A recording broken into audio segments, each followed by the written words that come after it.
1. Indigenous knowledge in climatic sustainability.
We shall now begin with the second part of theme 1.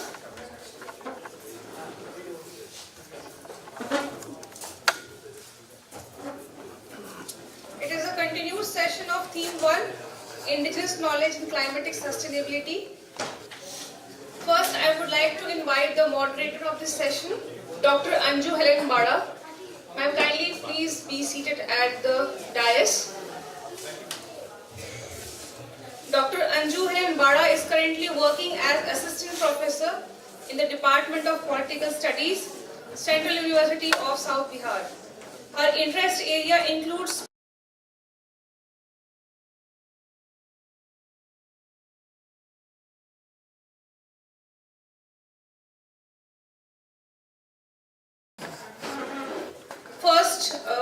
first paper is given by Nagaupuni Trichao Thomas and by M. Apau.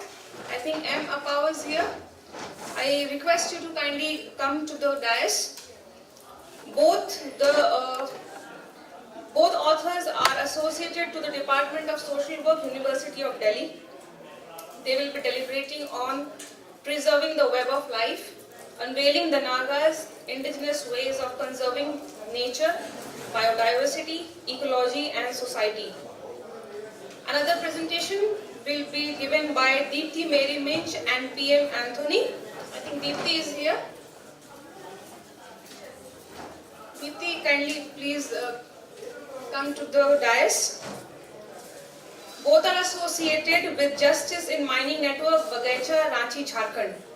They will be deliberating on the present day challenges to indigeneity in the context of aggressive corporate Brahminical assertions. I now hand over the session to Dr. Anju Helen Bada. Thank you. Sabko Johar. Very good afternoon. And just after the lunch, it is always a difficult session to keep the rhythm and to keep the people awake. But still, I will try my best. So we start with in continuation with the previous theme. We'll be talking about indigenous knowledge within the domain of climate change, climate justice, and the indigenous knowledge related with conservation. So we have two presenters, and I welcome both of them. Emma Pao, who is going to talk about the indigenous knowledge system, conservation among the Nagas, and he's trying to bring in the empirical study that he has done and trying to argue that in what way the indigenous knowledge system, the conservation from the northeast, how it is really important and what all things we need to learn to have a sustainable, so that is the core argument that he gets in. Followed by, we have Ms. Deepthi, and she is bringing in, I think, the story from Eastern India, Jharkhand, Sandhar Pargana. So again, she has a very interesting, I have gone through both the abstract, which was given to me. I have gone through, both the stories are very important, the arguments are very important, so I'll keep my comments for the later part. So we have two presenters. We will have for each presenter 10 to 12 minutes. So I will request both of them to keep a track of time. Complete your entire, the key points, your arguments within 10 to 12 minutes, and followed by Q&A, question and answer. I will request all the audience here present, keep the question to the point. It can be a question or a discussion, but it should be within the theme, within the limited time. So with this, we start with Emma Powell, and I will request him to go with his presentation.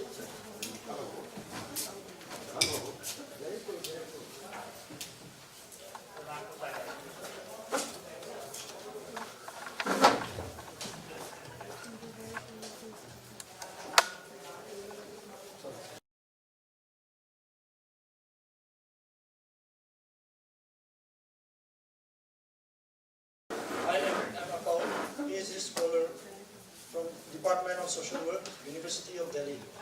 I am co-author of Dr. Wakunoti Chokmas, and I will present on preserving the web of life, unveiling the Nagas indigenous ways of conserving nature, biodiversity, ecology, and society. Let me begin with a brief introduction. The indigenous communities have a long history of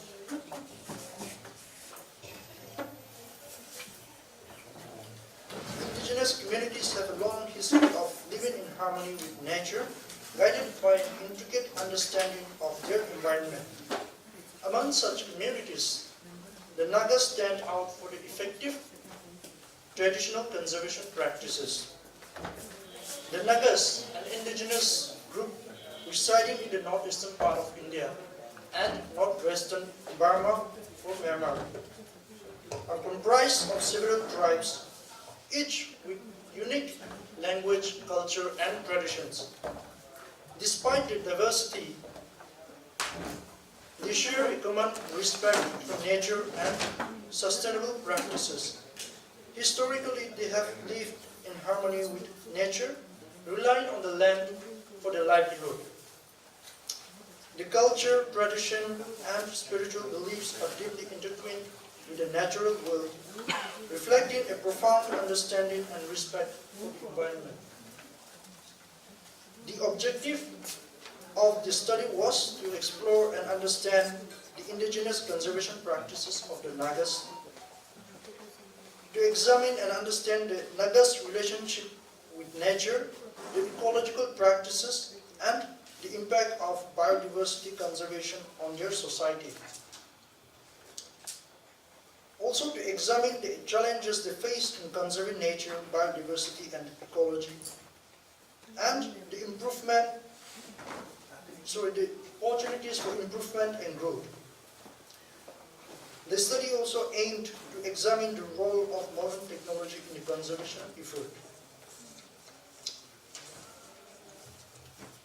The rationale behind this study lies in the recognition of the importance of indigenous knowledge and practices in conserving nature, biodiversity, and ecology. As I have mentioned, indigenous communities like the Nagas have developed unique ways of interacting with the environment that have allowed them to sustainably manage the resources for generations. However, these practices are often overlooked and undervalued in the mainstream conservation strategies. By understanding and learning from the Nagas' relationship with nature, we can gain valuable insights into sustainable living and preservation of biodiversity. Moreover, the study sought to understand the challenges faced by the Nagas in conserving their environment and the opportunities for growth and improvement. It emphasized the importance of recognizing and valuing indigenous knowledge and practices in the quest of a sustainable future. We have some of the notable literature that we have reviewed. In the book Concepts and Values in Biodiversity by Lanzaret and Friday in 2014, They have stressed upon biodiversity, defined as the variety within and among the species and ecosystem, is a fundamental component of terrestrial existence. It is indispensable for the sustenance of all life form, offering a plethora of goods and services such as nutrition, medicinal resources, and climate regulations. Pomeroy and Albert in 2012 in their book Concept of Ecosystem, A Comparative View, have emphasized the discipline of ecology which investigates the interrelationship between organisms and their environment, is instrumental in enhancing our comprehension of the natural world. A study by Francis and Sebastian Triangle highlights that Nagaland is a state inhabited by 16 hospitable tribes and other sub-tribes. Each tribe is distinctly different from the other in terms of tradition, customary practices, and language and attire preserved. He found that more than half of Nagaland is still covered by forests, with 88% of Nagaland's forests owned and managed by communities who lived among them.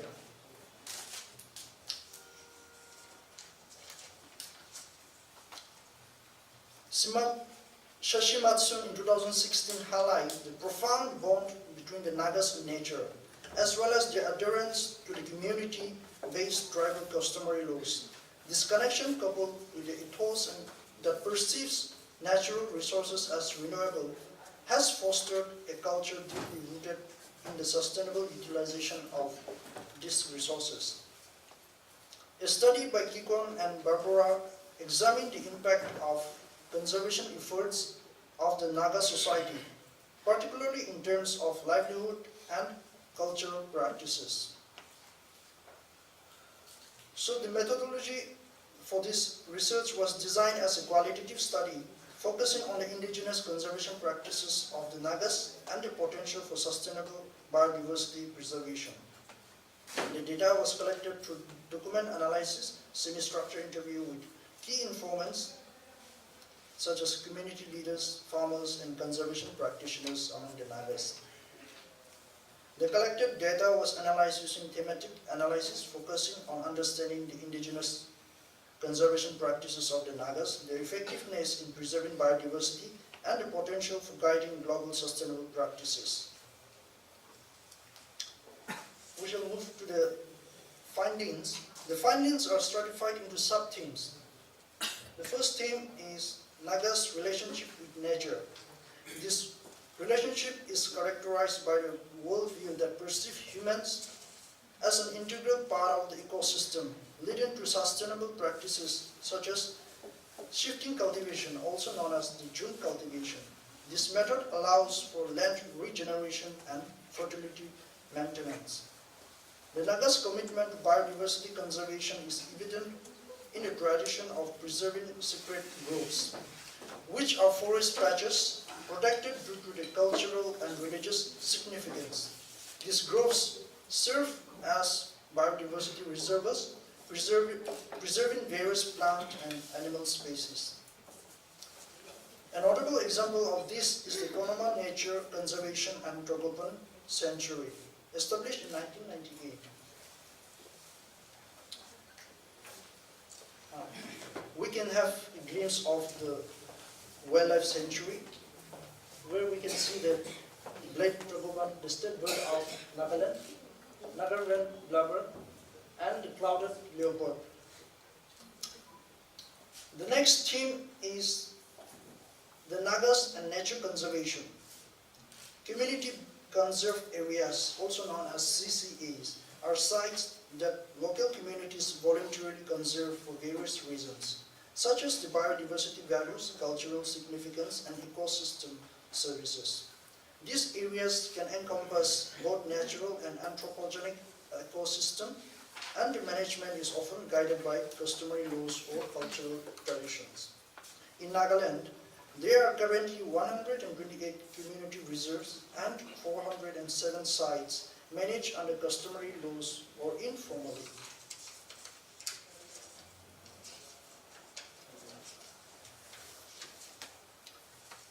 Indigenous knowledge and practices among biodiversity.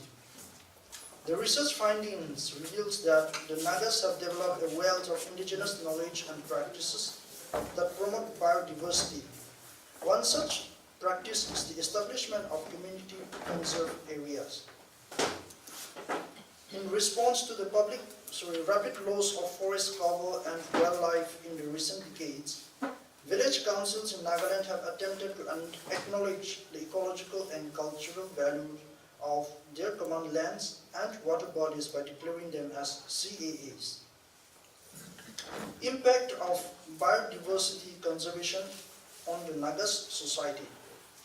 The Nagas Conservation Initiative have not only contributed to biodiversity preservation, but also have opened up to a wide range of livelihood opportunities for the community. Their traditional knowledge, techniques, and practices have played a crucial role in maintaining the state's biodiversity sustainably. This has enabled them to preserve their traditional lifestyle while also significantly contributing to the global biodiversity conservation efforts. Influence of ecology on the Nagas culture and tradition. From a very young age, the Naga children are immersed in a rich tapestry of stories and legends that instills the values of survival, endurance, and respect for nature and humanity. These narratives are passed down through generations via oral traditions, from an integral part of their cultural heritage. Girls are given packing parkas and are taught to carry dolls on their back, mirroring how they will carry their children in the future. Boys, on the other hand, are nurtured as future warriors from a young age. They engage in traditional games, group activities, and exercises designed to foster alertness, improvisation, and endurance. Modernization, ecological challenges, and the Naga's response. Modernization presents a myriad of challenges to traditional practices. Many fail to grasp that modernization does not entail abandoning cultural practices, but rather entails the adoption of rational traditional practices and rituals. The presence of religious fundamentalism and rudimentary religious practices further complicates the engagement with modernity. These practices often hinder the promotion of rational thinking and the adoption of rational cultural practices. As modernization and urbanization continue to shape society, people's preferences have shifted towards mass-produced products and leaving the traditional craft to dwell in the realm of nostalgia. The role of community in conservation efforts. A notable instance of this is the establishment of the Sandenu Community Biodiversity and Wildlife Reserve in 2001.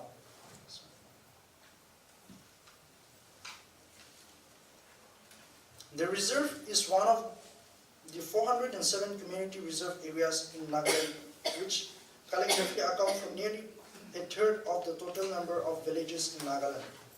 A significant portion of the forest cover, as mentioned before, approximately 88%, is owned either privately or by community. Impact of conservation on societal development. Commitment to preserving the biodiversity has not only contributed to environmental sustainability, but also opened up a wide range of livelihood opportunities. One of these key activities undertaken by the Nagas involve the compilation of indigenous ecological knowledge.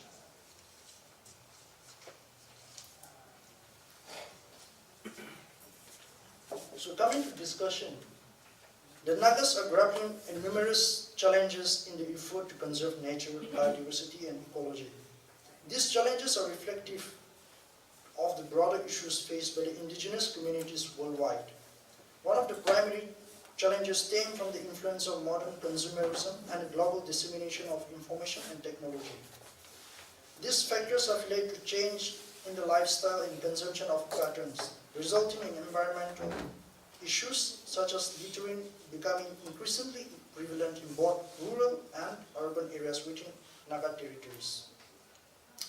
Over the past few decades, there has been a continued loss of forest cover and biodiversity. This loss can be attributed to various anthroponic pressure. To conclude with, the study offers a profound insight into the dynamic interplay between indigenous conservation practices and modern environmental management strategies. It reveals the integral role played by the Nagas' rich cultural heritage, deep reverence for nature, and traditional ecological knowledge in preserving and nurturing biodiversity in northeastern India. The establishment of the community conserved areas and the community-led conservation initiatives by the Nagas demonstrate a successful model of sustainable environment management that has the potential to guide and inspire conservation efforts globally. While acknowledging the impressive body of traditional practices, the paper also brings to light the synergies that can be created by integrating modern technological approaches. However, such approaches necessitates careful consideration of cost, dependencies, and the potential impacts these modern methods may have on the delicate ecological balance. Thank you.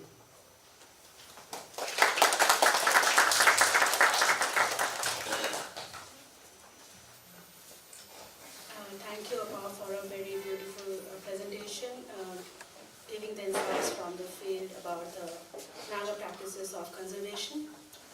Next, I invite Ms. Deepthi Minch, and she's going to present a paper along with P.M. Anthony, Stories from Jharkhand.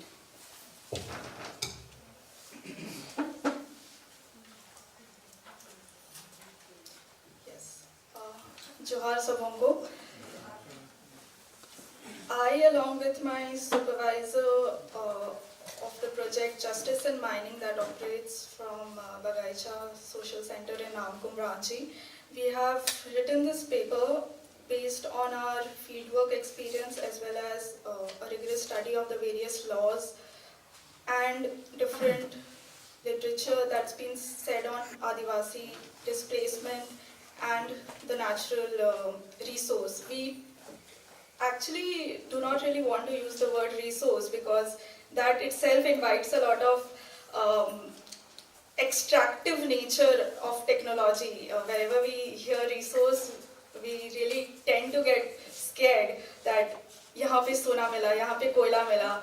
We really, or at least our work with the people have made us very concerned of any presence of any minerals in the region, because as soon as mineral is spotted, then comes the load trucks and development follows. But of course, I think we have been looking at what kind of development it is.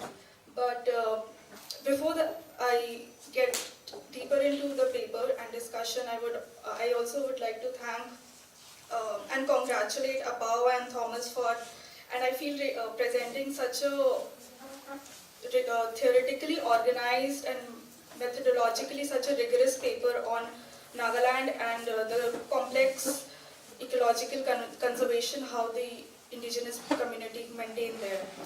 In fact, I feel really privileged to be in the same panel as a person from who's presenting on Nagaland, because our presentation or our paper is in Santhal Pargana, and which is in the 5th schedule area, and during our discussion we really looked up to the 6th schedule areas, and I had the opportunity to talk with Dr. Kaka, and he said that 6th schedule areas has really maintained the autonomy or the self-governance that is endowed constitutionally to the indigenous community of India, whereas somehow the 5th schedule areas, there is a huge attack on the autonomy of the Adivasis here. So with that, encouragement and discouragement at the same time, I would like to begin.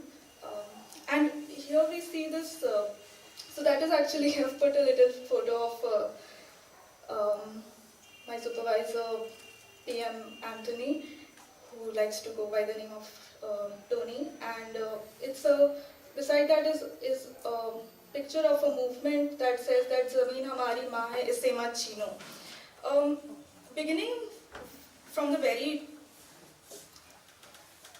slogan that they use, that Zameen Hamari Maa Hai, Isse Mat Chhino, it represents the intrinsic human spirit link that Vidyarthi in 1978 writes about, the complex interrelationship between the indigenous community with the nature, and that is also exhibited in various other concepts such as ecodicosm, which says that it's the stewardship that indigenous community are for working for the nature and in collaboration with it, rather than in order to extract from it. So our paper is based on the concept of how we imagine technology as a very intensive machine-led technology vis-a-vis the way that the indigenous community in Santhal Pargana, more specifically in Taljhari, where we have done our study, how they imagine technology as something which is very local based, addressing, tending to their local needs, and therefore they have been able to preserve their environment in itself. So moving forward from here, this is a little, just a short map, visual representation of how the various, the Dravidian community spread across the different places, and the different languages that they started speaking at different locations. And basically we are looking at how the term indigeneity itself is very closely linked with land and nature in the Indian subcontinent. Yes. Next, please. Okay. So the main theoretical argument of our paper is the freedom that we see in the hunting-gathering community vis-a-vis the control we see in the state community, and how that emerges from the way we extract resources through technology. As even in the previous presentation, something was said about Zoom cultivation or shifting cultivation, and even in our presentation, in our paper, we have looked thoroughly at how the different communities, as they started moving from shifting cultivation towards the more settled agriculture community, there came the point where people started hoarding and accumulating more and more profit and commodities. We see that in shifting cultivation, which now is, if you look at the environmental study books of class 7-8, you will see that shifting cultivation is regarded as, in fact, one of the components for pollution or deforestation rather, which is really amazing to see, because shifting cultivation, as even in the previous presentation was said, actually preserves the fertility of the soil. And shifting cultivation, apart from preserving the fertility of the soil, it also speaks a lot about the community, in a sense that when you move from one place to the other, you do not really carry a lot of commodities. So you tend to be very happy with the little things you have, and you tend to understand the more important things that matter in life, and therefore we see a lot of emphasis on folklore, leisure, merriment in indigenous communities. And even in the before the lunch we had a session, and a lot of speakers were speaking of the festivals and even of the local beer, someone pointed out, and all these emerges from the fact that indigenous community places little emphasis on accumulating and more on subsistence. Yes. This is a little sort of exercise that we have done to differentiate between the industrial versus the hunter-gathering community and the mode of production, how in industrial society it is more machine based and capitalist, whereas in hunter gathering it is more labor oriented. So you actually invest your own skills and you feel more connected with the nature, whereas in the industrial or the very intensive production societies you tend to get alienated. Similarly in the economy it is based lot of profit based or generating surplus. This can be a very good critique of the way we understand the GDP of the country, and if vis-a-vis if we look at the HDI, if the GDP versus the HDI actually are positively correlated, or if one goes up does the other go down or not. Whereas in the hunter gathering it's based more on subsistence. Now mind it, we definitely do not want to romanticize that the hunter gathering community there are no diseases or there is no lack of there's no starvation. It does exist, but however we have found that there are more locally available methods to treat them, and it does not occur from a very established or institutional processes that occurs in a industrial mode of production. Similarly, wants and needs, there are unlimited wants, whereas there are limited wants in hunter gathering. I think the others we can ponder and maybe think for ourselves. How does productivity measured in industrial versus the hunter-gathering or rather the indigenous communities? Similarly, what is the concept of richness versus poverty? Do we have such concepts in the indigenous community? Similarly for leisure and conflict, it's the conflict between the nature and the human. Are we in a conflicting relationship with the nature, or are we in a collaborative relationship with the nature? Okay, yes. So this actually is a photo from the fieldwork. It's based in Lalmatia, and in fact my mother took this photo, and I like to point that out because again, when we do methodologically, when we study indigenous studies, or we do the subaltern studies, it's based on bringing up the voices from the ground, and therefore these are the voices from the ground that what we see the very technology as. So our research question is, how important is the Jal Jungle Zameen for the survival and progress of Adivasi, and is the relationship of the Jal Jungle Zameen and the Adivasi being fairly represented in the Indian national development? Yes. This again is one of the photo from the discussion with the people in the village, and it's interesting to point out that the mining companies, the ECL, has penetrated into the village, and it's actually very difficult for the people to mobilize and hold their regular Gram Sabha in the village. Therefore, they have to travel about 70 to 80 kilometers to another village to hold discussions on their needs. And the methodological framework that we have adapted is of resistance, in order to show that Adivasi or the indigenous community are not really voiceless, rather we have voices and we are resisting. And our resistance, it occurs vis-a-vis the machine-intensive development that the nation is pursuing. Yes, next. This is a very elaborate representation of a very historical trajectory of social movement since the very beginning of 1767, that began with the Pahariyas of Rajmahal Hills to the Khedwar movement in Palamu till 1948. And such a long list of movements, I'm sure you will not be able to read it, but I think the idea was to list out or to show how many movements have occurred even before the independence, or the so-called independence, the first revolt, that is 1857, and that is generally accepted in the among the indigenous scholars, that there have been enormous movements before the so-called first colonial movement. And beside that is the British response, and so interesting part of the British response is that initially when the resistance was for preserving their land or against the Dicus who were infiltrating in their land, the British actually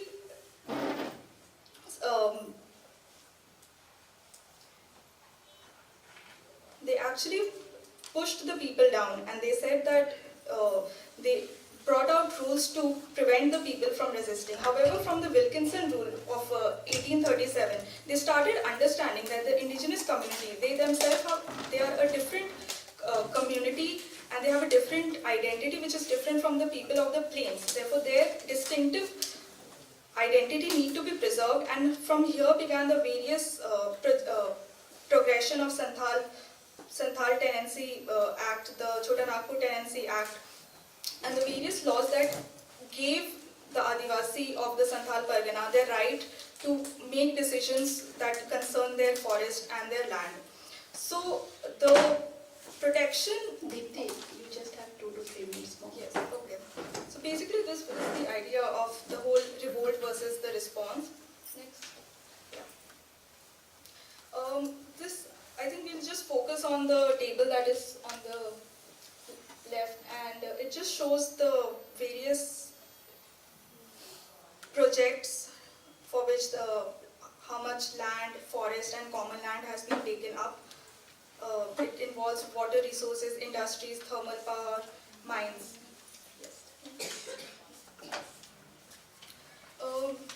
Moving towards the conclusion, I think this is the 2 pictures. One is of the open gym at Bal Gangadhar Tilak Eco Park at Jhurai in Madhya Pradesh, and the other boating park by NLCIL. So these are the coal ministry. They have sanctioned opening up of 8 eco parks as a project of recreation of the abandoned mines.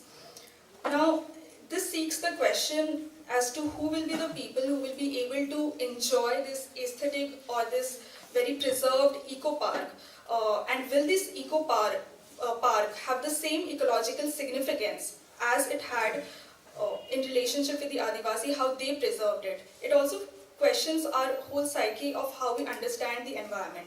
Is it just trees, but also what kind of trees? Are they native trees? Are the local community benefiting from the trees? Are the I would just like to give an example of the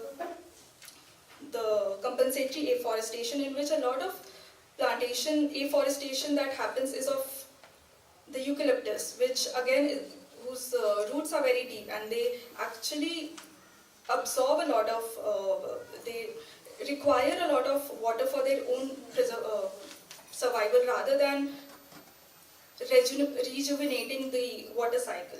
So even when we are talking of recreating nature, we have to be aware of who are the experts in which of nature, and we have to understand the significance of the Adivasi in providing the correct understanding of the nature. Yes. Just one last slide. I'll just leave you with these few questions of, or maybe open for discussion, that can communities continue to be Adivasi if they are alienated from the land, forest, and or is it more about the sustainable method of production and consumption, and other modes of production of Adivasi anti-development, or are the way development is happening is that anti-Adivasi, and therefore should they be also considered as experts in the environmental impact assessment? Yes, thank you.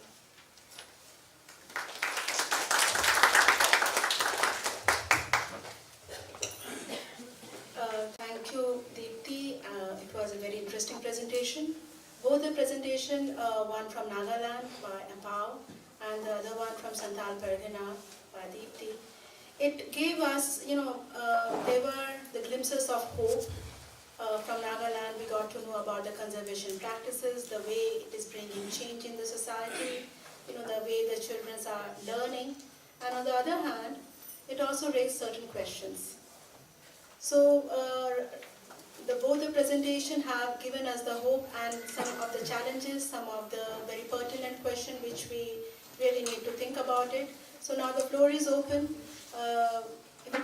We are open for the question and answer. So Please introduce yourself when you're asking the question, and let the question be very simple and to the point. Thank you.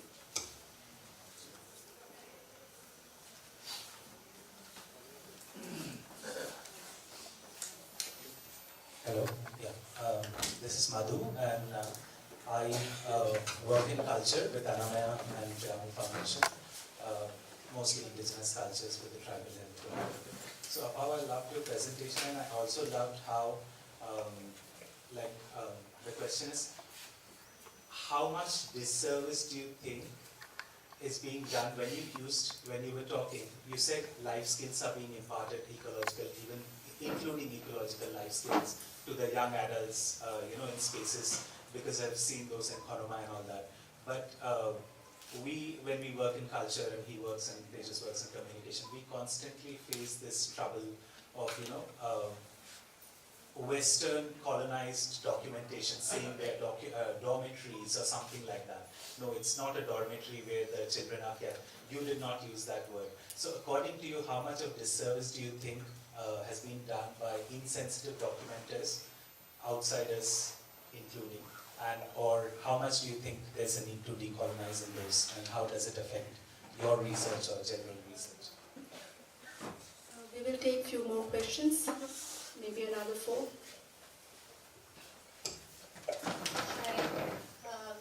Thank you very much for both your very interesting presentations. What I find particularly interesting is that it sounds like the Northeast is further up in the evolutionary path of forest rights and conservation, and the rest of the country is catching up. And that's the contrast I wanted to hear more about from both of you. For example, the CCA, right? Because of that, we don't really need the FRA in the Northeast, right? What I'm asking you specifically is, how much is conservation itself a livelihood opportunity for tribal people? And for you, Deepti, what are the challenges you're facing, you see people facing from the conservation perspective? And what are the challenges, again, framed from the resilience perspective? Right? How do they impact the natural resilience of Adivasis? And if you could speak more about the Brahmanical influences in these areas, I think that would be very telling for us to understand the context of today's Adivasis. Thank you.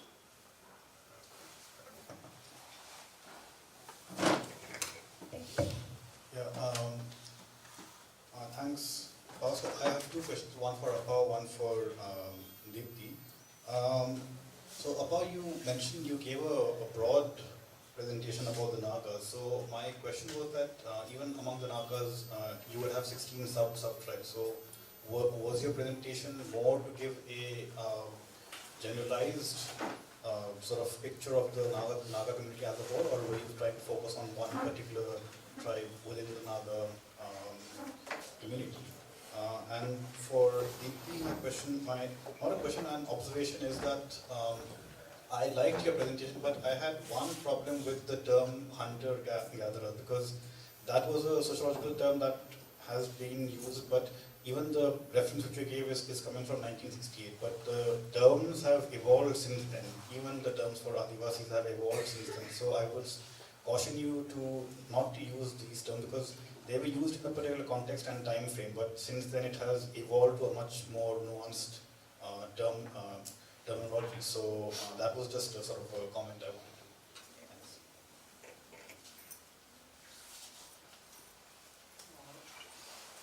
I really like the 2 papers, but I have plenty of questions, but I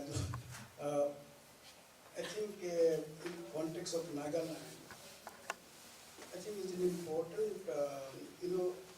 one question that really came up is, of course, in the sense that you have completely generalized the whole of the Nagas.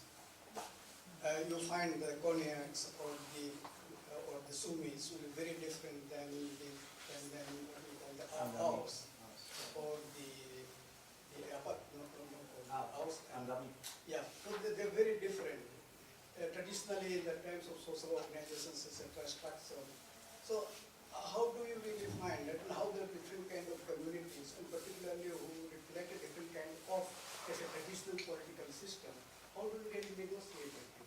So, I think this very generalized picture. So, I think if you can give us a sort of, whether you find uniform or whether you find differentiated, that will be interesting.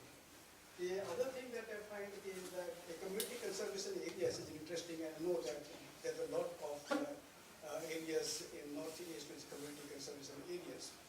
But how do you really find, in a sense that the whole land holding in the context of Nagaland is either it will be clan-based, it will be individually owned, or it will be community-wise owned. Now when you say conservation areas, so which of the land, is it clan land, is it community land, or is it individual land?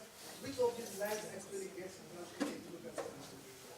So that I'm just interested in terms of land holding pattern and the community conservation area. The thing is interesting, but I think you're taking two extreme examples. You know, industrial society and hunting and food gathering. In between you find that there are all kinds of society. Including Indian society will be a village society, not industrial society. So I thought that this example that will keep you extreme, you have to justify why you are really taken to extreme.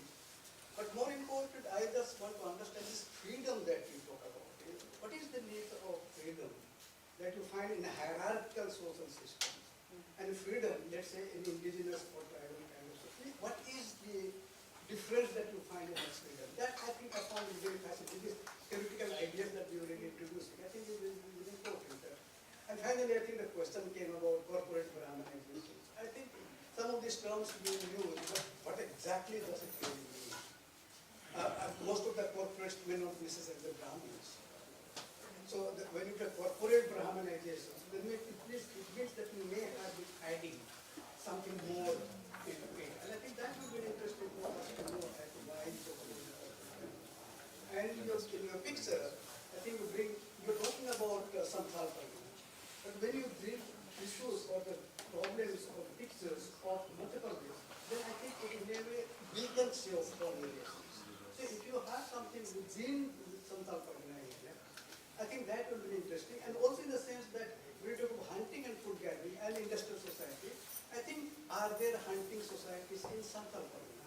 And that would be interesting in the sense that within the same context if you really do that would be much more fascinating than just taking an abstract concept of hunting and food gathering society. Because I'm not very sure how many have Santhal society, whether they are really in hunting society.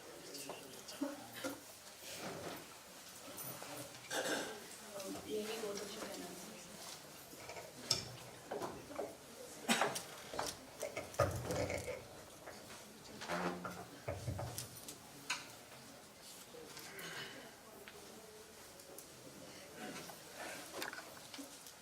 Thank you for the question.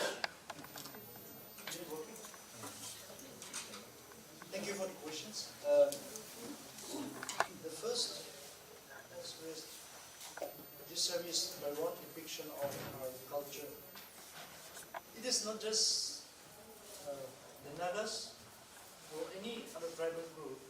I mean, any community will definitely condemn the wrong depiction of any culture. So, I would say that wrong depiction by any community or by any group, be it foreign or Indian, or even by neighboring communities, let's say, it is highly condemnable. So there is no doubt about that. And livelihood through conservation. When we talk about livelihood through conservation, if we look at traditional processes of developing livelihood, this has tended to diminish because of the introduction of missionaries. And in the earlier session, some other speakers have also emphasized on this. Here, I would strongly suggest that when we try to bring development to the tribal societies, to tribal areas, it should be tribal-centric, and in the design of missionaries should be friendly to the tribals and not being designed from somewhere foreign and imposed into the tribal communities. Because if you look at the handlooms or handicrafts, now it's all produced in a mass number, and this traditional livelihood, they are struggling to survive. It's not about flourishing, they are struggling to survive. And in the context, when we say about livelihood through conservation, in the context of Nagaland, I think there is at least a cooperation from the state government. They are doing their service through cooperation. They might not have initiated much, but they are at least cooperating. The third question is, I am not able to specify each tribe, but as I have mentioned in the opening lines in my introduction, that this Nagas, the tribal groups, even though they have unique culture, language, and tradition, but there is a similar pattern. So, similar pattern. So I'm not clubbing that all are the same. I have said they are all unique, but they have similar patterns of livelihood and living patterns. And the last question, land holding. Yes, we have in the context of Nagas, we have actually abundance in land, I should say. Even though when we say abundance in land, it is inclusive of these hillocks, cliff, mountains, valleys all together. It is not that all these lands are cultivable, but it provides or contribute to the functioning of the ecosystem. So I think when it comes to land holding, they are private land, community land, plant land, like Sir have mentioned. So even the private, let's say the families, it is not just about their household, the place where they build their house. They have their own share of forest area, they have their own share of cultivable land. And that goes to the clan and to the community. So certain area of land from each level, they secure this for conservation. Thank you. Deepti, you may answer.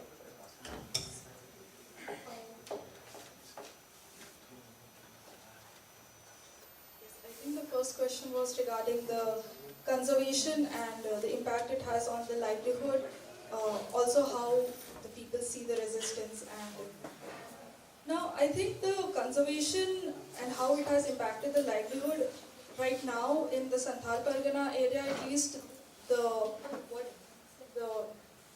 eco parks or where they are compensatory afforestation, but the conservation practice that how it occurs, I think it is very alienating or excluding of the indigenous communities there, because it really demarcates the areas, and rather than making the people participatory in it, it actually excludes them from being the participants in it. In fact, it's when the forests prevail in its natural in its natural phase. That's the process in which how even it's not their livelihood directly to conserve or to act as forest guards or to keep checks that or be guides to the tourists who might come into the demarcated areas of forest. Even then, their livelihood is, or their entire life is so intrinsically connected with the forest that conservation for them is a daily way of living, and it does not need to be stated out very exclusively or separately that we are conserving. Rather, it is um, very intrinsically built in the Adivasi identity. Now, I think two people asked about the Brahmanical link and also the corporate Brahmanism. So, firstly, the Brahmanical link to there is this, that is happening in the Santhal Pargana.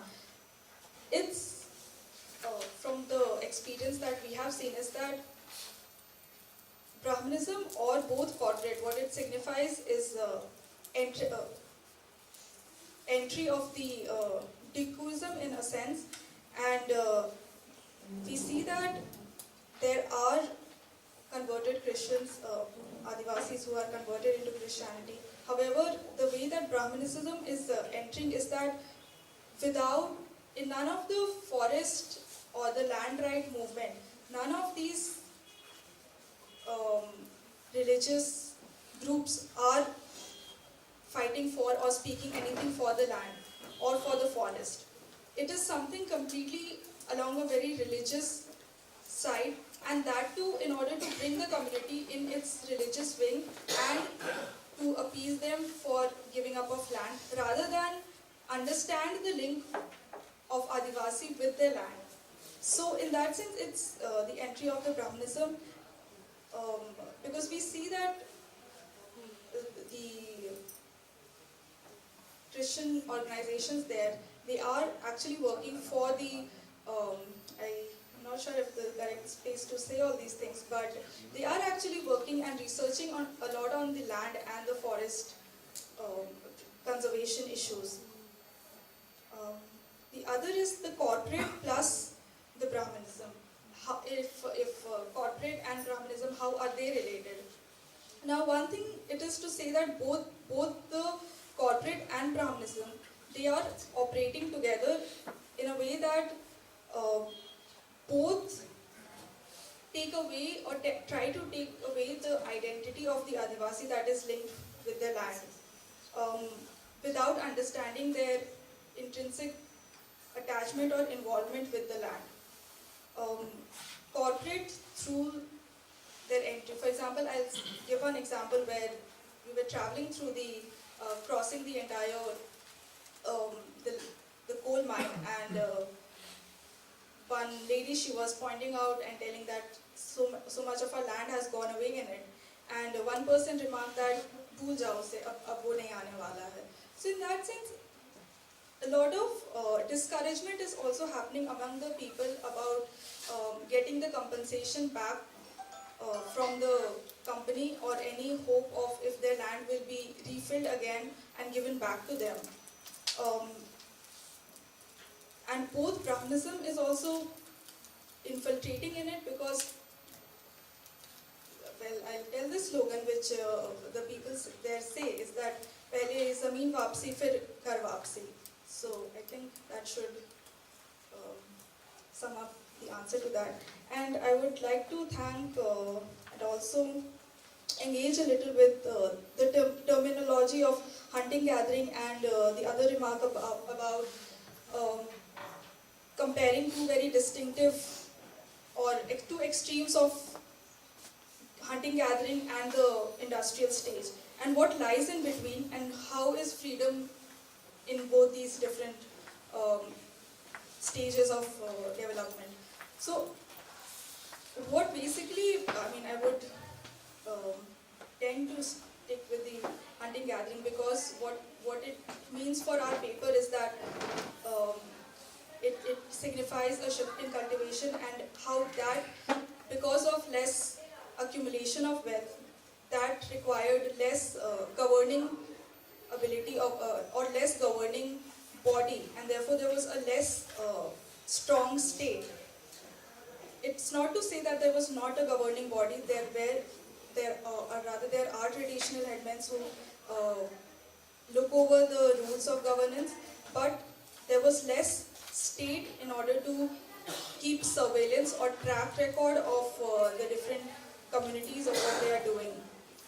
And therefore, in that sense, it meant more freedom and less surveillance, whereas in a society where we tend to accumulate a lot, there is more surveillance and less freedom, because we have a lot of wealth which requires governance and surveillance, which emerges from the whole record keeping.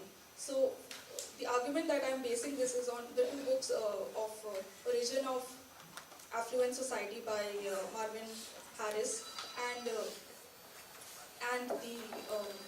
the stateless society.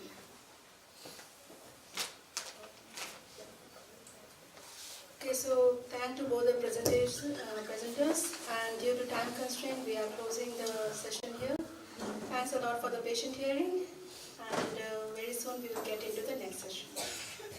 As we have come to the end of theme 1, I would request Dr. Anju Bada to present a memento and certificate to M. Apau for his deliberations. And you can also receive a certificate and memento on behalf of Thomas.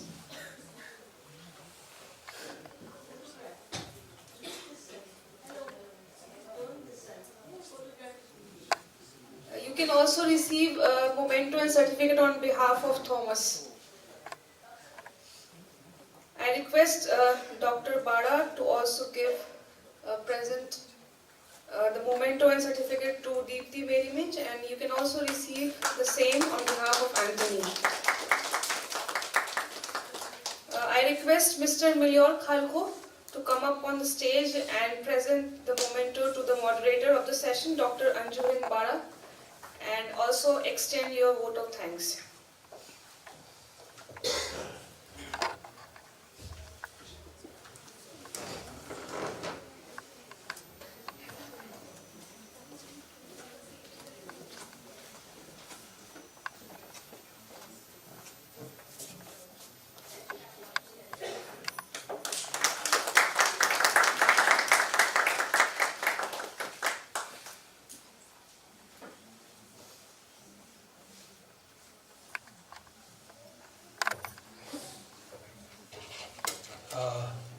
Good afternoon to all of you. Me, I am Milior Khalko. So I have been given this opportunity to pour a vote of thanks to Dr. Anju Badaji. Mainly, I am here for vote of thanks, and also I may call you Naga Puniji. Apau, I cannot read. So, and then Deepthi. Apau and Deepthi. So, we have been hearing from you very special and कीमती वो जो चीज़ें हैं वो आप लोगों से सुना हमने। थोड़ी सी अंग्रेजी हमारी कमज़ोर है, मैं हिंदी में ही ज़्यादा कंफर्टेबल रहता हूँ। तो हालांकि मैं जो नागापोल जी के इलाके में मैं रह चुका हूँ, उस इलाके में जीवन जिया है मैंने कुछ दिन पहले। तो वहाँ का जो इकोलॉजिकल जो भी है सिचुएशन है, उनके जिस तरह से कंजर्व करते हैं उसको, वो मैंने देख के आया हुआ और उन्होंने बताया। आपको बहुत बहुत धन्यवाद नागापुनी जी। और फिर दीप्ति जी ने अच्छा सॉरी मैं हाथ लगा रहा था, मेरी आदत थोड़ी वैसे है नज़दीक नहीं होता है तो आवाज़ इधर उधर होता है। तो दीप्ति जी, आपने जहाँ से बहुत गहराई से आपने अध्ययन किया, आपको बहुत बहुत धन्यवाद। और हमारे बीच में जो आपने जानकारियाँ रखी हैं बहुत कीमती है हमारे लिए। देन अगेन हमारे डॉक्टर बाड़ा मैडम जी, सबसे पहले मैं उन्हीं से मुलाकात किया आने के बाद में, और जो मैं वही बात कर रहा था मैं कि आपको मेरे हाथ से मैं वो मोमेंटो दे रहा हूँ। तो दूसरी बात है कि हमारे पास जो ऑर्गेनाइजिंग जो अथॉरिटी है यहाँ पर, हम लोग उसको, हालांकि ये ISI को जो जब तक मैंने देखा है यहाँ पर हमेशा सबसे आगे आकर के हमारे लिए जो सुविधाएं आप मुहैया कराती हैं, हम लोग को ISI के पहले तो मैं बहुत बहुत धन्यवाद देता हूँ कि इनके लिए हम लोग थोड़ा सा ताली बजा देते हैं ISI के लिए। देन अगेन इससे को ऑर्गेनाइज करने से पहले हम लोग एक जूम मीटिंग में बैठे थे, तो वहाँ पर डॉक्टर शोभा जी थी और कई सारे लोग थे, फादर थे और ऐसे डिग्नेटरीज थे। तो वहाँ पर मैंने सुना कि उन्होंने हमको इसको ऑर्गेनाइज करने के लिए अपनी तरफ से पिरामल फाउंडेशन, वहाँ से खर्चा आया काफ़ी ज़्यादा। हम लोग उनके उसके लिए जो दयावान वो लोग हैं हमारे लिए इतना किया उन्होंने, उसके लिए हम लोग धन्यवाद करते हैं और उनके लिए हम लोग ताजे बजा करके। इसी तरह से यू सेड, इसका तो मेरे को ज़्यादा जानकारी नहीं है, हालांकि उन्होंने भी हमारे लिए बहुत कुछ किया होगा, तो यहाँ पर जब इस पे है और उनको भी मैं तहे दिल से धन्यवाद ज्ञापन देता हूँ। फिर इधर में एक छोटा सा नाम देखा कि एक नवोदित, हम लोग बोलते हैं न्यूली बॉर्न IIPF, आज उसका भी नाम इस बुकलेट में देखा, मेरे को बहुत खुशी लग रही थी। तो मेरे IIPF के लिए भी आप लोग जो थोड़ा ताली बजा दें, क्योंकि आज उसका नाम पहली बार यहाँ पर लिया जा रहा है। ये इसको जो गठन करने का हम लोग का एक बहुत ज़्यादा बृहद, मैं ये बोलता हूँ ऑब्जेक्टिव है, तो उसको हासिल करने के लिए उसका नाम भी इधर इंक्लूडेड है। बस इतना ही करता हूँ। Thank you very much. I request the person here for a group photograph.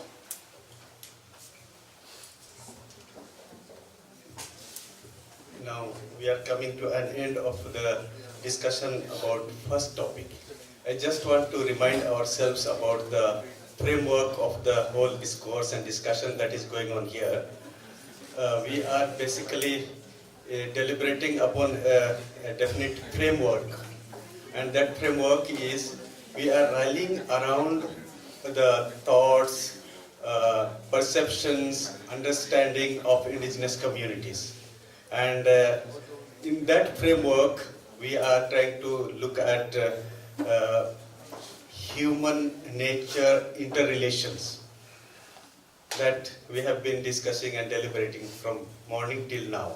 Secondly, we will be now shifting to other theme of our seminar and discussion, that will be how we see indigenous communities practicing cooperative system within the community, and also in relation to their livelihood, production, consumption, conservation, how they are also in a very sustainable mode in their relation with the community and outside world. So we'll be shifting to the next topic. Tomorrow we have also within this same framework, we will try to see how indigenous community forms its own members in the community, like giving traditions, values, how they impart knowledge to the coming generation, posterity. So indigenous ways of imparting education.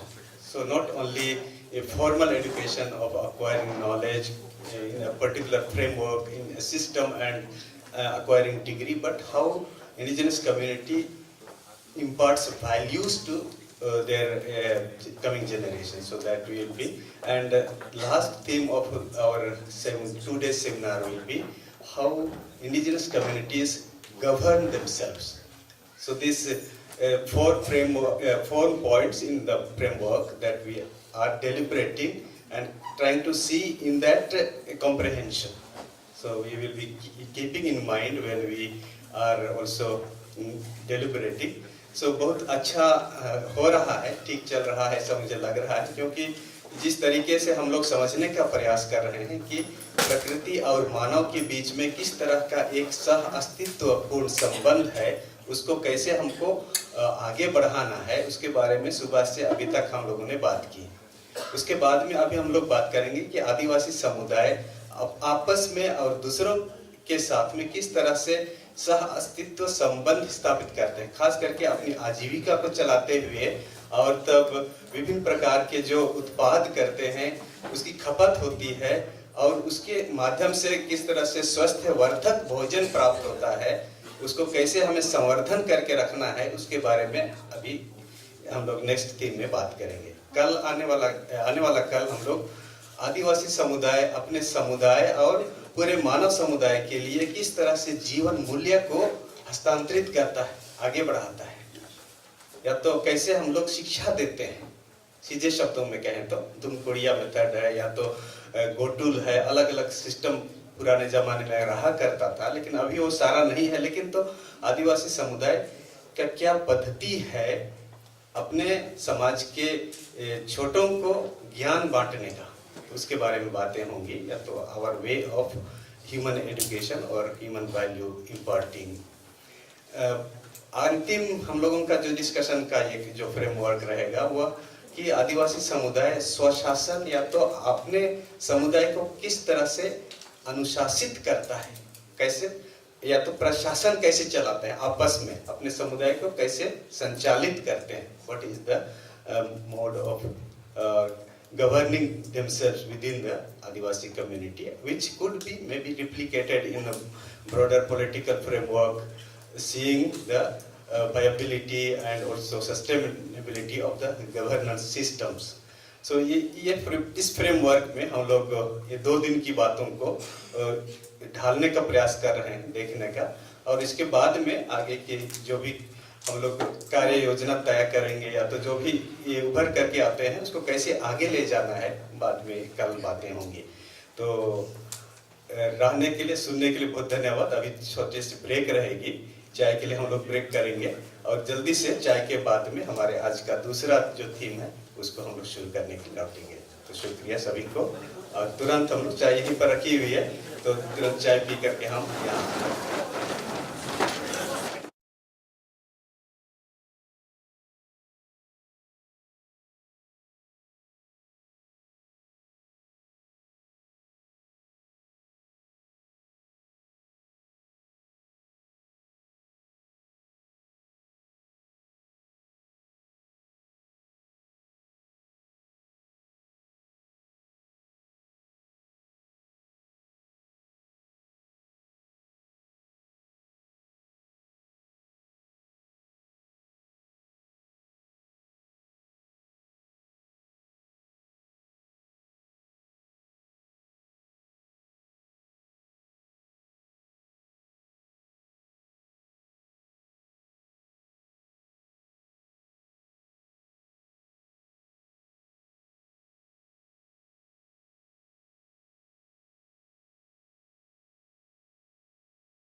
Discipline of Geography, School of Social Sciences, Indira Gandhi National Open University, IGNOU, New Delhi. His area of interest are regional development and planning, development and disparity, social geography, health and education, applications of geoinformatics in research and development. I now invite Mr. Neelam Bhai D. Patel to grace the dais. Mr. Neelam Bhai Dhirubhai Patel is the founder and secretary of Lok Mangalam Charitable Trust. During the COVID-19, Neelam Bhai and his team served 172 beggars and 30 construction workers by providing food, as no one was there to support them due to the fear of COVID-19 in Dharampur town. He has been awarded by US-based Gandhian Society for his exemplary work at the grassroots level. I now invite the presenters of this session, Deepthi Mary Minch and Smriti Soren. Deepthi Mary Minch has an MPhil from University of Cambridge and Masters from JNU in Development and Labour Studies. She has also worked as a teaching fellow in Ashoka University. Her interest area lies in environmental movements, Adivasi issues and labour studies. Second author, Smriti Soren, has MA Development from Azim Premji University. She has worked as research officer in forest governance, sustainability and livelihood project at TIST Mumbai and Oxfam, India. Her research areas are forest governance, sacred groups, Adivasi issues and ecology, and they will be presenting the paper on asserting technological advancement of Adivasi, a theoretical and empirical investigation to understand and conceptualize Adivasi's relation with technology, development and eco-diaconia. I would invite the next presenter, Kanchan Thomasina Ekka, on the dais. She has her affiliation to TIST Mumbai, and she will be giving her deliberations on gender experiences of livelihoods at the interface of indigeneity, nature and culture. And the third presenter is Indu Priyadarshini R. She is affiliated to Rajiv Gandhi National Institute of Youth Development, Sri Peramburu, and her deliberations will be importance of promoting sustainable tourism at Pondi Dam, Tiruvallur. There is a video, I think, that should be played. And after this video, I hand over the session to the moderator, Dr. Vijay Badaik, sir. Thank you.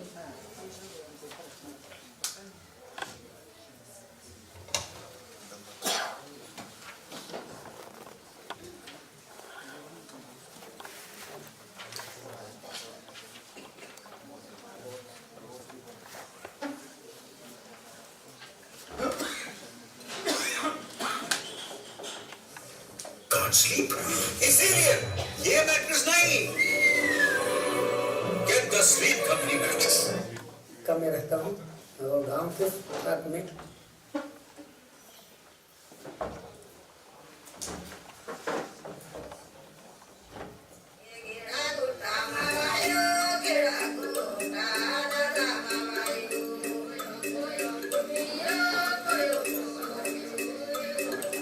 Maharashtra के गढ़चिरौली जिले के घने जंगलों के बीच बसा एक छोटा सा गांव मेता लेखा. कई पीढ़ियों से यहाँ गोंडा जाति के आदिवासी बसे हुए हैं. इन लोगों का जीवन पूर्ण रूप से जंगल पर निर्भर है. लेकिन आजादी के बाद वन अधिनियम ने गांव वालों पर प्रतिबंध ला दिए. अपने ही जंगल में गांव वाले पेपर मिल के लिए मजदूरी करने को मजबूर हो गए. आजाद देश में वो खुद को गुलाम महसूस कर रहे थे. अपना आत्मसम्मान खो चुके थे. ये जो जंगल से लकड़ी लाते थे, तब गांव वालों को ये जो वन अधिकारी लोग पकड़ते थे. पकड़ने के बाद वो लोग पैसा भी लेते थे, शराब भी लेते थे, अनाज भी लेते थे और मुर्गा भी लेते थे. इन आदिवासियों के लिए मसीहा बनकर आए गांधीवादी विचारधारा के प्रणेता मोहन हीराबाई. मोहन जी के मार्गदर्शन में ग्राम स्वराज, नागरिक अधिकार, लोकशाही जैसे शब्दों को न सिर्फ लोगों ने समझा बल्कि आत्मसात किया. ये जो शराब देना, मुर्गा देना और पैसा देना, ये सब बंद कर दिया। मेधा लेखा ने अपनी सोच अभिव्यक्त करने के लिए एक नारा बनाया कि नारा था, दिल्ली में हमारी सरकार, हमारे गांव में हम ही सरकार। सत्याग्रह से लड़ते हुए मेधा के लोगों ने पेपर मिल भी जंगल से खदेड़ दिए। हमारा जंगल जो है ये हम रक्षा करते हैं, पेपर मिल को बांस कटाई करने के लिए नहीं देगा। अगर काट लिया तो हम ही बांस काट के गांव में डेपो लगाएंगे, वन विभाग और गांव वाले मिलकर इसको बेचेंगे। सरकारी मशीनरी हरकत में आई। कई नेता मेधा लेखा का दौरा करना चाहते थे, लेकिन गांव वालों ने अपने अंदाज में उन्हें संदेशा भेजा। हमारे गांव में मंत्री महोदय रहे हैं तो भाषण और आश्वासन ये अगर देंगे तो हमारे गांव में नहीं आना, ऐसा एक ठराव पारित करके कलेक्टर को सर्वसम्मति से भेज दिया। आखिर सरकार को वन पर लोगों के अधिकार को मान्यता देनी पड़ी। पहला गांव है देश का कि जिसको सामुदायिक वन अधिकार का दावा मान्य हुआ और 1800 हेक्टेयर वन भूमि पर सामुदायिक वन अधिकार की प्राप्ति हुई। आज गांव में खुशहाली है, समृद्धि है। बांस के पिछले सीजन में 500 लोगों के मेधा लेखा गांव ने 1 करोड़ रुपए कमाए। 50 लाख मजदूरी के रूप में आपस में बांट लिए गए और बाकी के 50 लाख ग्राम सभा के नाम पर बैंक में फिक्स डिपॉजिट में रखे गए, जिसका उपयोग शिक्षा और स्वास्थ्य के कार्यों में किया जाएगा। मेधा लेखा की कहानी से यह सिद्ध होता है कि सरकार, लोग स्वतः खुद अपने गांव में, अपने मोहल्लों में खुद सरकार है। गांव में सभी निर्णय सर्वसम्मति से लिए जाते हैं। दूर बैठी सरकार की गुलामी और उसकी कृपा के इंतजार का रास्ता नहीं देखा जाता। देश भर से लोग मेधा लेखा आते हैं लोकशाही और ग्राम स्वराज का सबक सीखने। असली स्वराज की प्रज्वलित मिसाल है मेधा लेखा।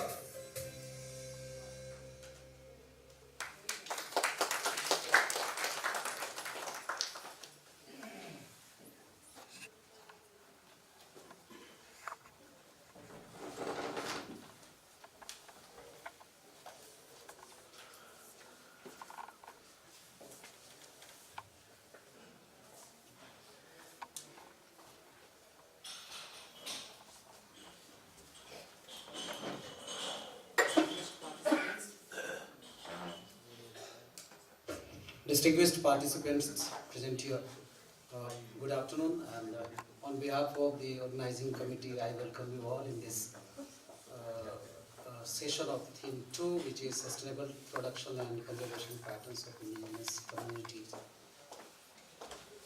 Sustainability goes side by side with the term Adivasi or with the people Adivasis. It cannot be separated. Sustainability in terms of environment, in terms of livelihood or economy, I mean, all three are integrated together.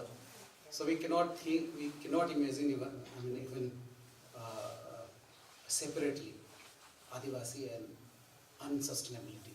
So it's a very important theme of this session, and we are gathered here to discuss on this and to have the insights from our friends, from the researchers who have come up with their deep insights, deep sense of inquiries from the fields and from the self-observations and with their empirical evidences. So let us begin without taking much time with the presentations. One of our friends has requested to go for first presentation because of some constraints. So I would I seek your excuse. The number one presenter was Mr. Nilam Bhai D. Patel and team. We would have listened to him regarding his experiences. But before that, we have our presenter Kanchan Thomasina Eka, who would be presenting on gendered experiences of livelihood at the interface of indigeneity, nature and culture.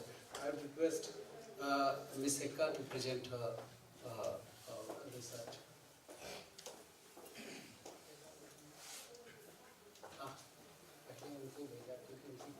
I'm sorry, मुझे क्षमा कीजिएगा, मैं क्षमा चाहता हूँ आपसे। इसके बाद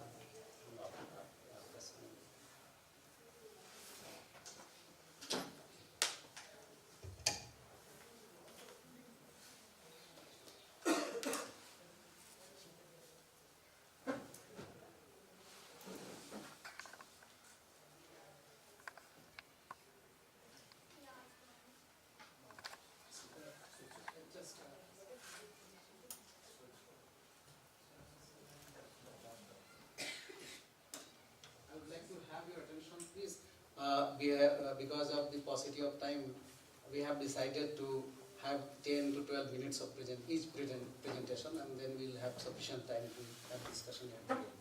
Please go ahead. Johar everyone, and good evening once again. I'm Kanchan Thomasina Aika. So I'm hailing from Gumla, Jharkhand, currently residing in Bihar, Gaya, Bihar. So my topic for today's seminar is gendered experiences of livelihood at the interface of indigeneity, nature and culture. So since morning we have been listening about how the Adivasi world, how the tribal community, they share the symbiotic relationship with nature. So this Adivasi knowledge of nature and the relationship with it for living and livelihood has been always the constant discussion in the tribal discourse. The nature, the relationship which they share is seen in their every moves of their life, in their livelihood, in their culture, in their songs, in their folklores, which we have been seen in the earlier presentation. So these network of beliefs and knowledges and customs that indigenous people have used for long time to preserve is also known as traditional knowledge. So Adivasi scholars and indigenous epistemology define these indigenous knowledge as lived knowledge. So why tribal discourse or tribal scholars, student activists are asserting for indigenous knowledge or indigeneity or indigenous epistemology? Because there is a huge discussion on itself in the definition of knowledge, how the definition of knowledge has been defined. Like in Western thinking, the knowledge is a scientific trial and error method, something which has been done, trial, error, and then we get something as a result is known as knowledge. But for Adivasi reality, we see knowledge as something which is not constant, which is also evolving, and it is seen in our day-to-day life, and it is a lived knowledge, how we experience our life world, everything we experience with nature, with our surroundings, with people, is known as our lived knowledge. So this knowledge has not been written. There is no particular body of knowledge which is written among Adivasis. So this knowledge is transferred orally from one generation to another in forms of orals, music or dance, in folklores or in stories. So here comes the role of women, how the women role has been somehow invisibilized, or it has been underrepresented when it comes for dissemination of indigenous knowledge among tribal community. So women, they have their Adivasi women, they play a very important role in articulating this knowledges and contributing in its formation. They have their very ingenious way of passing down this traditional knowledge to younger generation through different mediums. Even the role of indigenous knowledge and how women are contributing to it in tribal discourse is somehow neglected or has left a lot of ambiguity. Even if we see the many literatures or many historical scripts or historical references, we see many authors like Professor K.S. Singh, Professor Khaka, have written about status of the women, but the element of the gender has been somehow missing in those writings. Even for the gender also, the concept how Adivasi reality see gender has been is still under processed or underdeveloped in those writings. So even this, if we see the past writings of Verrier Elwin or some of the writers, they say they give a very romanticized or very egalitarian picture of gender equality among Adivasi society. But though it has been contrasted with few authors like Tiplut Nongbury, Kelkar and Nathan, they have written about no, there is a gender inequality, or we can say gender biasness among Adivasi community, but it has not come up very openly or very explicitly in the form of writings, and especially in the domain of livelihood. So when we connect indigenous traditional knowledge, how traditional knowledge has been used by Adivasi women in contemporary times in livelihood has been not much discussed. So in my paper, I'm currently seeing the women. My study area is from Gumla district, Bishanpur block. I have chosen 3 villages. From there, I have taken 12 case studies where women are sharing their narratives, their subjective experiences about how in contemporary times they have diversified their livelihoods using their indigeneity, indigenous knowledge. So even in that contemporary times, we have seen so many transitions. Even in the livelihood, if we see lands or forests, there have been a lot of changes. But how women diversify those livelihoods have not studied much. The land relation and women, Adivasi women, have been studied by Vandana Shiva, Professor Indira Munshi, but then how women are also diversifying other than land, how they are diversifying their livelihood has been, there has been a gap in those literatures. So the present study, this endeavors to bring the livelihood strategy and diversification in contemporary times among Urao Adivasi women in form of palm mat knitting, which is also known as chatai, and brewing rice beer. So these women, they have used these old age traditions and they have transitioned it into a livelihood strategy as a contemporary livelihood strategy, balancing their Adivasi ethos and contemporary modern needs. So I will just quickly go through some of the slides, like Adivasi women in contemporary livelihood strategy. First is mat making. So how the mat or chatai which they made is a multi-purpose traditional rug made from young palm tree leaves, and it has a very cultural value in Adivasi society. It is used in different rituals, like I think in marriage, in engagement ceremony, or even a childbirth or death ritual. This is something very very close to Adivasi community, and women are into this, and they are using it, this traditional practice. They have used it as a transition into a livelihood strategy. So there is a process. I will not go into the process thing, and then the struggle, which are like they have to that this knitting palm mats is now no longer it has able to attract young people, because now young people are more into buying colorful plastic mat, and most of the finance and human capital are also 2 main problems faced by all the respondents. Incidentally, material resource is not a problem, but it is readily available in the nearby areas and forests. The sustenance of this indigenous knowledge for the future is at stake without the participation of the younger generation.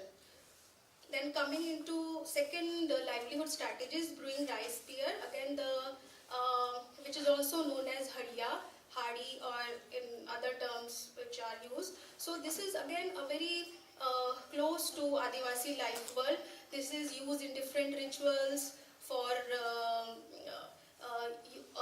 using for different rituals like marriage, or for different ceremonies, for puja, or even for greeting the guest in the home. So it has the cultural connotation related to the Adivasi society. So again, I will skip the process. So some of the discussion, like why women are coming into these contemporary livelihood strategies, are their financial conditions and the land dilemma, because the customary laws that their indigenous customary laws does not give them the inheritance right for the land. So the land is anyway the land is not the asset with them. So this they need to think about other livelihood which is not related to land, but something which they can do easily in their home. So, and also the most of the one thing that most of the respondents which I interviewed were, most of them were single women. Either they were separated, either they were divorced, or unmarried women, and or either they were widow. So these women were someone who in their in-laws house or who came back to their maternal house, they started with these livelihood strategies. So some of the financial condition and this land relationship with women forced them to come into this livelihood strategies. Like one of my respondents, she is Parvati Rao, who is 36 years old, widow. So she says because she started, she prepares harya regularly and selling it. It gives her a stable source of income. There are always men who want her. She says that there are always men who want harya. The demand never goes down. People buy harya throughout the year. What should I do? There is no other means of earning money. My mother and I have been preparing harya. I learned from her what is wrong in selling the same harya in the market. At least it allows me to earn some money. Second comes the daily challenges which both the livelihood women they are facing. Like there are also women like Fulmani Rao who go daily to sell harya near main roadside of her village. They mentioned that the work leaves no space to even take rest, not to go out and socialize. And in some families where the women are engaged in brewing rice beer, the family members, they don't allow the customers to come in their house and have beer. So they just prepare. So that is again the restriction, but they have to anyhow learn. So one of my respondents, she says customers come and take full pot for their ceremonial purpose or for their own consumption. It hardly matters to me. I'm only concerned that nobody should sit in my house and drink. But she's into this livelihood from many years. And for the market challenges and negotiations, every day the women who are engaged in this palm mat knitting, they say that this has somehow, it is not attracting other customers, because customer, they think that it has only the same design and nothing is like very appealing to it more than the plastic carpets or something. So but they don't realize the time and patience. Then women who are sitting for long hours and making it, they don't realize the time and patience it takes. And even the researcher used to witness where women used to sell hari, witness men teasing women, making fun of their language and mannerism also. That sometimes terrified the women who refused to talk to them or communicate to strangers. And this work is also their paid and unpaid work, because this work is something which they are doing usually as their household work or as a reproductive work. They are doing it on the daily basis. But again, this is also giving them an extra. I'll wind up. Yeah. So, but again, this is also giving them productivity. It's an economic work for them. And also, if we see the women and employment, or even women and work, the belief that public is for male and private is for the female, it's still evident that women, why they are engaging in these two activities, because these two activities can be done from their home itself. If I will conclude, I will contextualize my study into three big things. Like this palm knitting and brewing rice beer is a gendered knowledge, something the Adivasi society is focused on women's knowledge for doing this. Otherwise, this knowledge gives this women spaces of negotiation, and this knowledge gives them autonomy for more negotiation within their community. And there is no binary of productive and reproductive work, as many mainstream feminists they define how the binaries of productive and reproductive work overall define the women work. But there is, if in Adivasi life world, Adivasi women life world, we will see there is no binary of productive and reproductive work. The women who are doing this all day work or domestic work is only their productive work also. So, and again, there is the traditional knowledges, indigenous knowledges which we have been studied, which we are studying, it also requires to be also recognized as a gendered knowledge also. Women are the foundation for maintaining and defending indigenous knowledge, leading to the term gendered knowledge. So recognition should come from the community and also from the people. And some of the way forward is like policy intervention.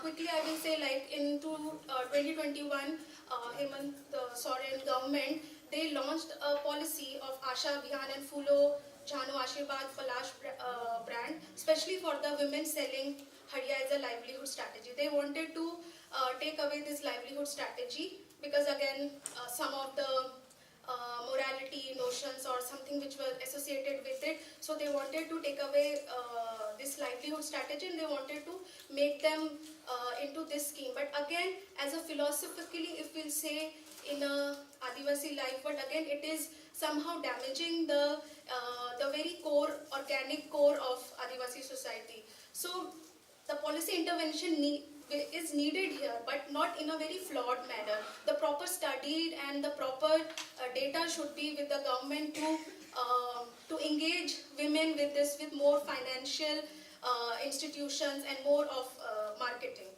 Yeah, and then the people's recognition is required, as Apau also mentioned in his presentation, that the people's recognition is also required for the indigenous knowledge, as people are now considering indigenous knowledge as more into a rational or very alternative knowledge. So it's the people of the community which has to come up and recognize this knowledge. So yeah, these are some of the picks from my field.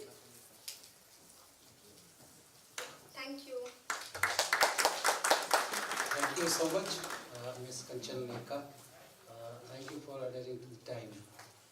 There was a little reshuffle in the schedule. First, we were supposed to listen to Mr. Nilam Dhirubhai Patel about his experiences, what he has done in the field. इनका बहुत ज़्यादा अनुभव रहा है सामाजिक कार्य करने में, और इन्होंने काफ़ी फिलांथ्रोपिक काम भी किए हैं, जिसकी वजह से इनको अवार्ड भी मिला है, और वो उसके बारे में हम लोगों के साथ अपना अनुभव साझा करेंगे. He'll share his experiences, what he has done so far in the field, and that work has given him the award. Nilam bhai. जी धन्यवाद. हमने जो काम किए हैं उसके कुछ प्रयोग आपके सामने रखना चाहूँगा. कैसे शुरुआत हुई, तो पढ़ाई के बाद सोचा कि मैं अपनी कम्युनिटी को आगे बढ़ाने के लिए क्यों ना कुछ करूँ. पढ़ाई में ऐसा था कि हम लोग थियरी बहुत पढ़ते हैं, लेकिन प्रैक्टिकल करके हमारे समाज को आगे ले जाना या कुछ प्रैक्टिकल के लिए मेरा समय गाँव को देना, तो वहाँ से सफर शुरू हुई. कुछ बहुत ज़्यादा प्रश्न थे हमारे मन में कि ऐसा क्यों होता होगा कि गांव की जो औरतें हैं वो अपना गांव का दातुन जो है वो शहर में बेच के आती है और वहाँ से कॉलगेट लेके आती है. ये भी प्रश्न था. गांव के बच्चे जो हैं वो शहर में पढ़ने के लिए जाते हैं और शहर के जो लड़के हैं पढ़ाई करके गांव में पीएचडी करने के लिए आते हैं. तो ये बहुत सारे प्रश्न हमारे थे कि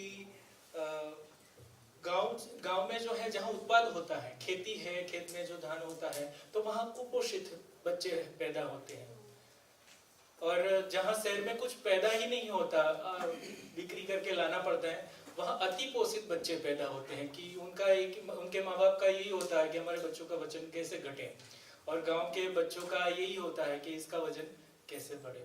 तो ये सारे प्रश्न थे. तो उसमें हम लोग क्या कर पाए, तो उसमें प्रयोग करते गए. जो भी प्रयोग किए हैं वो सामुदायिक और से, यानी कि जन समुदाय को जोड़कर हमने किए हैं. तो कुछ प्रयोग किए हैं, उसमें एक एक आपके सामने रखता जाऊंगा. शिक्षा, हम जो काम कर रहे हैं महाराष्ट्र बॉर्डर पे, तो वहाँ जो भाषा है कोंकणी, तो हमने पहले सोचा कि शिक्षा जो है तो वहाँ एक तो भाषा अलग है और गुजराती है हमारी सेकंड लैंग्वेज है। तो 1 से 4 तक की या 3 तक की जो कक्षा है तो वहाँ जो है गुजराती में पढ़ाई होती है। तो जो बच्चे जो घर पे आके जो उनकी मदर लैंग्वेज में बात करते हैं कोंकणी में, तो मुझे लगा कि ये बहुत कंफ्यूजन वाली बात है कि बच्चों का ग्रोथ ही नहीं हो रहा, वो समझ ही नहीं पा रहे। तो हमने 1 से 4 तक के सिलेबस जो है वो कोंकणी में कर दिए, ताकि जो बाहर से जो शिक्षक आएगा उनको भी कोंकणी नहीं आएगी तो वो भी कोंकणी और गुजराती का वो सिलेबस पढ़ के बच्चों को अच्छी तरह से पढ़ा सके। तो सारे जो अलग अलग जैसे उस सर ने बताया कि क से कमल ही क्यों, या ज से जंगल क्यों नहीं पढ़ाया गया, तो क से हम लोग कमल ही क्यों उसमें पढ़ाते हैं, कोंकणी में मुर्गे को कोमड़ा बोलता है तो कोमड़ा क्यों नहीं पढ़ाते। तो वैसे हमने पूरे टीएलएम बना दिए शिक्षा के लिए। फिर सोचा कि ये जो शिक्षा जो है तो शहर गांव में पढ़कर शहर तक ले जाएगी, क्योंकि उसको रोजगार के लिए जाना है। तो ऐसा एक मॉडल बनाया कि ये पूरे 17 साल हो गए मेरे, तो अर्निंग विथ लर्निंग का कि एक स्कूल हमने अभी तैयार किया है कि 11वीं 12वीं कक्षा जो है 10वीं कक्षा है तो पढ़ाई जाती है, उसके बाद आईटीआई या डिप्लोमा कोर्स करने के लिए व्यक्ति या लड़का जाता है। तो हमने दोनों को मर्ज कर दिया कि 4 घंटे जो है उसमें हम 10वीं और 12वीं कक्षा को ही पढ़ाएंगे, बीच के जो सिलेबस है क्योंकि वही डिग्री जो है मानी जाती है, तो उसको पढ़ाना, और बाकी के 4 घंटे जो है उसको प्रैक्टिकल करवाएंगे। जैसे उसको अपने लोकल 100 किलोमीटर के अंदर कोई भी रोजगार मिल सकता है, तो वो हमने सिलेबस 18 प्रकार के सिलेबस बनाए ताकि 4 घंटे उसकी थियरी हो और 4 घंटे उसका प्रैक्टिकल। थियरी में उनको जो 10वीं 12वीं का परीक्षा पास करनी है वो पढ़ाएंगे, और प्रैक्टिकल में उसको आईटीआई का जो मॉड्यूल है छोटे छोटे, जैसे सोलर रिपेयर करना है, गांव की अलग अलग नर्सरी का जो है हार्डवेयर का हम लोग करवाते हैं, औषधि का करवाते हैं, ताकि वो 12वीं कक्षा भी पास कर लेगा, उसको नॉलेज भी होगी, अपने यहाँ से छोड़कर अपने आप कोई उद्योग कर सके। तो शिक्षा में हम लोग ये कर रहे हैं, तो ये इसमें भी बड़ी हमें सफलता मिली, क्योंकि कितने सालों से हम देखते थे कि उन्होंने ग्रेजुएशन कर ली, फिर गांव में आएगा तो वो खेती नहीं करेगा, उसको खेती भी नहीं करनी और नौकरी भी मिलने नहीं, नौकरी के लिए उनको शहर में जाना है। तो ये एक पूरा कॉन्सेप्ट हमने अर्निंग विद लर्निंग का। और एक जो बच्चा हमारे यहाँ पढ़ने के लिए आता है तो जो 4 घंटे थियरी पढ़ता है और 4 घंटे प्रैक्टिकल करता है, तो प्रैक्टिकल में हम लोग सोलर से कुछ छोटी मोटी चीजें बनाते हैं, और दूसरी खेती का कुछ वैल्यूएडिशन का जो खेत से उत्पाद होता है उसका बनाते हैं, तो उससे उनको पैसे भी मिलते हैं। तो अगर अभी जो सारी स्कूलें हैं तो स्कूल में पढ़ने के लिए हमें फीस भरनी पड़ती है, और हमारे यहाँ जो बच्चे आते हैं तो वो पढ़ते भी हैं, और उसको पढ़ाई के बाद हमारी स्कूल जो है पैसे भी देगी। जैसे हम लोग एक एग्जांपल देंगे कि अगर कोई कैदी है जेल में जाता है, उनको पूरा एक वर्क होता है और वो छूटता है तो जेल से उनको कुछ रुपए भी मिलते हैं। तो ये कॉन्सेप्ट हमने डाला कि हमारे बच्चे और हमारा एरिया तो पूरा माइग्रेट है, वाली जो उसके जो माता पिता है वो कमाने के लिए बाहर जाते हैं और बच्चों को भी साथ में लेके जाते हैं। तो अगर उनको पैसे नहीं मिलेंगे तो वो पढ़ेंगे भी नहीं। तो ऐसा कॉन्सेप्ट हमने स्कूल में जोड़ दिया कि बच्चों को 4 घंटे प्रैक्टिकल करना है, तो उसके पैसे भी उनको मिलेंगे। यानी कि खेती का काम हम लोग सिखा रहे हैं और पशुपालन का काम सिखा रहे हैं, तो वर्मी कंपोस्ट वर्मी वॉश वो बनाते हैं, वो बिक्री करते हैं बहुत सारा। तो ऐसी जिनसे जो भी रकम आई वो साल में जो वो पढ़ के हमारे यहाँ से जाएगा तो उनको एक रकम दी जाएगी। तो एक अर्निंग विथ लर्निंग का, पढ़े भी और यहाँ से कमाई भी करके जाए। तो ये शिक्षा में हमने प्रयोग किया। खेती जो है, खेती में हमने सोचा कि गांव जो है पहाड़ी एरियाज है, ज़्यादातर हमारे जो आदिवासी समुदाय है पहाड़ों में बसे हैं, तो खेती की जो उनकी क्षमता है बहुत छोटी छोटी है, अपना खेत छोटा छोटा है। तो सोचा कि एक एक व्यक्ति खेती करेगा तो वो नहीं पहुंच पाएगा। अगर समुदाय में समूह में उत्पाद होगा तो तभी व्यापारी गांव में आएंगे।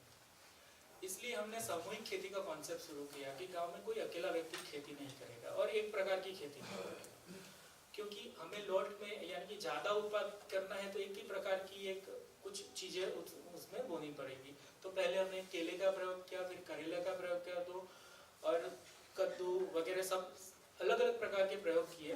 अगर और उनको कहा कि 4 लोग यानी कि जिसके पास खेती है वो जुड़ेगा, जिसके पास श्रम है वो जुड़ेगा, जिसके पास थोड़े से पैसे है वो जुड़ेगा, तो 4-5 लोग जुड़कर खेती करेंगे तो तभी हमारी संस्था उनको मदद करेगी या उसको कुछ चीजें प्रोवाइड करेगी। तो पूरे गांव में यानी आसपास के 15 गांव में सामूहिक खेती का कॉन्सेप्ट आया और ऐसा भी हुआ कि अगर खेती से उनको 4 लाख रुपए आए तो वो 5 लोगों के बीच बटेगा, तो 5 घरों में पैसा जाएगा। अभी जो क्या हो रहा है कि एक ही व्यक्ति खेती करता है, उसके वहाँ और बाकी के लोग मजदूरी करते हैं, तो जो सामूहिकता से सारे घरों में कुछ पैसे बटे, तो पूरे गांव में ये हुआ। करेले की खेती जो हमने की उसमें तो जैसे क्रांति ही कही जाएगी, क्योंकि बहुत ज़्यादा उत्पाद हुआ, यानी कि दिल्ली तक हमारे करेले पहुँचे। तो ये है, और कृषि मंत्री ने भी हमारे गांव की मुलाकात ली कि इतना ज़्यादा यानी आसपास के 15 गांव में ये हम लोग कर पाए। और ये प्रयोग जारी ही है कि अभी जो लोग खेती कर रहे हैं वो सामूहिक खेती कर रहे हैं अलग अलग प्रकार की। और खेती में भी दूसरा कि पहाड़ी एरिया है, तो हमने सोचा कि जितनी वो खेत में बैल से खेती यानी कि खेड़ होगी, तो पहाड़ी एरिया होने के कारण जो बारिश जो होती है उससे ज़्यादातर मिट्टी धुलकर नीचे चली जाती है पहाड़ी एरिया से। तो इसलिए हमने जंगल आधारित खेती का कॉन्सेप्ट भी लाया कि ऐसी खेती करें जिसमें ज़्यादा खेड़ ना लगे, ताकि मिट्टी जो है वो धुलकर ना जाए। तो बेल जो होती है, बेले वाली जो सब्जी होती है, उनके ऊपर हम लोग गए प्रयोग में। और ज़्यादातर जंगल में जो है वो बड़ी ज्वारी होती है, जंगली भिंडी होती है, तो उसके ऊपर हम लोग गए और वो खेती हमने चालू की, ताकि ज़मीन जो है ज़्यादा धुले नहीं और उसका फ़ायदा हो सके। उसमें खेती में बीज का भी बहुत प्रॉब्लम था कि हाइब्रिड जो बीज हैं वो गांव में आने शुरू हो गए थे, तो हम अपने बीज के कहाँ से लाए, और जो पुराने बीज थे वो एक ही जगह से सारे बीज मिल सके ऐसा नहीं होता था। तो सारे इकट्ठा करके हमने एक बीज बैंक भी एक तैयार की, क्योंकि पुराने जो बीज हैं वो लुप्त हो रहे हैं। अगर उसको ही बोना है तो हमें कम्युनिटी जो हमने इकट्ठा की, यानी कि बहुत सारे फार्मर्स इकट्ठा किए हैं, उनको बीज देने हैं ज़्यादा प्रमाण में, तो इसके लिए बीज बैंक भी हमें बनानी होगी। तो बीज बैंक भी हमारी अस्तित्व में आई और इससे फ़ायदा ये हुआ कि जो हाइब्रिड का जो उत्पाद है ज़्यादा है, लेकिन उनके भाव भी कम है, और जो हमारे ऑर्गेनिक बीज है उसका उत्पाद, देसी बीज है उसका उत्पाद कम है, लेकिन उसके भाव भी ज़्यादा है। और हमने लोगों को बताया कि अब हमारा जो उत्पाद है वो एकदम से बाजार में हम ना ले जाए, उससे कुछ बन सके। यानी कि हमारे यहाँ नाचनी होती है, रागी बोलते हैं उसको, तो उसकी बहुत सारी चीज़ें बनाना हमने सिखाया गाँव वालों को, कि जैसे पापड़ी उनकी बनती है, अलग अलग प्रकार की वैरायटी बनती है, बिस्किट बनती है। तो वैल्यू एडिशन में हम लोग गए कि डायरेक्ट मार्केट में अनाज बेचने से ज़्यादा हम लोग उसका वैल्यू एडिशन करें और हमारा मैन्युफैक्चरिंग हो और हमारे पास ही पैसे आए। तो ये इसमें हुआ। तो अभी जो है उसमें सामूहिक खेती से हर घर में पैसा गया और हर घर को काम मिल रहा है, हर घर खेती कर रहा है पूरा। फिर बाद में आरोग्य में जो हमने देखा कि पहले गांव में जो है वो बहुत सारे रोग नहीं थे, डायबिटीज है, शुगर है, तो और हार्ट अटैक है, वो गांव में कहीं देखा नहीं जाता था, क्योंकि गांव में ही लोग रहते थे, स्वच्छ हवा की, खाना भी अच्छा है। लेकिन जब माइग्रेशन शुरू हुआ कहीं ना कहीं, यानी कमाई के लिए है, शिक्षा के लिए है और चीज़ के लिए, तो बहुत सारे रोग भी गाँव में आने शुरू हो गए। फिर सोचा कि कम्युनिटी हेल्थ सेंटर है, इसमें हम लोग कैसे काम कर पाए, क्योंकि वहाँ ही उनको फ्री में दवाई मिल सकती है। अगर बाहर के दवाखाने में जाएंगे तो उनको महंगा पड़ेगा पूरा इलाज। तो फिर सरकारी अस्पताल में कम्युनिटी के साथ जोड़कर, हमारे जन समुदाय के साथ जोड़कर हमने देखा कि सरकारी हॉस्पिटल में डॉक्टर तो है लेकिन टेक्निकल साधन नहीं है। तो सोचा कि हम लोग उनको प्रोवाइड करें, और उनको बोला कि हमारे गाँव की जो समिति है वो एक्सरे मशीन आपको देगी, लेकिन उनका संचालन भी गांव का लड़का ही करेगा। और इस तरह से एक पीपी मॉडल जैसा एक कम्युनिटी सेंटर हमारा शुरू हुआ, जहां गांव के जो बीमार है व्यक्ति है, उनका टेक्निकल जो हमारे साधन रखे उसमें उसका एक्सरे निकलना है तो वो भी फ्री हो जाएगा, और सरकारी दवाखाना है वो भी चलने लग जाएगा। ऐसा शिक्षा में भी हुआ कि थोड़ा सा आगे ले जाता हूँ कि गांव के स्कूल में भी हमने गांव के जो पढ़े लिखे लड़के हैं उनको अपनी स्कूल में ही पढ़ाने के लिए भेजना शुरू कर दिया ताकि हमारा सिलेबस हम लोग बच्चों को पढ़ा सकें। तो हेल्थ में ये है, और गांव की पूरी नर्स बहनों की टीम बनाई जो गांव के जो लोग हैं उसको कौन सी तकलीफें हैं उसमें हम लोग क्या कर पाए। तो पहले तो वन औषधियों से उनका इलाज हो सके कि नहीं, और एक गांव में वैन शुरू की, एम्बुलेंस वैन, जिसमें हम लोग एलोपैथी की दवा भी करते हैं और नेचुरोपैथी की दवा भी रखते हैं। तो गांव की औषधियों से भी उसका उपचार हो सके, ऐसा भी एक यूनिट हमने बनाया है। क्रू उद्योग में हमने ये किया कि गांव के लोग माइग्रेट होते हैं तो कमाने के लिए दिवाली के पहले और होली के बाद, तो पैसे नहीं होते तो हमारे लोग 200 किलोमीटर 100 किलोमीटर तक माइग्रेशन करना पड़ता है उनको, और 15 दिन के लिए 6 महीने के लिए। तो ये कैसे कम कर पाए, तो देखा कि आसपास जो है कि जंगल है, तो जंगल में क्या है, तो जंगल की जो उत्पाद है उसको हम लोग कैसे अपनी आय में कन्वर्ट करें। तो इसलिए पूरा एक जैसे लोकल गान है तो उसकी बहुत सारी चीज़ें हम लोग बनाते हैं और उसका एक उद्योग कर रहे हैं। और गांव में जंगल में महू के पेड़ होते हैं, तो देखा कि गांव में तेल जो है तो बाहर से आता है, अब महू के बीच से तेल निकलता है, तो सोचा कि हम लोग हमारी तेल की ब्रांड क्यों ना करें और लोगों को दें। और जैसे सपोला होता है या कॉटन का तेल होता है, मूंगफली का तेल होता है, जैसे गांव में महू के बीच से तेल निकलता है, तो हमने पहला एक प्रयोग किया कि गांव में एक कच्ची तेल गानी रख दी, तो आसपास के लोग अपना महू का तेल निकालने के लिए आते थे।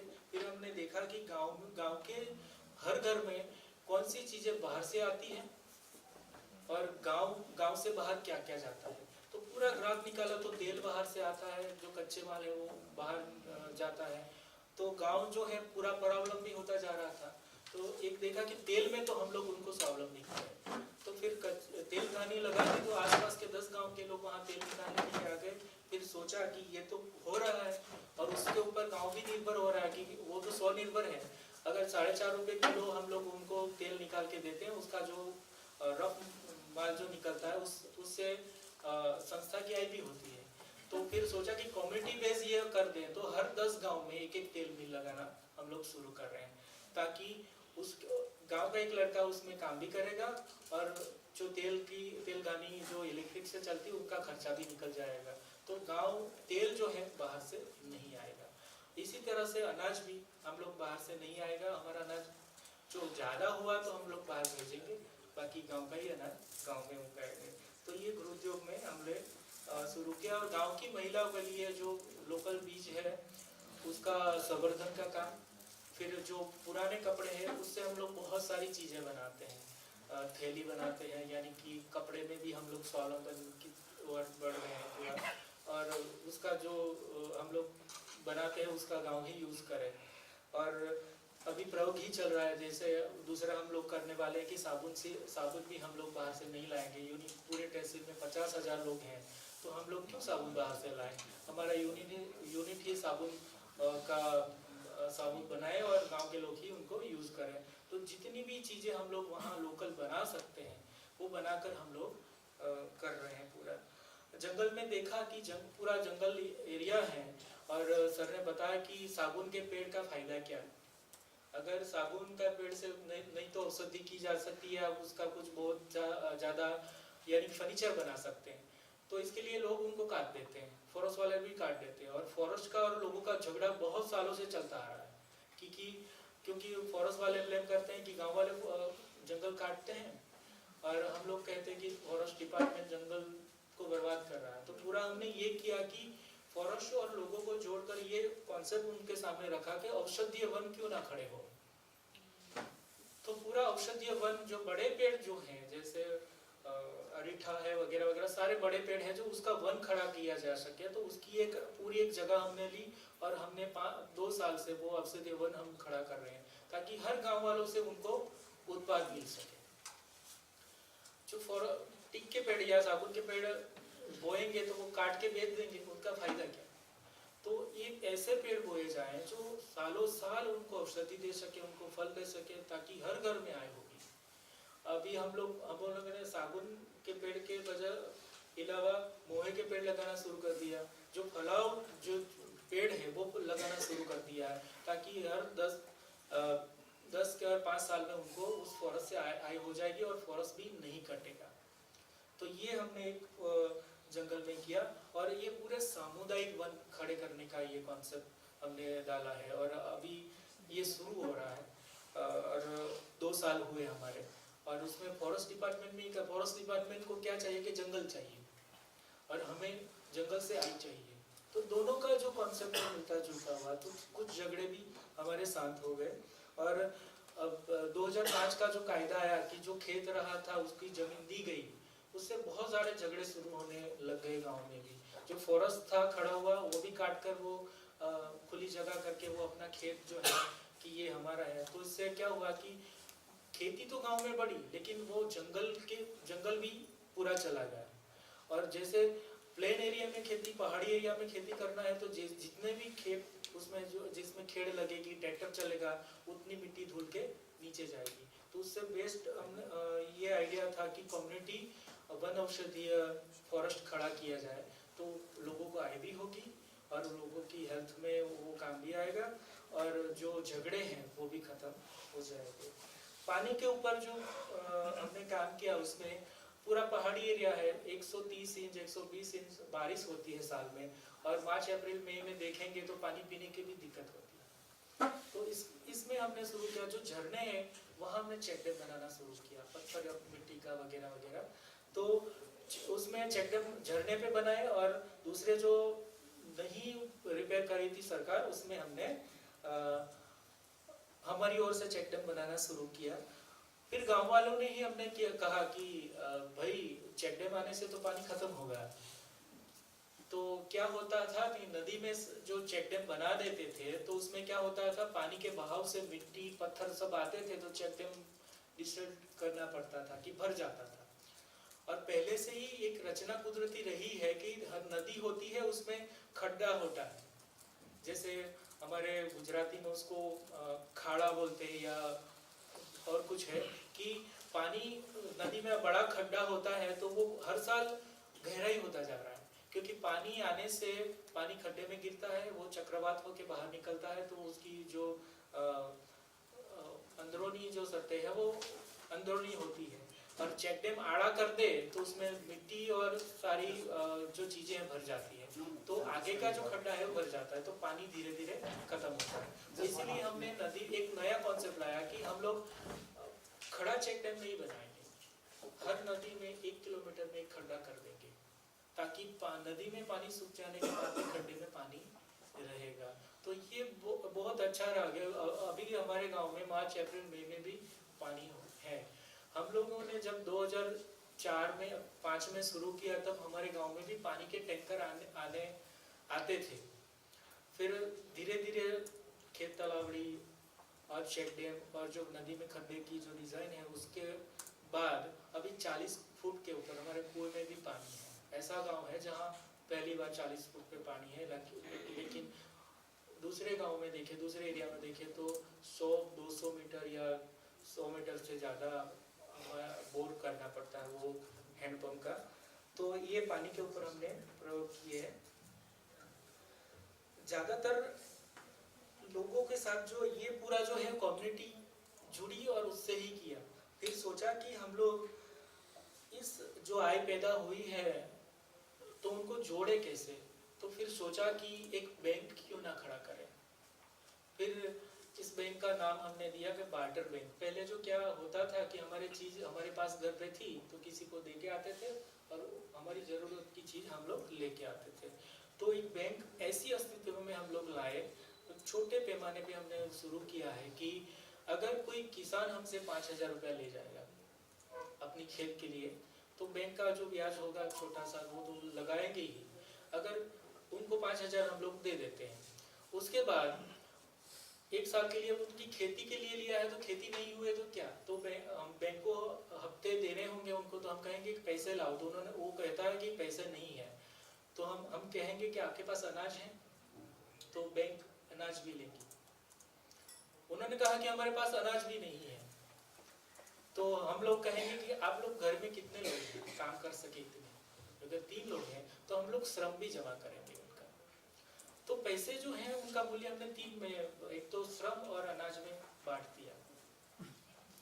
जो श्रम है, अगर कितने लोग हैं जो पैसे नहीं दे पाए, अनाज भी नहीं दे पाए, तो उनका श्रम है, तो उसकी योजनाएं जो है हमारे पास, एक गांव में कुछ सामुदायिक का काम करता है तो उसमें जोड़ देंगे उनको, और उनसे जो पैसे आएंगे वो बैंक में जमा होंगे, और पैसे बैंक में जमा हो गए और उनको पूछेंगे कि आपको पैसे चाहिए अनाज, क्योंकि ऑर्डर किसी ने हमको पैसे नहीं दिए और अनाज दिया है तो उनको अनाज दे देंगे हम लोग, क्योंकि हमने देखा कि जरूरतें जो होती है व्यक्ति कमाने के लिए, उनको अनाज की जरूरत होती है, कुछ अपने लिए कुछ कपड़े वगैरह खरीदने के लिए जरूरत होती है। तो बैंक जो है, तो इस तरह से हमारा जो है हम काम करते हैं कि बैंक में हम लोग पैसे भी देते हैं, अनाज भी लेते हैं, और श्रम अगर कोई जमा करें तो उनके लिए हम लोग, हमारे पास 10-20 मजदूर हैं तो उसके लिए मनरेगा को हम लोग कहेंगे कि आप उनको काम दे दीजिए, अलग कंस्ट्रक्शन वालों को भी हम कहेंगे कि उनको काम दे दीजिए, और इस तरह से हमारा मजदूर संगठन जो है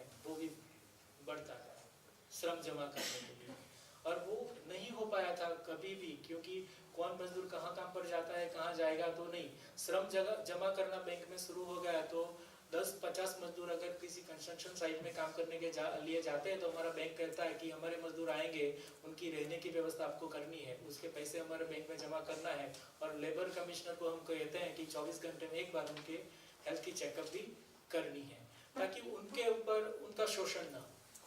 तो इसको हम एक समुदाय से हमने जोड़ दिया है, और बहुत सारे कुछ प्रयोग चल रहे हैं हमारे शिक्षा के ऊपर और हेल्थ के ऊपर, और एक व्यक्ति से, यानी कि हमारी ओर से हमने काम शुरू किया। आज हमारे पास 63 वॉलंटियर्स की पूरी एक युवाओं की टीम है, और एक गांव से शुरू करके हमने एक तहसील और दूसरे तहसील यानी 155 गांव में हम लोग अभी काम कर रहे हैं पूरा स्वावलंबन का।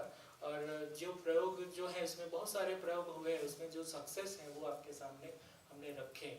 और आपने देखा कि गांव की जमीन गांव की मिट्टी गांव की, गांव का पानी गांव का, तो गांव में जो उत्पाद है उसका जो पैसा है वो भी गांव का होना चाहिए, तभी जो गांव का स्वावलंबन है वो हो पाएगा। तो आपके सामने इतनी ही बात रखी है। अस्तु। शिक्षा के बारे में हमने देखा प्रयोग की है, उसके बारे में हमने एक किताब भी निकाली है, उसका नाम है साथी, और आरोग्य के बारे में हमने किताब निकाली है, उसका नाम है अनोखी परिचारिका, और दूसरा जो योजना के बारे में हमने किताब निकाली है उसका नाम है लोक योजना। और अब लोग एक सारे जो इकोनॉमिक्स के प्रयोग करके पता चला कि ट्राइबल इकोनॉमिक्स हम लोग नहीं समझेंगे तो ट्राइबल का जो विकास है वो नहीं समझ पाएंगे, इसलिए हम लोग ट्राइबल इकोनॉमिक्स के ऊपर भी रिसर्च कर रहे हैं, उसका 6 चैप्टर हमने लिख दिया है।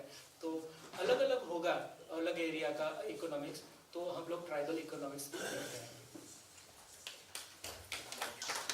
बहुत धन्यवाद नीलम भाई पटेल जी, आपका जो अनुभव है, आप लोगों ने जो काम किया है 155 गाँव को जोड़ने का, यहाँ 2 लोगों को जोड़ने में भी बहुत मुश्किल आती है। दूसरी बात, अभी जो स्थिति है इतनी विरोधाभासी स्थिति है जीवन शैली की वजह से, और उस समय में जहाँ पे जिस जीवन शैली में हमें बहुत जिसको कहते हैं हम लोग कैश बेस्ड इनकम चाहिए होता है, वहाँ आपने इस तरह का प्रयास किया और बहुत सफल प्रयास किया है, मुझे लगता है अनुकरणीय है। ये पूरा सेशन चाहिए था आपके लिए, लेकिन हम क्षमा चाहेंगे, समय की कमी है। I would like to call miss Dipti Mariminch and Smriti Soren for their presentations on asserting technological advancement of Adivasi. I would also request them to, conclude their presentation in 10 minutes because of the next session we have to start after this session. So I'm sorry to cut down the time, but I have been asked to inform this. So please.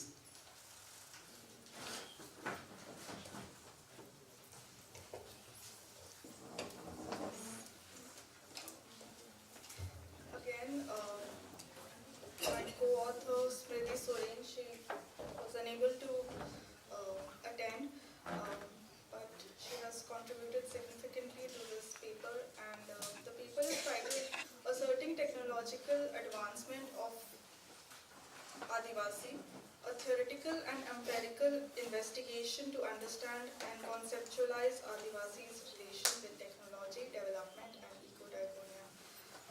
Very heavily loaded title, but basically it attempts to understand or compare the whether the indigenous technology, if it's advanced, primitive or rather context-based. And I would begin this by drawing your attention a little towards the picture that accompanies this first page, that is I would like to invite from the audience if they would like to tell what this fence is made of. Or yes, so this is made of the what they call the khajur or the tadi and ped, and that is in great number in this entire region of Daljari, and people when they tell about or reflect back to their oral history, they also wonder if the village got its name from the enormous number of the tar ped that is found there. And it's a great source of livelihood to the people itself. We see that, and as we delve further into what indigenous technology is, we see that it's basically using the local resources for the local needs, and this is a great example of how sustainability is incorporated into the indigenous life and livelihood. So this will just give you a short idea of what the presentation will entail. It will look through what indigenous technology is, with the objective of critiquing technology as machine intensive.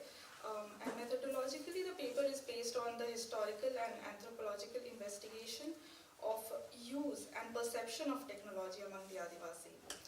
Again, we look at the concept of eco-diaconia and the impact of the liberalization, privatization and globalization on Adivasi technology skill. That is how land and forest dispossession has impacted Adivasi technology. So, Tregost and Mathur understand technology as a process and systems of to improve the human condition through tools and resources. And technology is basically applied knowledge, and therefore it is very crucial to understand what indigenous knowledge is.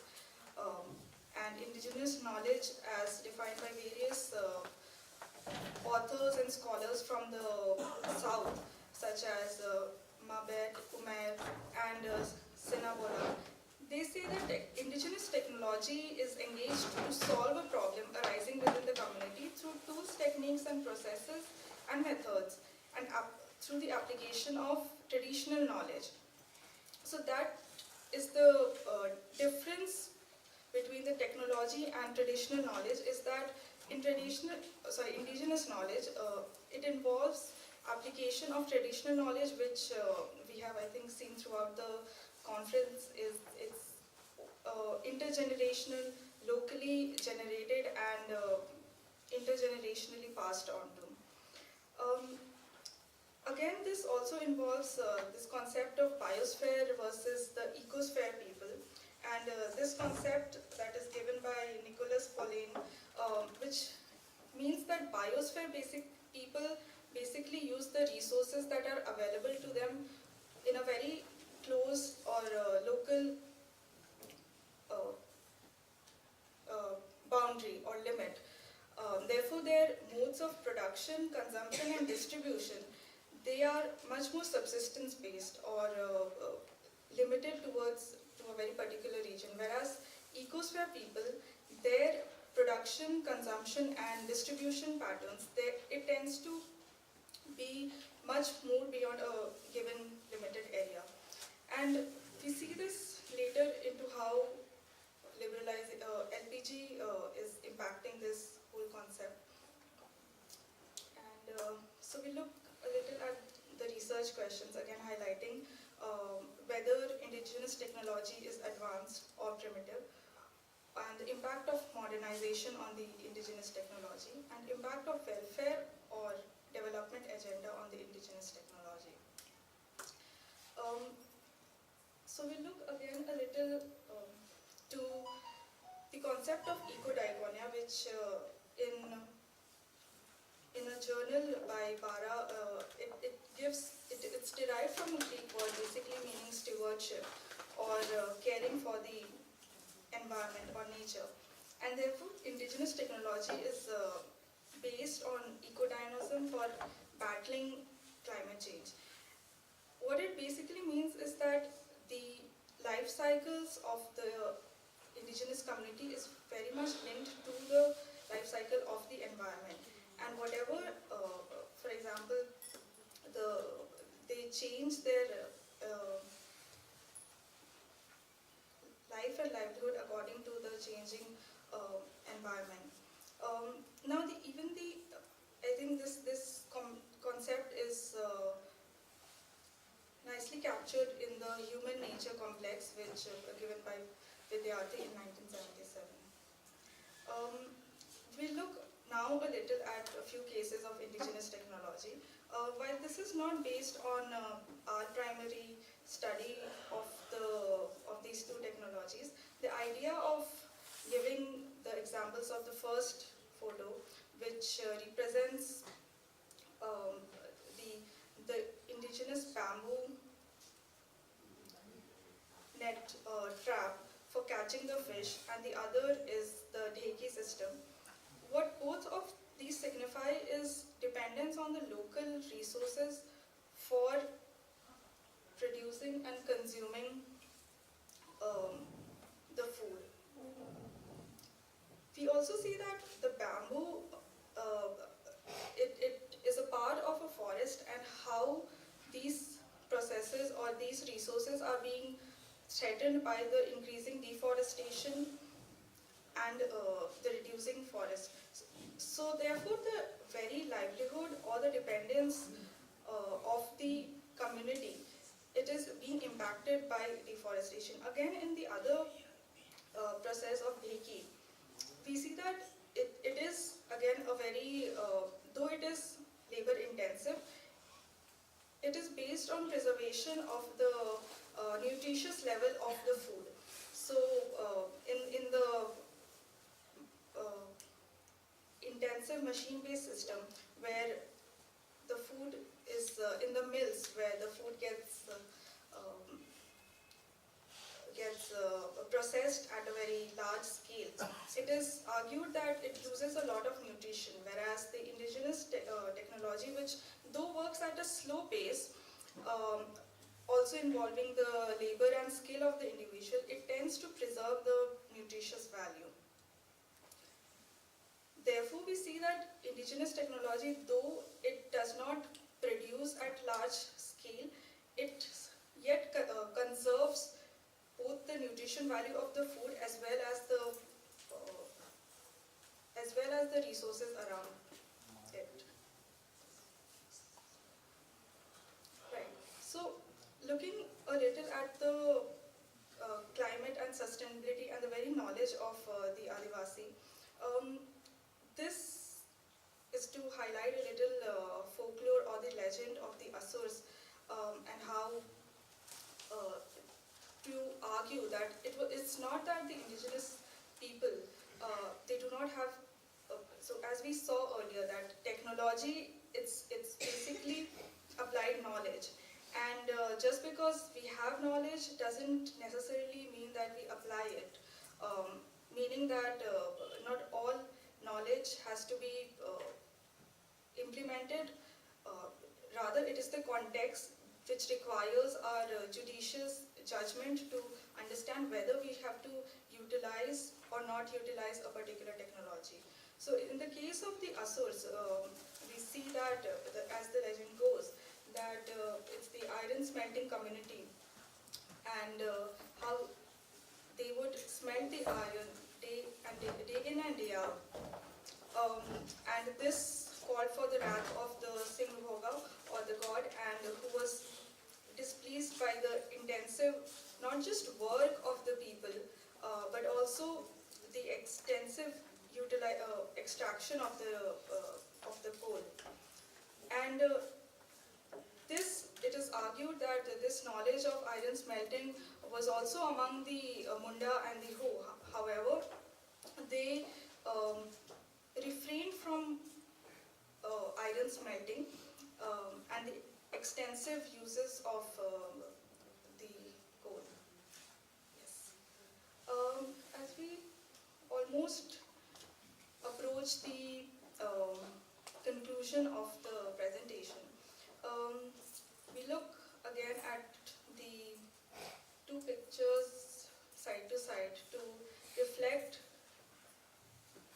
what technology or which technology can we call inferior or superior, or which technology do we have to pursue. So at one side we see a lady who is actually weaving this jhadu from the grass, and at the other side we see a huge drilling machine at a coal mine site. Now both definitely involves a lot of skill and knowledge, and both involves understanding of various processes, techniques. However, it's the underlying argument that we are making is that it lies in the judicious understanding of whether we have to apply a certain technology in order, and the impact that it will have on the local environment. Therefore, understanding humans as not just the human itself, but also in connection with the entire environment or ecology that surrounds them. Yes, and as we move forward, we look at the impact of the LPG on the Adivasi, and while this shouldn't really have been a different slide altogether, because throughout we have been seeing through the process of land grabs and deforestation, which itself is a element of LPG, that yes. So what we actually see here is some soil that is required for just for the preparation of the Sirhoi festival at the village. And talking to the people, we realized that these soil, they are not available now. They used to be available earlier locally, but now they have to get it from the market from somewhere else, as the mine that would extract the soil, they displace not just the people but displace also the soil to take away it somewhere else. And therefore this practice of decorating the earth, while it is still, the people still are trying to preserve it, yet we see that if we have to get soil from somewhere else, how long it will persist. And just to give the conclusion to this, I would like to conclude by giving another example or in relationship with this, is that of a bazaar where the women say that they would produce a lot of material or the bamboo from the jute jhadu from the area, and they would sell and also produce lots of agriculture product from the farmlands and sell in the market. However, after the land grab, the entire livelihood has gone, and they no longer go to the market, and that also impacts crucially the way the social solidarity or the interaction among the people in the village occurs. So with that, I would like to thank everyone.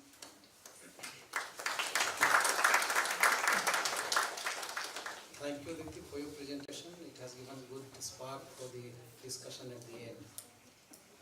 Our last presenter is Ms. Sindhu Priyadarshini R, who is going to present on the title Importance of Promoting Sustainable Tourism at Pulli Dam, Tiruvallur.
everyone, good evening. My name is Indhu Priyadashini. I am from Tamil Nadu.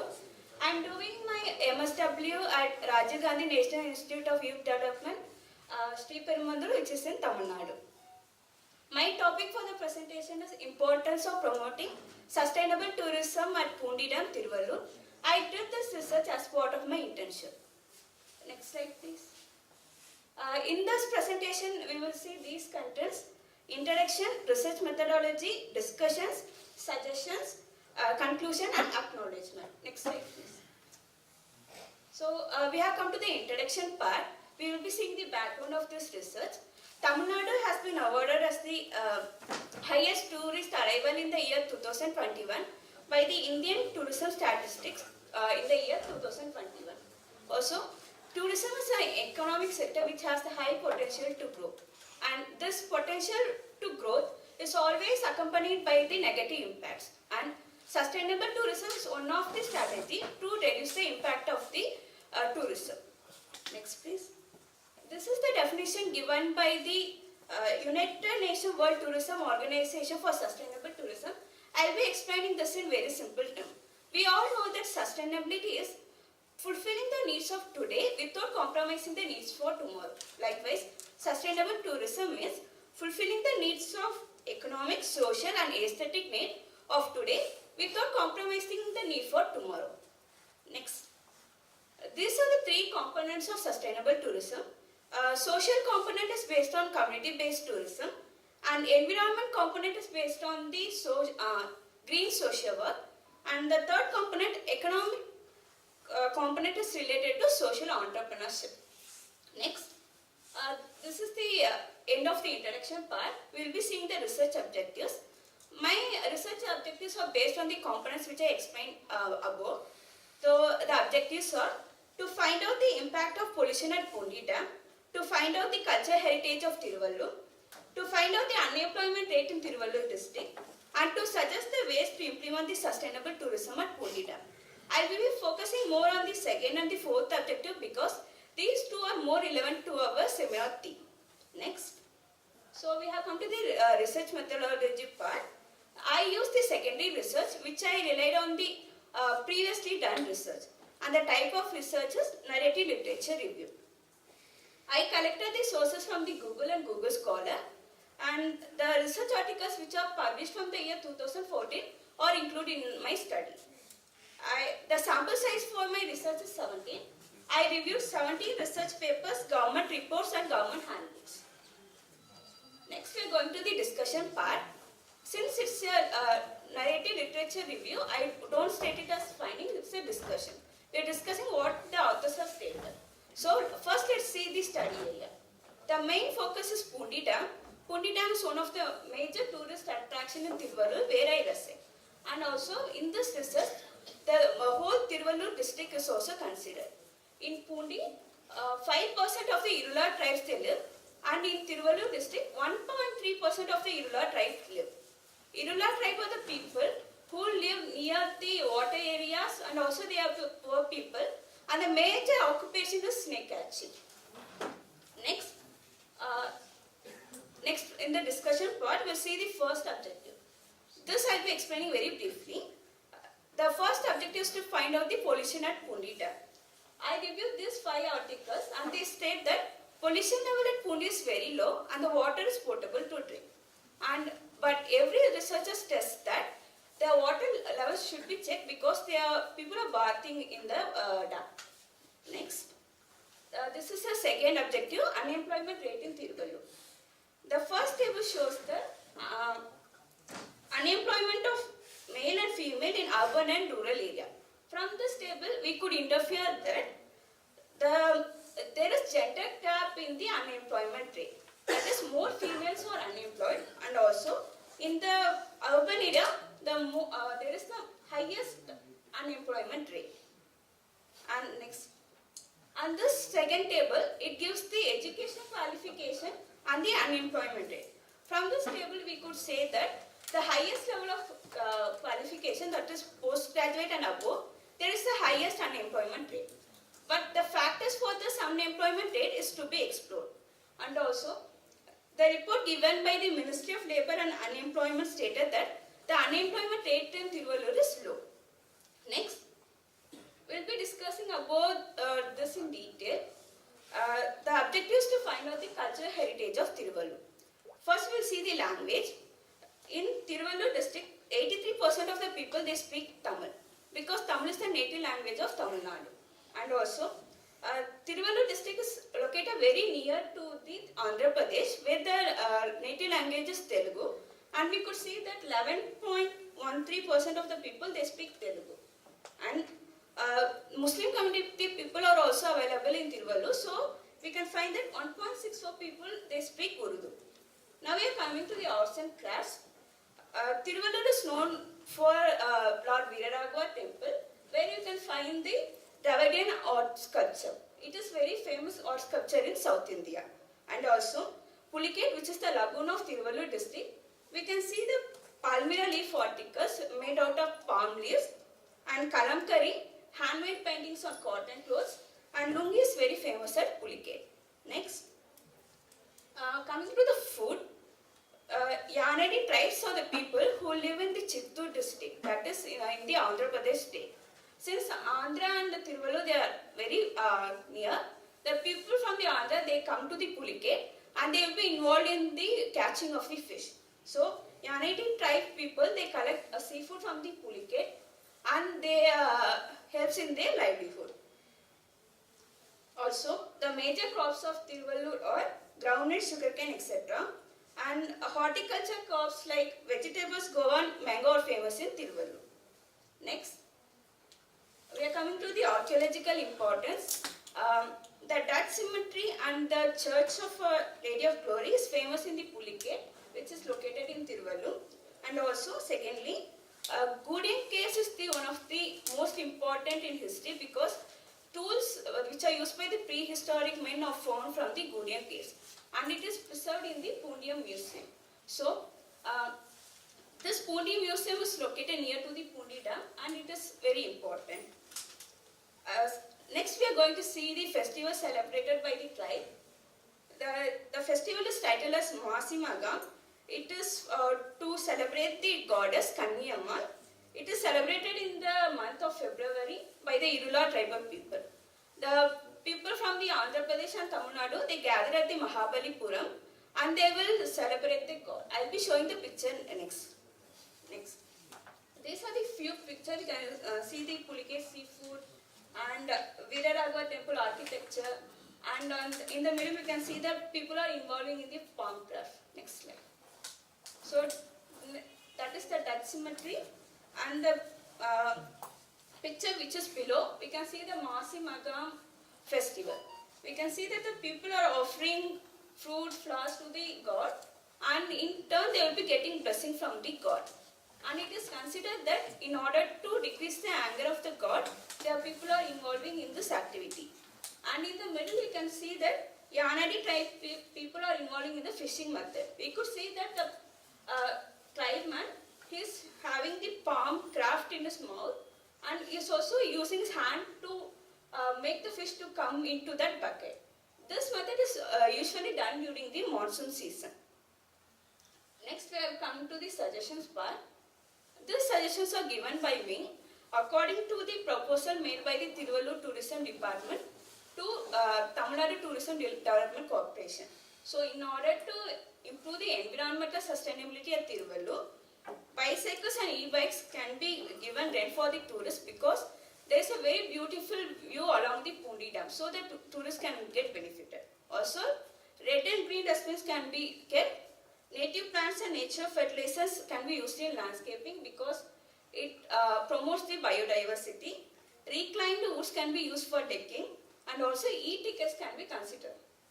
Next, in order to improve the economic sustainability, local tourist guide can be promoted because it reduces the unemployment rate.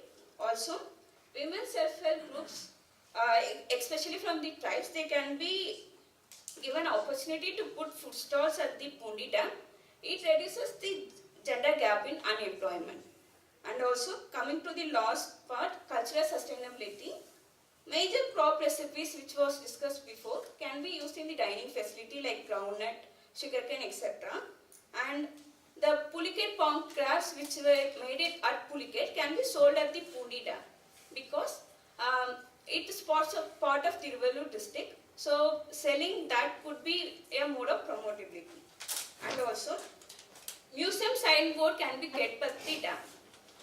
Pundi Dam and Pundi Museum are very near, so people who are coming to the Pundi Dam, they can see the signboard and they can visit the Pundi Museum so that the cultural heritage is also promoted. So we have come to the conclusion. In conclusion, I would like to say that promotion of sustainable tourism at Pundi Dams helps in maintaining the low pollution at Pundi, achieving nil unemployment rate in Tiruvallur district, and it also protects and promotes the high culture of Tiruvallur. And TTDC can implement this phase in order to improve the dam as a tourist destination. And lastly, I would acknowledge, I would like to thank these people who gave me the opportunity to present. Also, I would like to thank Mr. Praveen Leo who gave me the idea to work on this project. And also, I would like to thank my family and friends who gave me the moral support to attend this seminar. Thank you so much. Thank you, Ms. Sindhu, for your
or something you said.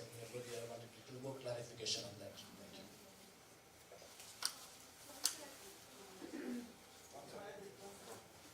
You were talking about women not inheriting land based on some, you were not talking about customary laws and then you have some problems on that. So I wanted a little more clarification on that. हाँ, मैं मिलियोर कल को बुराड़ी से आया हूँ। Actually मेरी एक समस्या तो उसमें ऐसे हुआ कि मेरे पिताजी वो कभी सेकंड वर्ल्ड वार में गए हुए थे, तो वापस आकर के उन्होंने क्या किया, घर की कमाई से जमीन खरीदने के बाद में उस पे जो ये होता है सखुआ का पेड़ जो वहाँ पर था, उसको सारे बीज गिरे थे उसके पौधे, उस पर चारों तरफ उसके बड़े, तो उसने उसको बोला कि इसको मैं नहीं काटूंगा। तो वो आज उसका रेडियस कम से कम 6 फीट का हो रहा है। जब मैं छोटा था उस समय मेरे सामने उसने क्या किया, उसको छाप करके बढ़ा दिया और बहुत सारे मेरे ख्याल में वहाँ पर 100 से ज़्यादा पेड़ हो गए और एक पेड़ की कीमत पता नहीं कितनी होगी। तो उसको मेरे को काटने के लिए मना करते हैं, वहाँ का गवर्नमेंट है, वो बोलता है तुम इसको नहीं काट सकते। उसका मैं एक्चुअली यहाँ पर दिल्ली में घर बनाया, एक सेंटिमेंट थी कि भाई मैं अपने पिताजी का वो पेड़ है उसको मैं यहाँ की ज़मीन में घर पे लगाऊंगा, लेकिन बहुत प्रयत्न किया, मेरे को वो सफलता नहीं मिली। मैं वो लकड़ी को यहाँ पर अपने जमीन उस पे खेत घर पे नहीं लगा पाया। मेरे लिए कोई समाधान मिल सकता है क्या?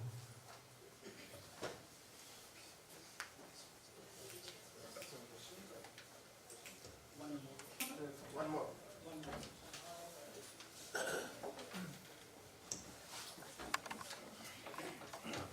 Oh yeah. It's a question for concern regarding the brewing of the traditional local wine. You have mentioned about the women livelihood regarding that, but you don't specify, like the religious basis on that, whether they are like still practicing their traditional religion or those Christian converts are practicing their livelihood. So can you give that clarity? Because many have stopped brewing of local wine after converting to Christianity.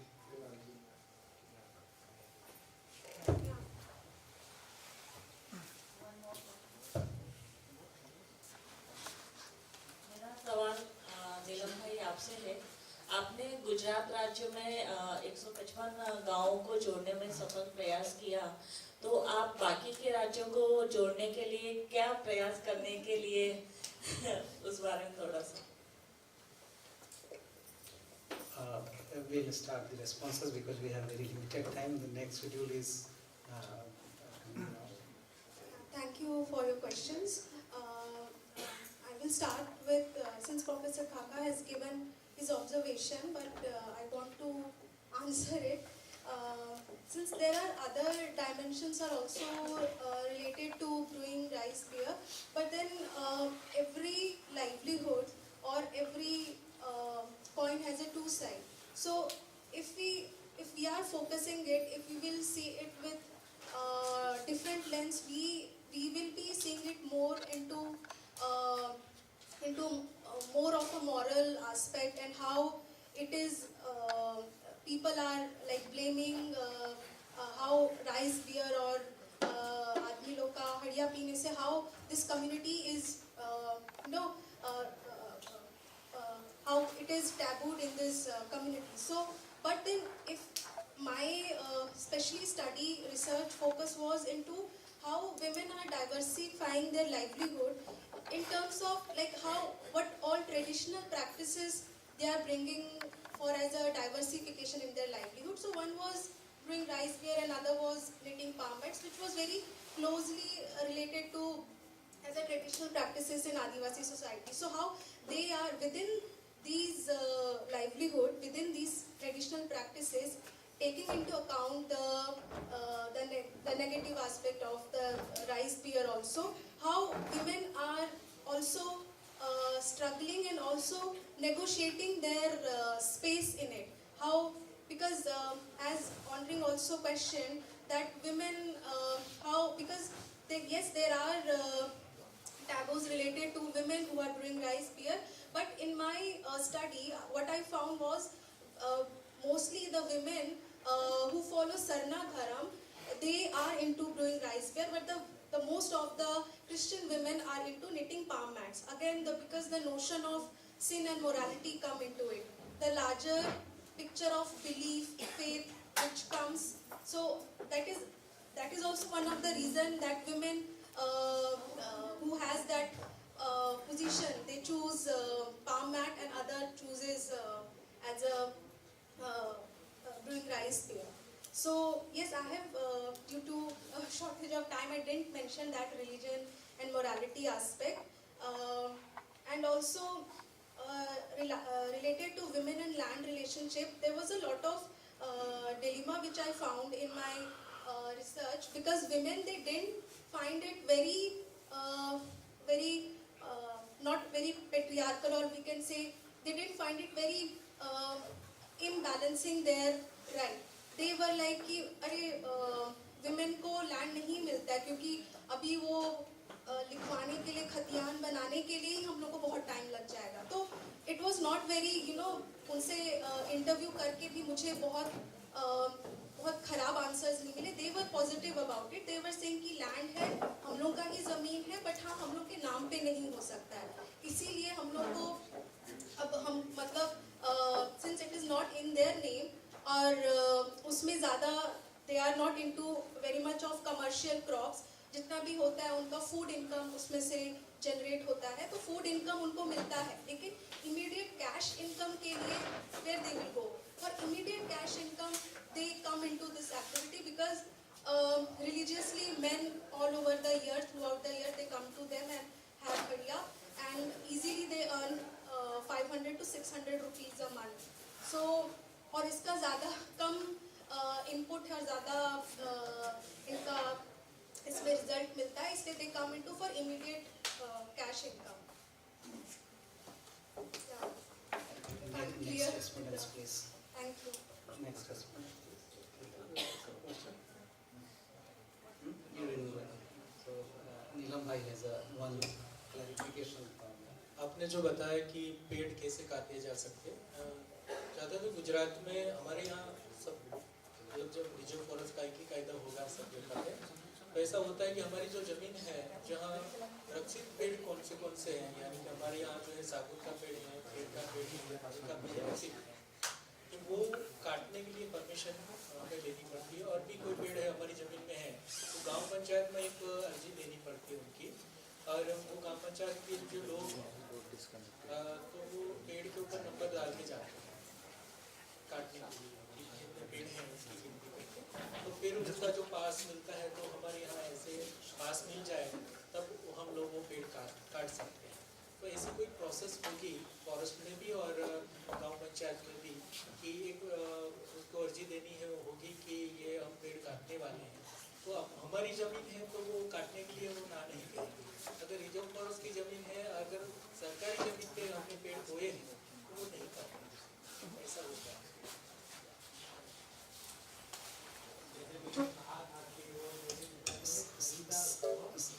Sir इसको इस session के बाद discussion आप लोग कर लें आपस में, नहीं तो फिर नेक्स्ट सेशन नहीं हो पाएगा और हम लोग लाभान्वित नहीं हो पाएंगे. एक और सवाल, दूसरा जो सवाल है बहुत संक्षिप्त में कैसे गांव में वो काम कर पाए, तो बहुत सारे लोग अभी भी हमारे यहाँ तमिलनाडु से टीम आई थी, वो ऑब्जर्वेशन करके गई कि कैसे वो हमने कम्युनिटी बेस्ड पूरा जो उद्योग है और सबको जोड़कर जो काम किया, तो हमें तो ऐसा लगता है कि हम ज़्यादातर जगह पर फैले और काफ़ी सारे वहाँ से युवा हमसे जुड़ेंगे तो हम भी वहाँ आएंगे, तो हमारा जो ज्ञान का आदान प्रदान होगा तब दूसरी जगह पे भी हम लोग काम कर पाएंगे. तो अच्छा एक डेवलपमेंट का मॉडल है और सब जगह पर हो ऐसा हम लोग सोच रहे हैं. Thank you very much. I would like to conclude very quickly. I have few observations, but I'll also be very brief. About the paper of Ms. Kanchan, I would just like to say one thing that Professor Khaka also said about the stigmatization of local breed, beverage, Haria. But it depends who does it and what way it is done. Millets were supposed to be the poor man's food, but now we are very proudly having it in the flights. तो यही बात है. दूसरी बात मैं ये कहना चाहूँगा कि लाइवलीहुड को अगर आप और एक्सपेंड करना चाहते हैं, बहुत सारे एवेन्यूज़ हैं, and that should be done in blended mode because we cannot avoid the latest or modern advancements.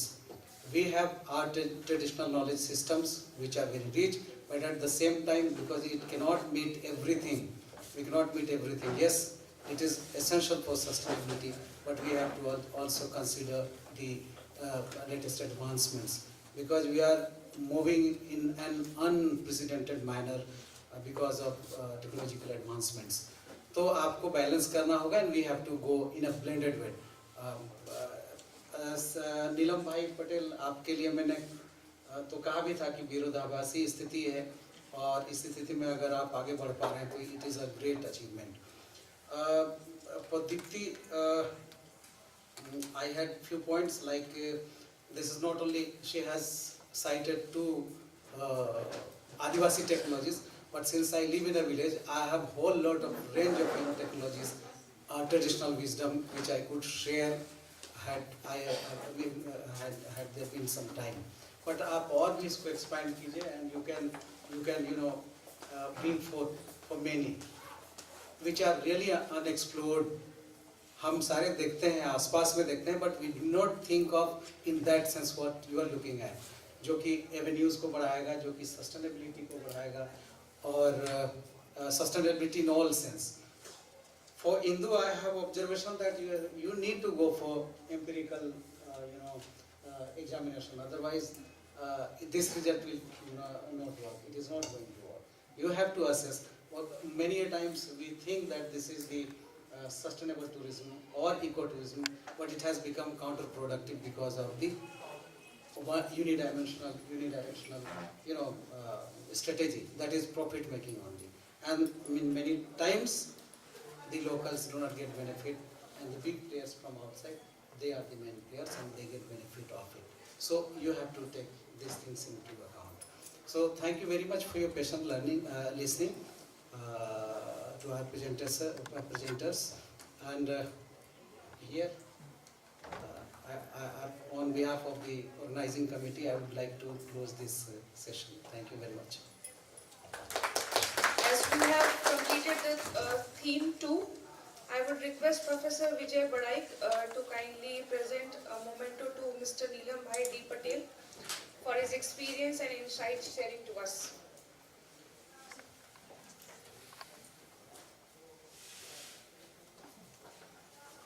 I request Badaik sir to present a certificate to Deepti Mary Minch. And Deepti, you can also collect the memento and certificate for Smriti Soren.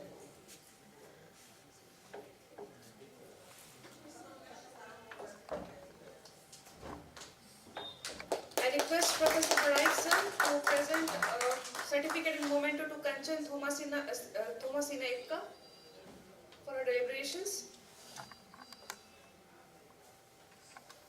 And I request him again to present certificate and memento to Indu Priyadarshini R for her presentations.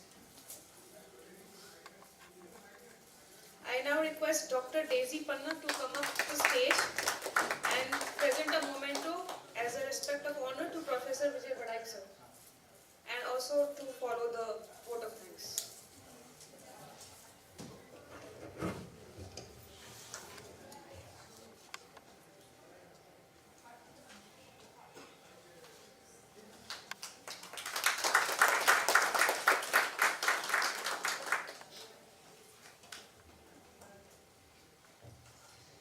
Good evening and Johar. So on behalf of the organizing committee, I would like to thank all the speakers.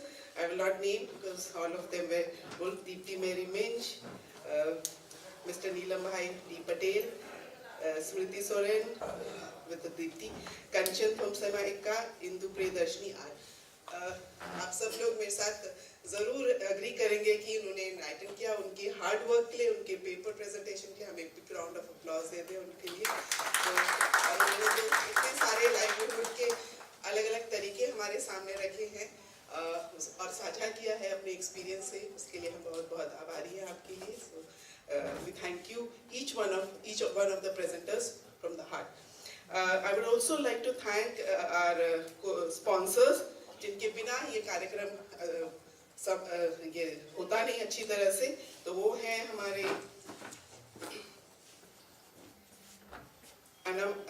अनामया and pyramid foundation and USAID, तो उनके लिए भी हम ताली बजाकर support किए। So thank you.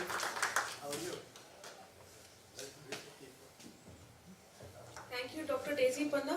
Now I request the people on the dais for the group photograph.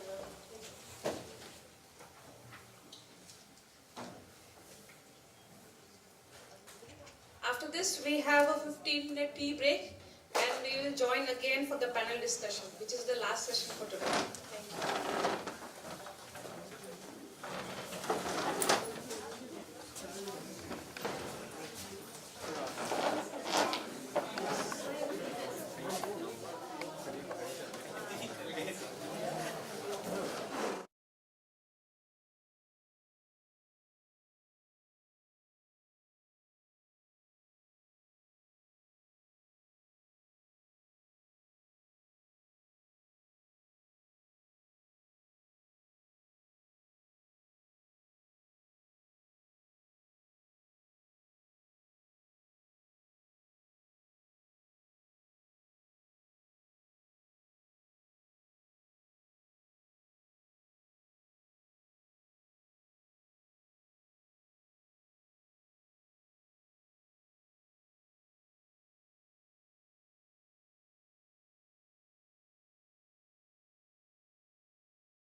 ecology, production and conservation patterns of indigenous peoples.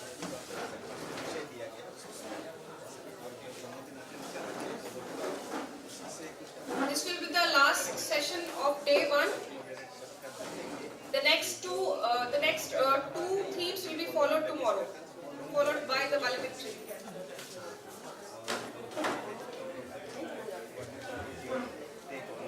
To start with the panel discussion, I would like to invite the moderator of the panel discussion, Dr. Joseph Marianus Kuchur. So I request to kindly be seated on the dais. Dr. Joseph Marianus Kujur is the director of Xavier Institute of Social Service, XISS Ranchi. Dr. Kujur has 24 years of experience in teaching in various institutes. He was a lecturer at the Department of Social Science, Jnanadeepa Vidyapeeth, Pune. He was also the HOD and Assistant Research Director at the Indian Social Institute, New Delhi. Currently, he is the Director, Head Department of Research and Planning at XISS Ranchi.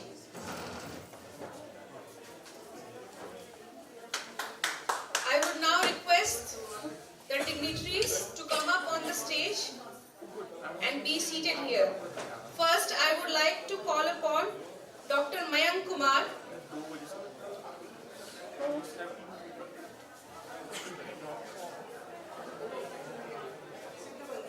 I request Dr. Mayank Kumar.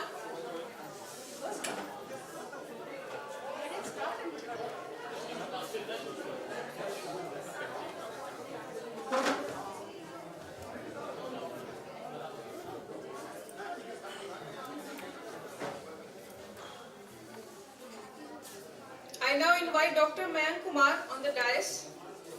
Dr. Mayank Kumar is Associate Professor of History at IGNOU, New Delhi.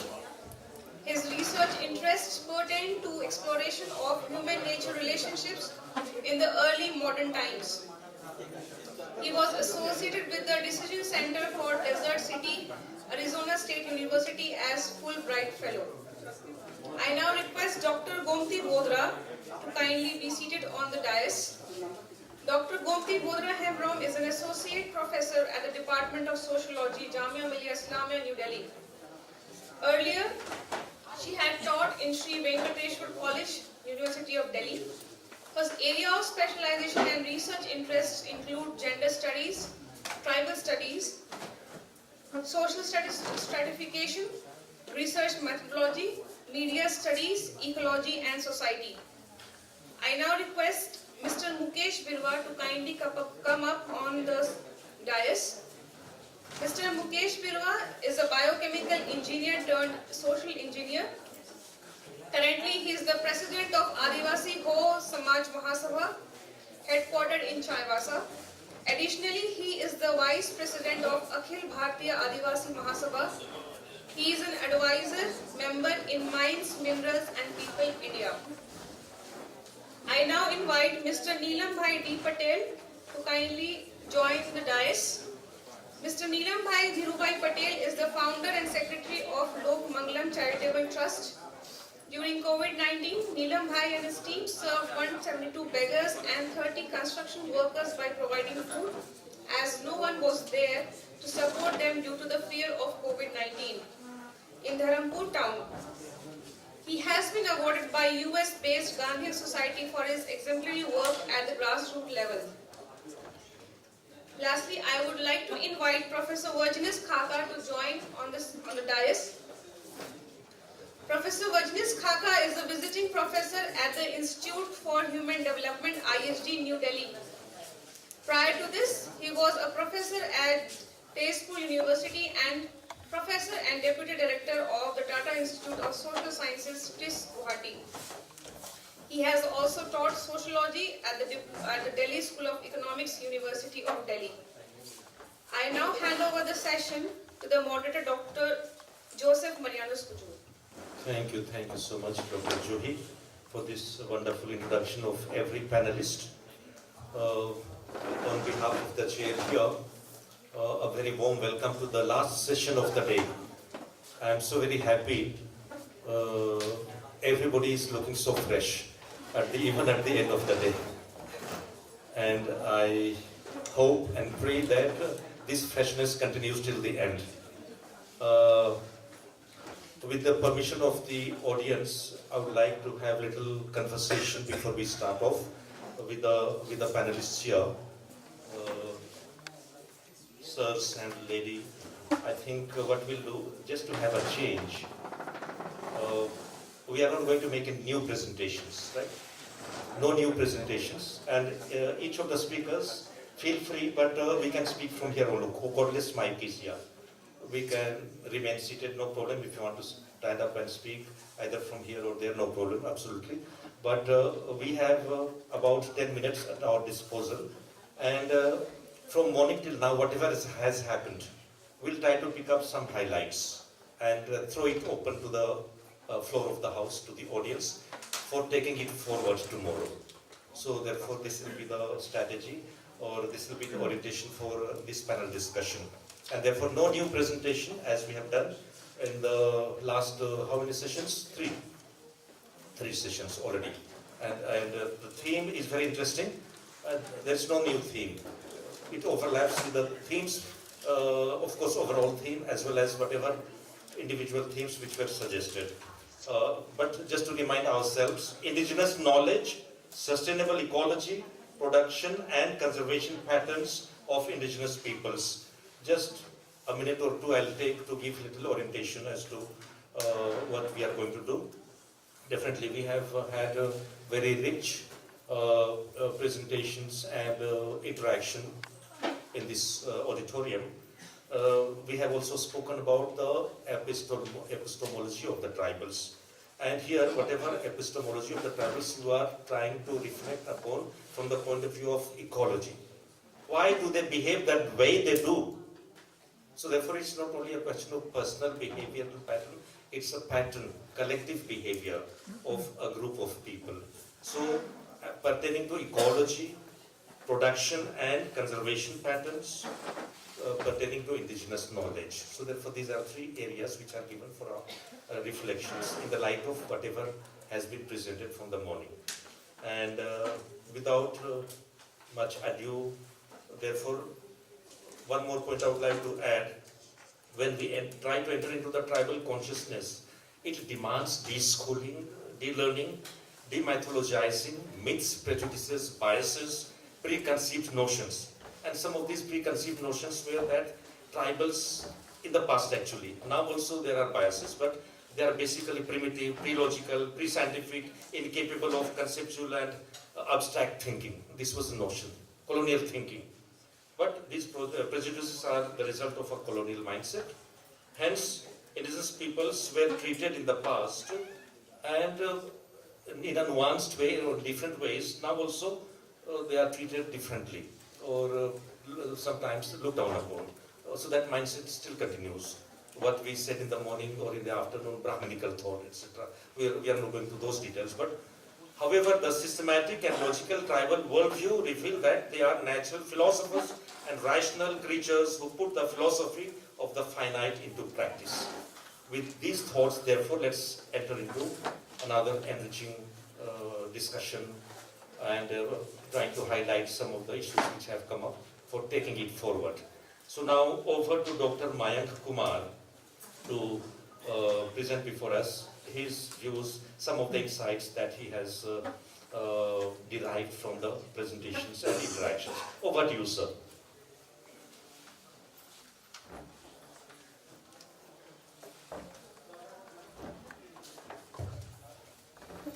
Thank you very much, but I think I'm the wrong person because I have just joined. I have not attended any of the session. I could not. I was be somewhere else. So I think somebody who has been participating throughout the day, if that person initial decision, that would be better. Thank you. I'm sorry, I didn't realize you were just later. No worries. We'll give the last chance, sir. Dr. Gomti Bodra? Yes. Yeah, please.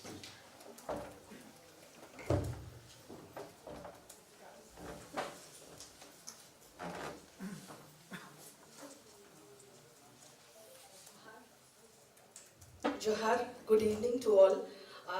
Thank you so much, organizer, for giving me an opportunity to be a panelist. Of course, a very interesting and very significant topic of indigenous knowledge, sustainable ecology, production and consumption pattern of the Adivasi population, the tribals, the indigenous population of India. I would start this discussion because since the morning we've been discussing on the theme of how the notion of indigeneity as well as how that get interfaced with conservation, ecological, biodiversity, conservation of the tribal people in India. So I will start with a Munda prayer over here, and this has been compiled and sung by the famous Adivasi intellectual Padma Shri Dr. Ramdayal Munda. And this is a Munda prayer song. Sirmaren sing bungao tere ninga amgao tere ninga ni sida do apege johar ale sida do apege johar nida singi kudam vitar joar joar govari joar joar joar govari joar. So if one looks at the indigenous people, they have got us this prayer basically signifies the cosmo-vision of the indigenous people of India, the Adivasi specifically, that how they actually look at nature, how they look at ecology per se. This particular Guwari Durang, the Munda Guwari Durang, or the prayer song basically signifies that the greatest spirit which lives in the sky and the Mother Earth, together we pray to you, we revere you, and we invite you. So this is how the revering of the nature starts from the very beginning of the cosmovision, which is again related to the way of life, the actual practices, the ritualistic practices which they do in their everyday life as well as in the different festivals, different ceremonies.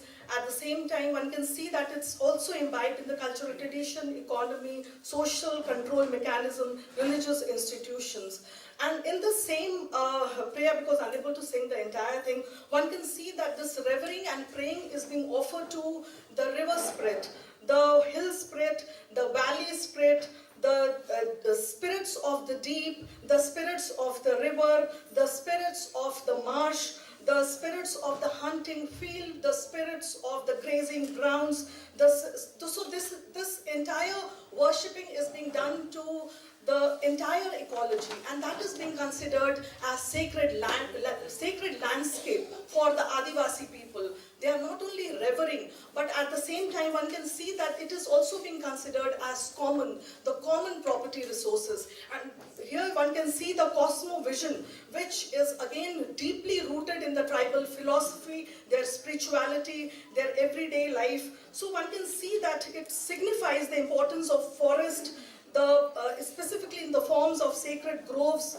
water in the forms of springs and river, mountains, forested hill, which is termed as Bir Buru in Adivasi social, cultural and spiritual life. So many of the rituals are still used to show the respect to the forest and water. In everyday life also, I mean to say, I'll just give you one small day-to-day activity. People used to go to the forest to cut trees, branches for their everyday use. And one can see that one is not going to just simply go and chop off the branches. They're going to approach the tree and then they seek forgiveness and then specifically they cut the tree. So this is how you see, which signifies the symbiotic relationship between the human beings, the people and the nature. The symbiotic relationship got extended in the institution of kinship.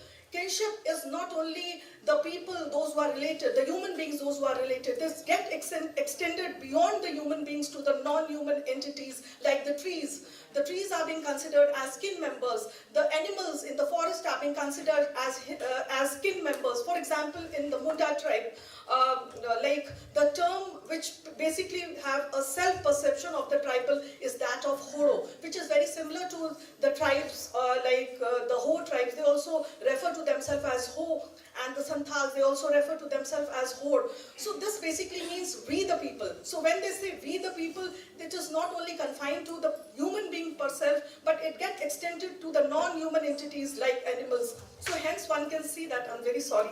So hence one can see that the elephant is being called Marang Horo. That means a bigger human being. So also being termed as like a father or elder brother or something, some type of kin relationship is being actually forged in their day-to-day life. At times when the people, when they graze, take their animals to the grazing field, to the nearby forest, if a tiger or lion, this is specifically in the traditional setup of course, if a tiger or a lion come and snatch away a goat or a cattle, they immediately used to consider that it is part of their existence, the coexistence of the people with the forest and these non-human entities. So if the lion or the tiger is taking away a goat, that is considered that it is justified. They are not running after the tiger to hunt down or kill, but they used to consider that it's okay, sharing of food is there. Sharing of food is not only confined to the non-human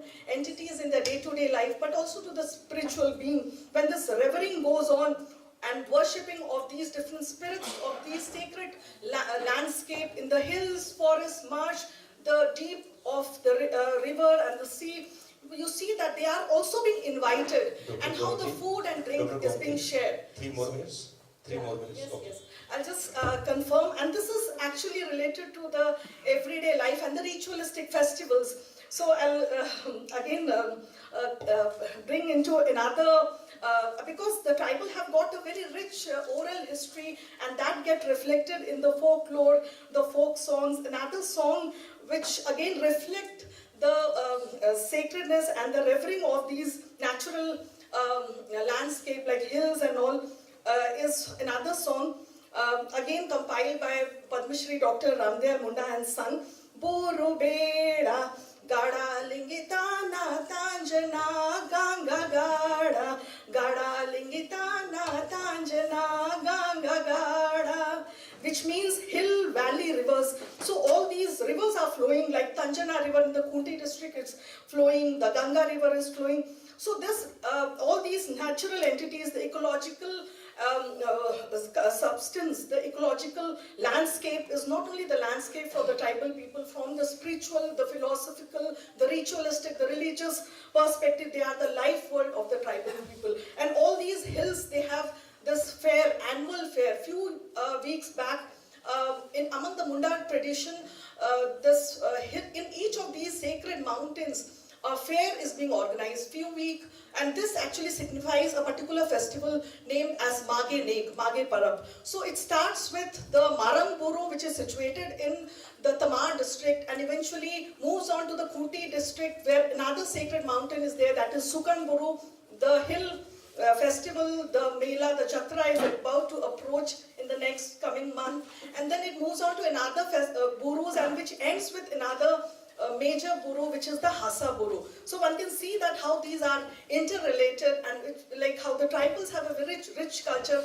And of course in the contemporary period also, despite the fact that so much of challenges and concerns are there in their the predicament which has impacted onto their life, but still the process of reclaiming and re-reclaiming is still on, and it is continued, and it's very much signifies in the ongoing social movement of Jal Jangal Jameen. Thank you so much. Jhar. Thank you so much, Dr. Gomti. Wonderful, you have maintained the time, and some rich insights you have given. Now, I wouldn't like to make more observations at this juncture. Later on we shall see. Okay, but so we'll come to the second speaker of this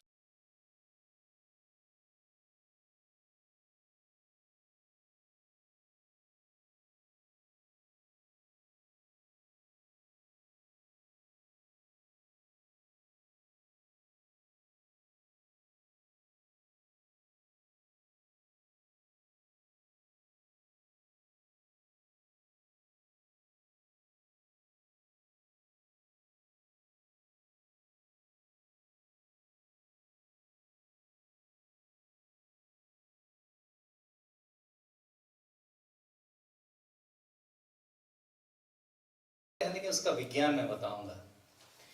गांव में हम लोग पानी खोजते हैं क्या बांस से खोजते हैं। कितनों को पता है क्या खोजते हैं उसमें? पानी का स्रोत, ठीक है। और हमारे कस्टम, हम लोग आदिवासी में अक्सर ऐसे खोजते हैं गांव में, और भी तरीके हैं। ये ट्रेडिशन है, हम लोग ऐसे खोजते हैं। लेकिन ये खोजा क्या जाता है? पानी या कुछ और? आपने ध्यान नहीं दिया। हमारे जैसे पढ़े लिखे लोगों ने भी कभी ध्यान नहीं दिया। आज हम बता देते हैं। ये एक्चुअली हम लोग पानी नहीं खोजते हैं। हमारा जो, हम पूरा कंपोजिशन बता देंगे, ये आने वाले कल में आपके रिसर्च का काम आएगा ये बहुत। ये पृथ्वी 2 ध्रुव है, उत्तर और दक्षिण ध्रुव, कि दोनों का रिपल्सन और अट्रैक्शन हमेशा होता रहता है टाइम पे। तो इस रिपल्सन और अट्रैक्शन से ना, ये जो चट्टान है पृथ्वी का, पूर्व पश्चिम में क्रैक्स हैं। जमीन के अंदर हम लोग जानते हैं कि लावा है, और उसमें बहुत तरह की गैसें निकलती है, उसमें से हाइड्रोजन भी है। तो ये से निकलती है, वो परखनली टाइप का काम करता है। हम लोग अब ऊपर से, हमारे वायुमंडल में ऑक्सीजन है, और पानी का इक्वेशन क्या है? 2 भाग हाइड्रोजन और 1 भाग oxygen, H2O, that is water. तो वो ऊपर से जब उसको हवा मिलेगा ऑक्सीजन, और नीचे से आ रहा ये है, तो वहाँ पानी का फॉर्मेशन होगा। तो एग्जैक्टली उस डिफिनीशन के हिसाब से हम आदिवासी लोग जो खोजते हैं ना, वो पानी नहीं खोजते हैं, वो हाइड्रोजन लाइन खोजते हैं। वो जमीन से निकलता है, और ये बहुत एंशिएंट टाइम से यूज हो रहा है। लेकिन इसका गूढ़ रहस्य कोई नहीं बताता है कि ऐसा क्यों हो रहा है। मैं आपके यहाँ फ्लोर कर रहा हूँ वो नॉलेज, आप भी ट्राई कर लीजिए। ये कुछ खास आदमी ही निकाल सकता है, जिसको हम लोग बोलते हैं कि इसके पास बहुत गुण है। और वो गुण अब तो बहुत नॉर्मल है, लेकिन बता दे रहे हैं, क्योंकि बहुत देश में भाई पानी की कमी हो रही, पानी के लिए लड़ाई होने वाली है। तो मैं बताना चाह रहा हूँ कि पानी के लिए लड़ाई नहीं होनी चाहिए। 2 तरह का पानी जमीन में है। एक बारिश से पानी आया हुआ, जो चट्टान के ऊपर में ऐसे स्टोर होगा, तो उसको आप जितना लीजिएगा तो वो खत्म हो जाएगा।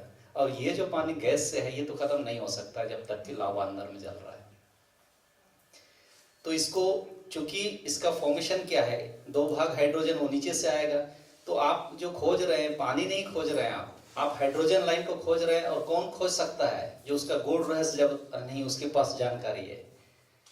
आपका शरीर में वो कंपोजिशन है जो इसको ट्रेस करता है, और वो कंपोजिशन है हीमोग्लोबिन में। वो कंपोजिशन है आपका ब्लड ग्रुप में। जिस आदमी का ब्लड ग्रुप O होगा, वो इसको ट्रेस कर सकता है। ये है गूढ़ रहस्य। लेकिन ये आप नहीं जानते, आपने खोजा ही नहीं। तो ये नॉलेज हमारे बीच में है, लेकिन हमने इसको साइंस से कभी जोड़ा नहीं, या हमने इसको उस मोड में एक्सप्लेन नहीं किया। ये दुर्भाग्य है। तो हमारे बीच का बहुत सारा ऐसा नॉलेज है जिसको आप इसको क्या बोलेंगे, जितने भी अभी न्यू टेक्निक आए हैं बाजार में, वो क्या क्या से खोजना वही है। तो वो आपको पानी, जैसे हम लोग कई जगह चूहा बोलते हैं पुराने जमाने में, वो ऐसे लाइन पे होता है। लेकिन आज ऐसे लाइन क्यों खराब हुए हैं? इतने ब्लास्ट हो रहे हैं, जगह जगह पे ब्लास्टिंग होता है। तो वो परखनली जिससे निकलता है वो डिस्टर्ब हुआ रखा है, तो वो आपको लाइन डिस्टर्ब हो जाएगा। तो इसका बहुत अच्छा मेथड ये होता है कि आप ऐसे करके इसको ट्रेस कीजिए। एक पॉइंट यहाँ लगाइए और थोड़ा दूर में ट्रेस कीजिए, वहाँ पॉइंट ऐसे लाइन कीजिए, वो बीच में आपको मिलेगा ही मिलेगा। वो या तो कंटिन्यूस मिलेगा या तो ब्रेकेज में मिलेगा, क्योंकि वो तो परखनली है। लेकिन निर्भर करता है उस इलाके में कोई माइंस ना हो। माइंस होने से फिर वो ब्लास्टिंग से उसका वो स्ट्रक्चर डैमेज हो जाएगा, तो फिर दूसरे जगह कुछ और विधि से मिलेगा। तो वो हम लोग तो चेंज का बात तब से कर रहे हैं कि इतना अब जमीन के अंदर पोल्यूशन हो चुका है, सरफेस में पोल्यूशन हो गया, हवा में पोल्यूशन हो गया, तो सारी जगह पोल्यूशन है, तो उसका असर तो होगा। लेकिन नॉलेज की बात ये है। तो हमारे कल्चर में बहुत सारी ऐसी चीज़ें हैं जो हम लोग ऐसे ही बोल देते हैं। हम लोग एक और चीज़ है, थोड़ा हम ऐड करेंगे, एक और नया जानकारी। हम लोग जैसे दफनाते हैं तो हम लोग साउथ की तरफ सर करते हैं। तो हमारा जो मिथोलॉजी है उसमें है ना कि हम लोग 2 शक्तियां हैं, एक पॉजिटिव और नेगेटिव, जिसको अपने अध्यात्म से पुरुष शक्ति और स्त्री शक्ति बोलते हैं। ये पुरुष शक्ति है, इधर स्त्री शक्ति है। पृथ्वी में भी जहाँ भी गति है वहाँ पावर है। पृथ्वी में नॉर्थ को हम लोग पॉजिटिव और साउथ को नेगेटिव तो पॉजिटिव ऑलवेज अट्रैक्ट्स नेगेटिव। तो अब ऐसे तो आप नहीं पता कर सकेंगे, लेकिन कोई अगर व्यक्ति डूब के मरा है और हवा नहीं चल रही है, वो अगर सरफेस पे आएगी, उस सर किधर होगा? वो हमेशा साउथ की ओर होगा। इसीलिए उस समय हमारे आदमी लोगों ने जब जैसे तैसे दफनाता था तो शेर बाघ सब उठा के ले जाता था कोड़ के, तो ऐसे करने लगा तो ये सब नहीं उठा के ले जाता, क्योंकि ये प्राकृतिक एक मैग्नेटिक फील्ड है, इसमें है, उस प्राकृतिक ताकत को हर जानवर जानता है। और इसे आप देख सकते हैं, अगर मान लीजिए कोई गाय बैल कोई मरता है गांव में, आजकल उसको गांव किनारे में अगर रखा जाता है, उसका सर इधर होगा तो कोई गिद्ध नहीं खाएगा, कोई भी जानवर नहीं खाएगा उसको या तो थोड़ा सा टिल्ट कर दिया जाता है तो सब खाने लगता है, या तो उसके ऊपर में पत्थर रख देने से लोग खाता है। तो ये जो ज्ञान जो जिसने भी हासिल किया, ये ज्ञान हम जंगल में रहने में हमारी सुरक्षा करता है। मान लिया किसी हाथी से, किसी भालू से हमारा जब सामना होता है, तो आदमी लोग बोलता नहीं कि मारा हुआ जैसे सोइए, आप जाइएगा तो वो लोग खा लेगा। हम जंगल वालों को पता है ना कि किस दिशा में सोने से जाके नहीं वो लोग खा सकता है, तो वही दिशा का ज्ञान। तो उस नॉलेज, उस दिशा में हम अगर ये करेंगे साउथ की तरफ सर करके, तो वो लोग हमको डिस्टर्ब नहीं करेगा। तो ये सब नॉलेज है, तो आदिवासी जंगल में बचा हुआ है। अब इधर का आदमी जाएगा कि नहीं, उसमें हम सुने थे कि उसमें सांस बंद करके ऐसे सोना है, अरे बालू आएगा नोच लेगा आपको। तो वो नॉलेज आपको जंगल के अंदर होके, ये तो सबको पता है हमारे लोगों को। तो ये सब नॉलेज हम लोग जिंदगी जीने के क्रम में सीखे हैं, लेकिन उस नॉलेज को हम अनपढ़ हैं ये हैं बोल के हमारे ज्ञान को नेग्लेक्ट किया जाता रहा है। लेकिन आज विज्ञान भी तो ये मान ही रहा है कि इनके पास जो ज्ञान है वो तो हमसे आगे ही है, नहीं तो 2000 सुनामी में उसका आदमी तो नहीं मरना चाहिए, आदिवासी बचता है, वो मरता है। तो इस नॉलेज को हमको और ज़्यादा थोड़ा इनरिच करने की ज़रूरत है, रेस्पेक्ट देने की ज़रूरत है, और उसको ऑब्जर्व करके सही में उसको अगर आप सम्मान नहीं कीजिएगा, वो आपका सम्मान लेने के लिए वो कभी गिड़गिड़ाएगा नहीं। आदिवासी अपना अपना ज़िंदगी जिएगा। तो मेरे तरफ से ये टेक है इंडिजिनियस नॉलेज पे। Thank you. धन्यवाद, धन्यवाद जी। अभी तक हमने आपको पूरी तरह से निचोड़ा नहीं है, जब तक पूरा नहीं निचोड़ लेते हम छोड़ेंगे नहीं आपको। बहुत शुक्रिया आपका, thanks a lot for your rich sharing. Now we get back to the third speaker, third panelist of the day or this session, that is Mr. नीलम भाई डी पटेल। हमने उनको पहले भी सुना है, लेकिन और एक बार अभी के संदर्भ में to propose to us, to the audience, some takeaways, जो insights आपने अभी तक शेयर किए थे जरूर, लेकिन बाकी लोगों को भी सुन करके आपके पास कुछ insights जिसको हम आगे ले सके further reflection के लिए। Over to you, sir. जी, काफ़ी सारी बातें सर ने बताई कि नॉलेज, तो एक नॉलेज की बात थोड़ी सी मैं भी यहाँ रख देता हूँ। जब कोरोना आया था तब हमारे आसपास के गांव के लोगों ने इकट्ठा मिलकर एक औषधि तैयार की, और उस औषधि जो है मोह के जो फूल होते हैं उसमें जो दारू बनती है उसमें तैयार की गई थी, और सारे गांव में बांटे गए थे। जैसे शहर में कोरोना था, लेकिन गांव में तो कोरोना है ही नहीं, ऐसा हमारे यहाँ माहौल था। तो ये वनौषधि का और गुड़ रहस्य का ही प्रताप है कि गांव के लोग वेद जो है वो सब कुछ जानते हैं। प्रोडक्शन के ऊपर ही थोड़ा सा आपके साथ डिस्कशन करूंगा कि हम लोग कर तो लेते हैं अगर कोई कृत्यों का और उसका उत्पाद भी, लेकिन उसके लिए सही से बाजार मिलना जो है वो बहुत ज़रूरी है। और जब तक और पूरे बड़े स्केल पर ये ना हो तब तक जो सही जो उसके दाम और लोगों को रोजगार मिलना जो है वो कम होता है। तो इसीलिए सारे जो हम लोग देखते हैं कि गांव में आसपास के जो ट्राइबल इलाके हैं वहाँ हाट बाजार लगता है। तो जो बाजार लगता है आपने उस बाजार में कभी वजन काटा जो है वो देखा नहीं होता। अगर हमारे यहाँ तो जो भी हाट बाजार लगते हैं उसमें वजन काटा नहीं होता। लोग जो है अपनी जो उत्पाद की चीजें हैं वो लाते हैं, रखते हैं, इतने थोड़े से रखते हैं, और जो सामने वाला है वो उसको पूछता भी नहीं कि कितना किलो है कितना है। वो बोलता है कि मराठी होगा तो 10 लागे, 10 रुपये में ले जाओ, 20 रुपये में ले जाओ। तो ये कौन सा बाजार कहा जाएगा? तो ये विश्वास का बाजार है। वो हमारे ट्राइबल इलाकों में ही शक्य है और कहीं पे शक्य नहीं है।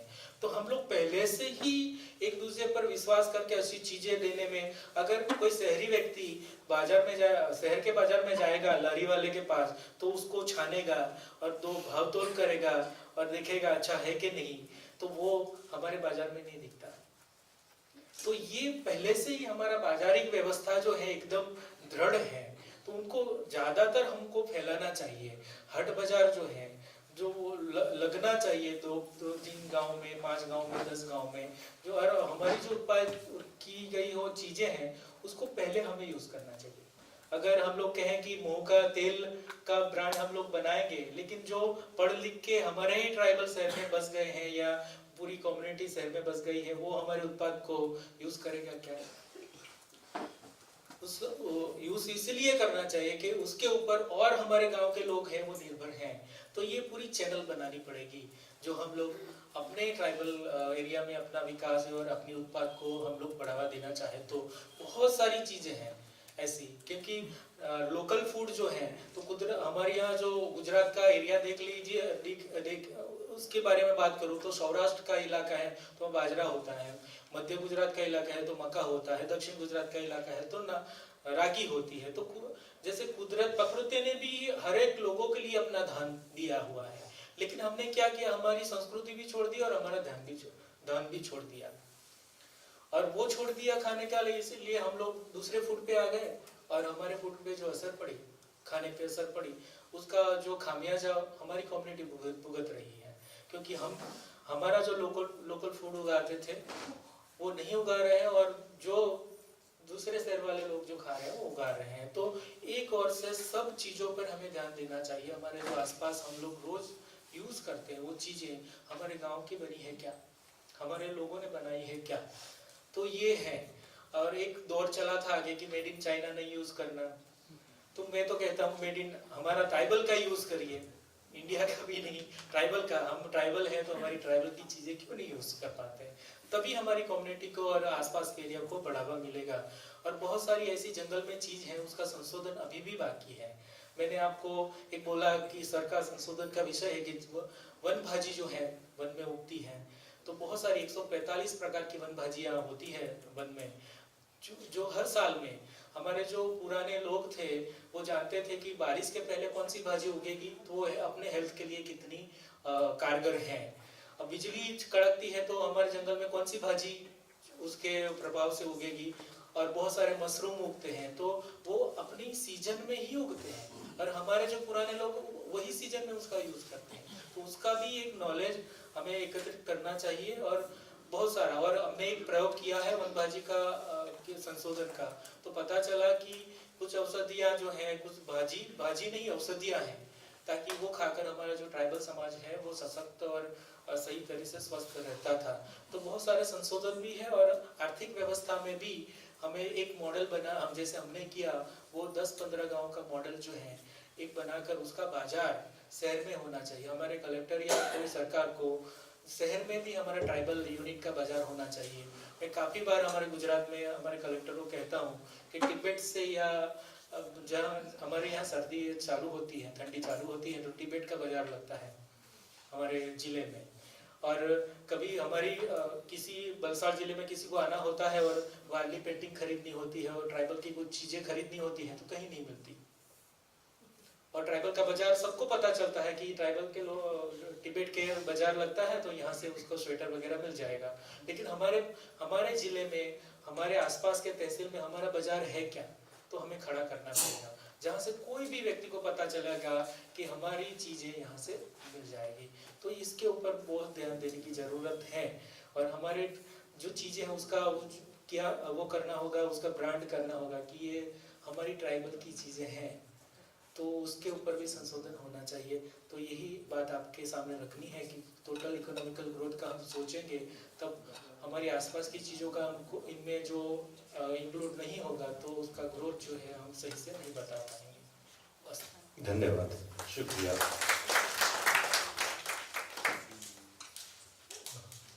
Now we come to Professor Virjus Khaka for his inputs, either from here or from the podium. Yes, okay.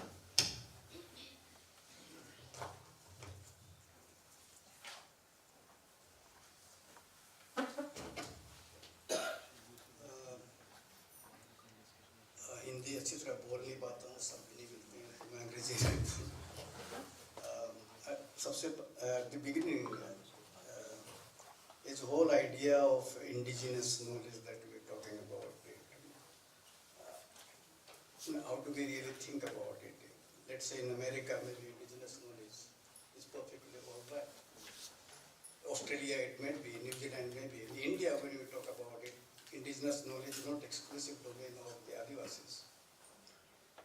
There's indigenous knowledge which are talked about in the context of, let's say, the larger Indian society. So, how do we really position ourselves? Because even homeopathy or Ayurvedic can also be indigenous knowledge. Or people claim it's indigenous knowledge, and people make a claim it's indigenous. And we also making it indigenous. So how is our indigenous knowledge is different from the indigenous knowledge of the others? So ये जो idea of indigeneity है, I think we need to think कैसे इसको conceptualize. Should we think of in terms of indigenous people's knowledge, or just we talk about indigenous knowledge? क्योंकि इस clear है कि America वगैरह में कोई problem नहीं है indigenous का, लेकिन यहाँ तो problems होते हैं. 4 Asian countries में, African countries में indigenous की problems हैं, therefore we have to think about that. Secondly, the indigenous knowledge जो बोल रहे हैं, मैंने हम लोग जो बात कर रहे हैं, I accept it, many of the things which are said, and I also I agree. But sometimes indigenous knowledge कहते हैं evidence क्या दे रहे हैं हम लोग? It becomes a big problem. We can talk about ourselves and take consolation among ourselves. But when you talk to others, they say, what evidence do you have? What evidence do you really give? And I think that is an important issue. And if we want to dialogue with the others, then we have to really seriously think about it. You can just say that, no, this is what is it. I think they will say, okay, you are making these claims, but tell us what are the evidence on the basis of which you do. Can we cancel many things? So I think these are some problems are there, but I look at it somewhat in different way. I think the whole idea of the tribals and the relationship with the nature, I think that's three domain, and I think these are integral to it. Maybe it's getting raptured, but you look at there is a world of nature. There's a world of supernatural, and there's a world of human beings, the social world. So there's three worlds, not two worlds, natural and supernatural. There are three worlds: the human world or social world, the natural world, and the spiritual world. And they are all part of together. So analytically we make a distinction, but in our life, you can't make a distinction between where the natural world ends, where the spiritual world begins, and where you find is the the social world starts. I think the philosophy, as I see it, of the tribals is that natural world, social world, and the the supernatural world, they are part of one single moral community. They are part of one ethical community. And therefore we all have obligations to each other. So philosophically, you can't really separate. They are all integral part of us, and therefore it is our moral obligation. We are morally obliged to spirituality, we are morally obliged to the natural world, we are morally obliged among ourselves. And therefore this whole thing is a moral. And therefore I say, and therefore the rationality, the way जिस प्रकार हम लोग behave करते हैं, वो rational है, वो irrational नहीं है. Rational इसलिए है क्योंकि हम लोग जो है totality में देख रहे हैं, और हम लोगों का relationship क्या है? Reciprocity है. हमको कुछ देना है, तो हमको कुछ लेना भी है.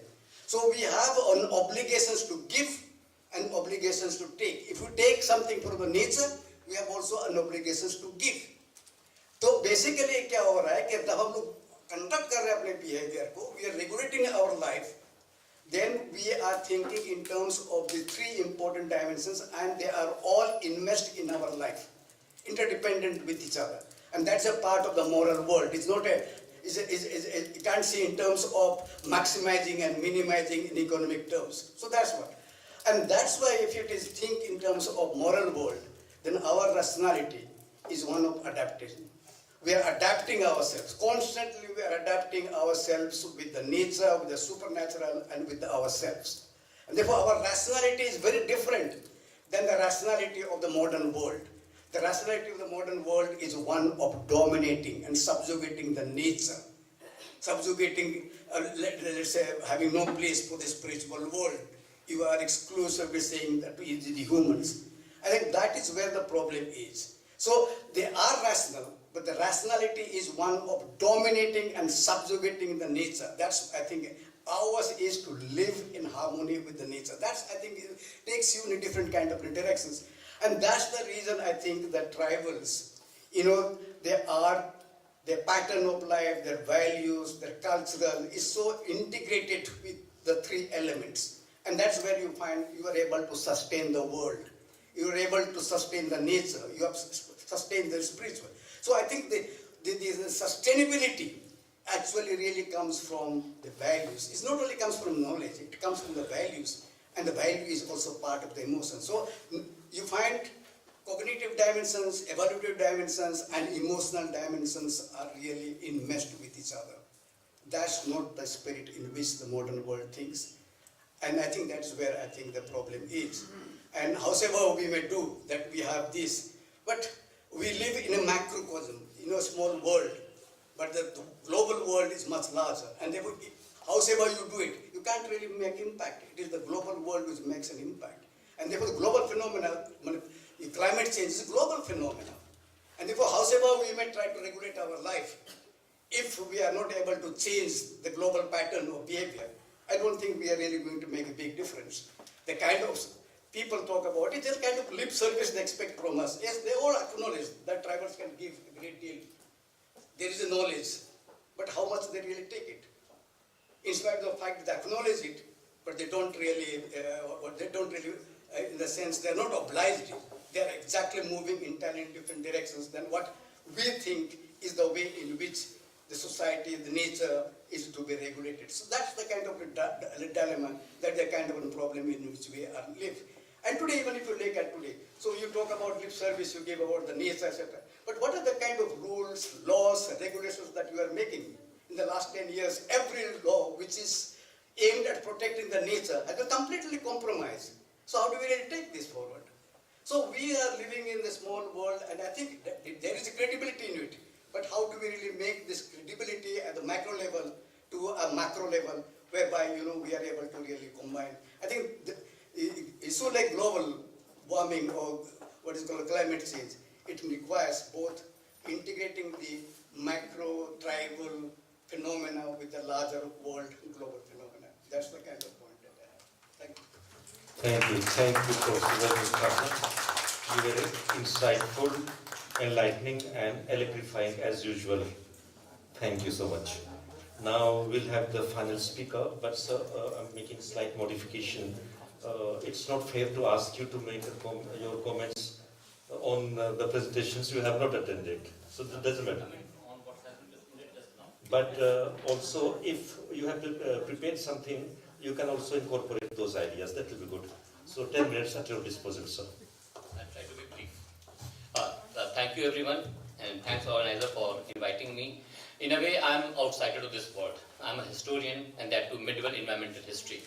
But I'm working on with a group which is called Teachers Against Climate Crisis. So we are trying to share the latest academic concerns with these students.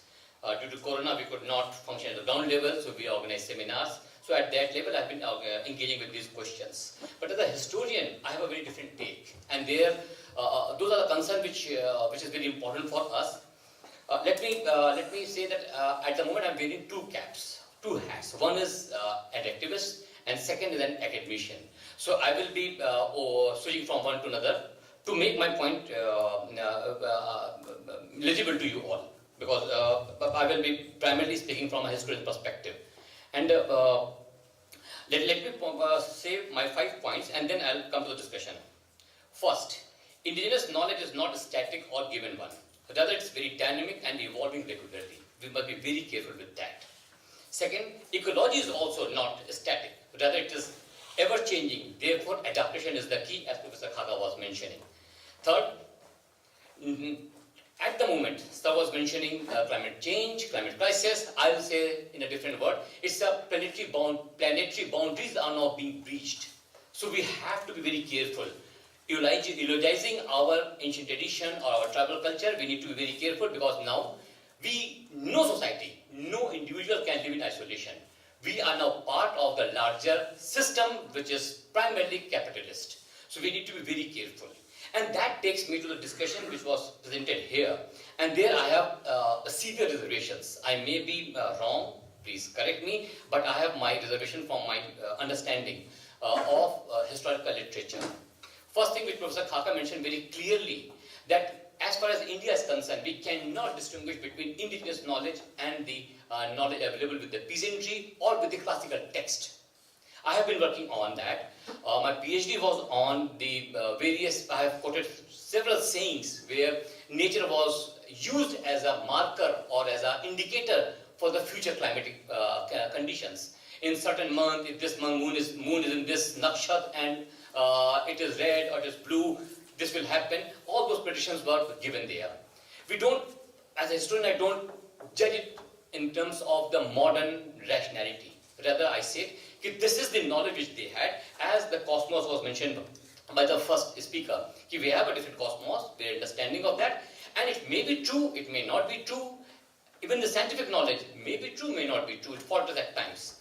But what my concern is that when we propose a development model which is primarily development, as we say, in terms of middle class aspirations, then I'm afraid we are moving in a wrong direction. If we are aspiring for the same kind of privileges, amenities and the benefits, then we must be very, very careful.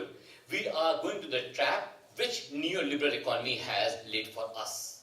Most of us, especially my generation, my Professor Khaka's generation, new generation has only seen the neoliberal economy. We know the pre-neoliberal economy phase in India and post-neoliberal economy. We have enjoyed the benefit. Now it is the time when we are being made paid for it, especially in terms of environment. So if we are proposing the kind of integration which was being proposed, that our product must be visible to the outside world, what is the mechanism for that?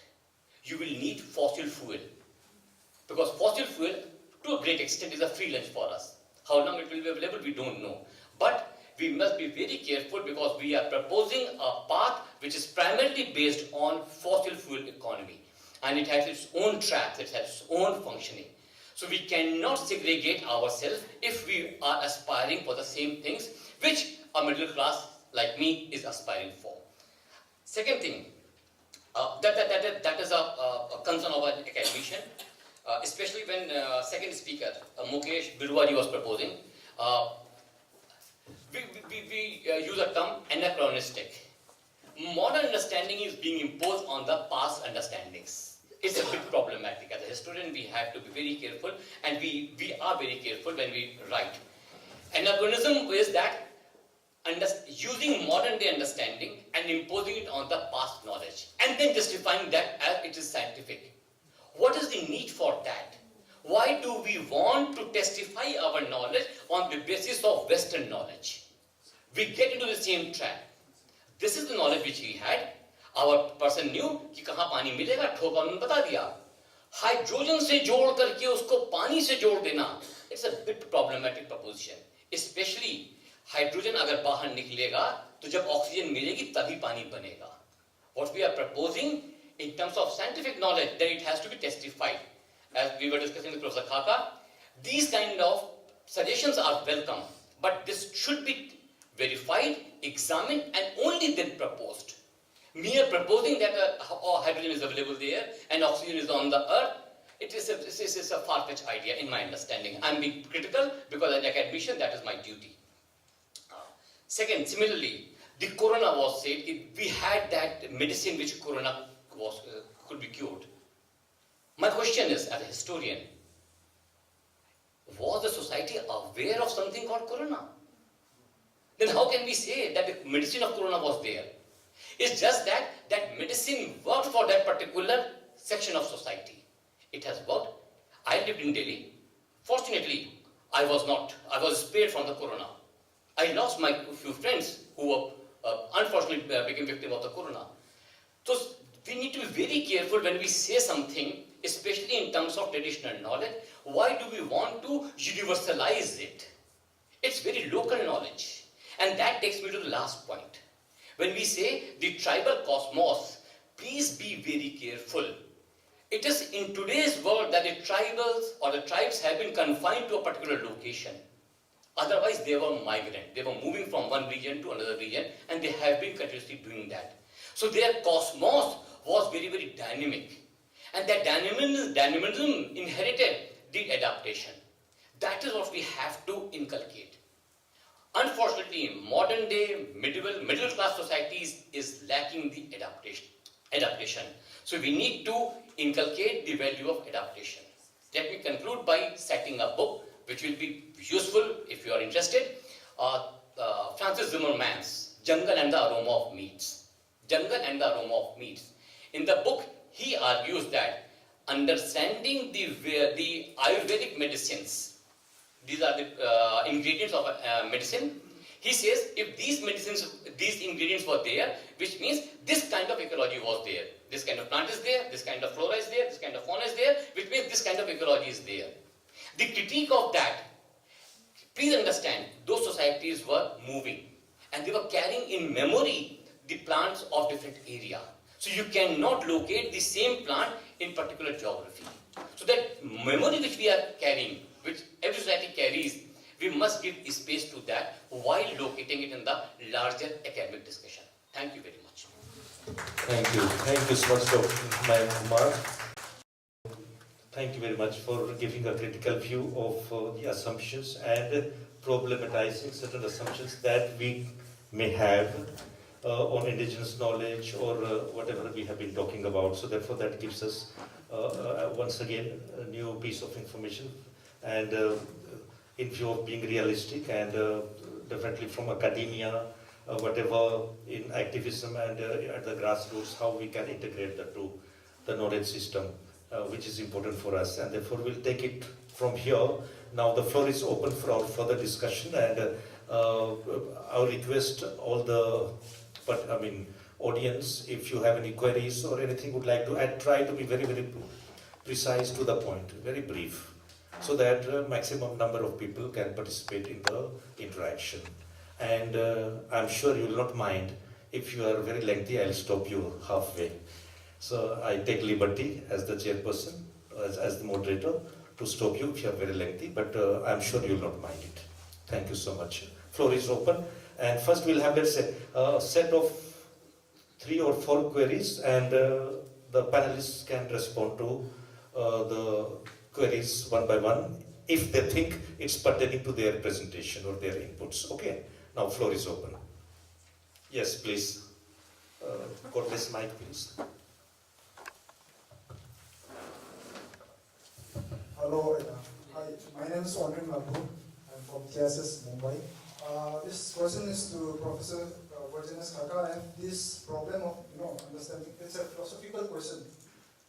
Does indigenous community have different universe, or does indigenous community has one particular universe like the Western universe and looking at the universe from different perspective, or does indigenous community has different world totally?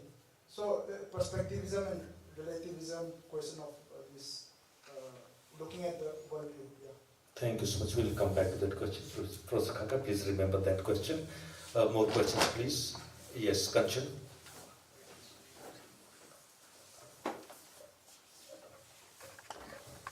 Yeah, my question is for Dr. Mayank Kumar. Sir, since you mentioned about that how indigenous knowledge cannot be related to science, which I also agree, we cannot give the example of science to prove the indigenous knowledge, but then you also said about how the indigenous traditional knowledge is local, how the locally it is. But how, if we see geographically all over world, the indigenous knowledge, the relationship with nature of indigenous community, they're coming out with indigenous knowledge. So what framework should be taken in mind to see geographically all over the continent the indigenous knowledge? Thank you. Thank you so much, Dr. Mann. Please remember that question. Number 3, question number 3. Yes, please.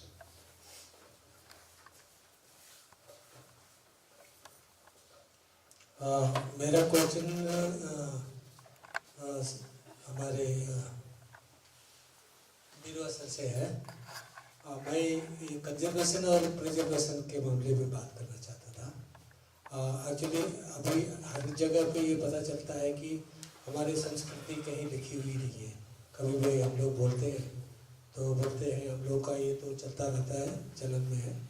मेरा बच्चा दिल्ली में है, तो अगर यहाँ पर कोई लिख करके नहीं रखा हुआ है तो वो पता ही नहीं चलेगा उसको। मेरे बाद में मेरे को नहीं लगता है कि वो आगे बढ़ेगा। देन अगेन वो जैसे पानी की बात कही थी आपने, तो आपने जो व्यवस्था किया था कि सर पटेल जी ने भी बोला था इसको कि अभी जो अप्रैल के बाद में हमारे पास जो पानी की समस्या जो होती गाँव में, हम तो चलो पलायन होकर के दिल्ली आ गए, हमको तो सप्लाई मिल जाती है, लेकिन वहाँ जो गांव में कि वाटर लेवल नीचे जा रहा है, फिर पीने का पानी मिलता नहीं है, फिर सिंचाई भी चाहिए उसके लिए, उसका लिए भी पानी नहीं मिलता है। तो उसको प्रिजर्व करने के लिए किस तरह का आप सोचते हैं, आपको बताइए। Thank you. सवाल याद रखें।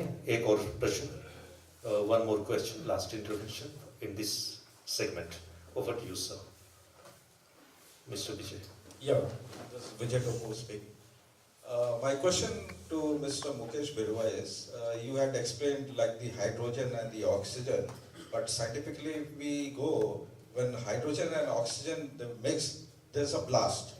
So just clarify on that. Thank you so much. So, shall we start with Professor Khaka, then to Dr. Mayank Kumar. Over to you. Yeah, it's a little difficult to answer your questions. There are many people who think that every human being has the same way of thinking. If you take the Levi-Strauss, binaries and all that, or Immanuel Kant, if you take categories of thought and all that. But if you, I'm a sociologist, I'm not a philosopher. And as a sociologist, I'm not very sure whether there's a universal way of thinking among the indigenous people. There is some commonality that you find, but I'm not very sure that this is universal. Even you find that, I was reading, I think there's a Marcel Morse, is a cousin, nephew of, what is it called, Durkheim. And he written a book of primitive classification, and as to how people really classify. And he says, it's not that there's a category of thought. People actually classify in terms of the surroundings in which we live, in the way in which the society is structured. So how you look at the space, how do you look at the clothes, it all depends on the way in which the society is structured. So he says that much of the way in which we think is in the way in which human society is organized themselves. So it's nothing. So in that sense, I find that it not be, I don't think most of this can be universal, that because I think we are located at a space and time and the territory, and we are living in certain kind of social structure. And I think that it has a certain value in it. And therefore, I'm not very sure scientists or psychologists or maybe philosophers may be able to say. But as a sociologist, I find very difficult to believe that all of us have a kind of universal value. Thank you, Professor. Over to Dr. Mayank. Thanks for the very interesting questions. Before I come to your question, give me a second. Let me suggest a book, In the Times of Trees and Sorrows. The introduction of that book might help you, the kind of question you are raising. It's an anthropological survey of a Sarwar dynasty principality near Ajmer. What was done that they did a survey and then asked those who have survived the pre-independence era and asked the question, what do you mean by understand by environment? And what do you understand by development? On these two questions, that survey was done, and that might help you on this question which you are raising with Professor Khaka. I never said that traditional knowledge is not scientific. I'm not saying that. No way I'm suggesting that. I'm simply suggesting that there is no need for us to justify traditional knowledge in terms of scientific understanding. Traditional knowledge can be very, very scientific, very, very scientific. And that takes me to the question of the water which you were raising. I was part of a group when Bhuj earthquake happened, and I was there in Selari village towards Dholavira. We were 30 students were there and 4 teachers were there. So as a teacher, I was leading that group, and what I noticed that in that village in 2002, 20th December, January 2002, the water availability was ensured through supply through tanker from Bhuj. भुज से tanker आता था और वो चेलारी village में लाता था. My own understanding and my reading of Anupam Mishra and Center for Science and Environment, the Dying Wisdom, with the help of Swami Narayan Temple, what we did simply gave them an idea of how to conserve water, rainwater harvesting. एक उनसे पैसा मिला, एक tank खरीदा, बच्चों ने गड्ढा खोदा, मैंने वहां से पाइप लगा उनको सिस्टम बताया कि जो रेन वाटर होती, जो बारिश होती है, उस बारिश को आप इकट्ठा कर लीजिए, अपने इकट्ठा कर लीजिए, आप पानी की व्यवस्था कर सकते हैं. So there are traditional knowledge which are very useful and they were very scientific. They were very scientific. If you wish to read, you read Anupam Mishra, आज राजस्थान बूंदे और आज भी खड़े हैं तालाब, साफ माथे का समाज in Hindi or Dying Wisdom in English. So traditional knowledge was scientific and being used. As far as your second question is concerned, Thomas Hoffman is working on that, and he has come up with a book where he says that the traditional knowledge and classical knowledge, there is a give and take between these two. When the traditional knowledge is codified, it is used as a classical knowledge, and that classical knowledge is further transmitted and redefined, remodified, recalibrated according to the local conditions. Why do we want to universalize it? Why do we wish to universalize it? Because the moment we wish to universalize it, we are going to the same trap of which was being discussed in the previous session. Promote tourism. By promoting tourism, we are once again going into the trap where it is middle class का शौक है कि उसके पास spare time और पैसा है कि कहीं घूमने जाए. Think of the common man जिसके पास ना वो time है. हम अपने mates को कितनी छुट्टी देते हैं? हफ्ते में एक देते तो हम रोते हैं.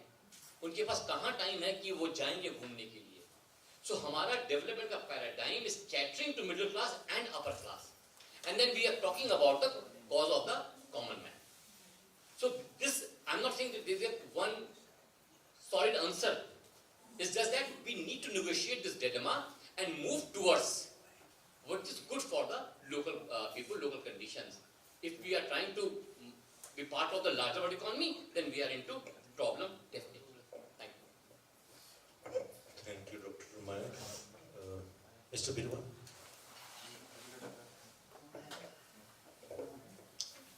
पहला तो क्वेश्चन है वाटर लेवल कैसे मेंटेन होगा. वही आप इसमें दो तरह का पानी का एक्चुअली ये दो तरह के रिसोर्सेज से मैंने लिया. एक हमारे तरफ में तालाब खोदा जाता है जिसको सुरमी दुर्मी तालाब बोलते हैं. ठीक है, सुरमी दुर्मी उधर राजस्थान में भी है. सुरमी दुर्मी में उसका कंसेप्ट ये है कि वो जो तालाब है कभी सूखता नहीं, तो वैसे रिसोर्स रिच जगह पे वो लगाया जाता है जो कभी नहीं सूखता. मेरे यहाँ पे बहुत सारा तालाब है, तो वो एक्चुअली हम लोग मानते हैं कि उसी पॉइंट पे है जहाँ इसका आता है. अच्छा, दूसरा उसके बाद चुआ होते हैं जो दलदली इलाकों में, उस पर अगर आप देखेंगे जो बहुत ऐसे पॉइंट में है उसमें ना बबल्स निकलते हैं. ठीक है, वो हमेशा बबल्स हमारे यहाँ अभी भी हैं. तो ये सब चीज़ें देखने के बाद एक अब बोलते हैं कि हम इधर में आ गए तो ये नॉलेज कैसे ट्रांसफ़र होगा. देखिए, हम लोग एक अलग फिर नैरेटिव में जी रहे हैं कि भाई हमारा नॉलेज ट्रांसफ़र नहीं होगा. एक उदाहरण बताते हैं. हम लोग नेतरहाट में पड़े हुए जंगल एक पहाड़ी में है. वहाँ पर एक दिन घूमते हुए एक गिरगिट को ना एक ये क्या मिलता है वो डंक मारने वाला बिच्छू, हाँ इसको बिच्छू मिला.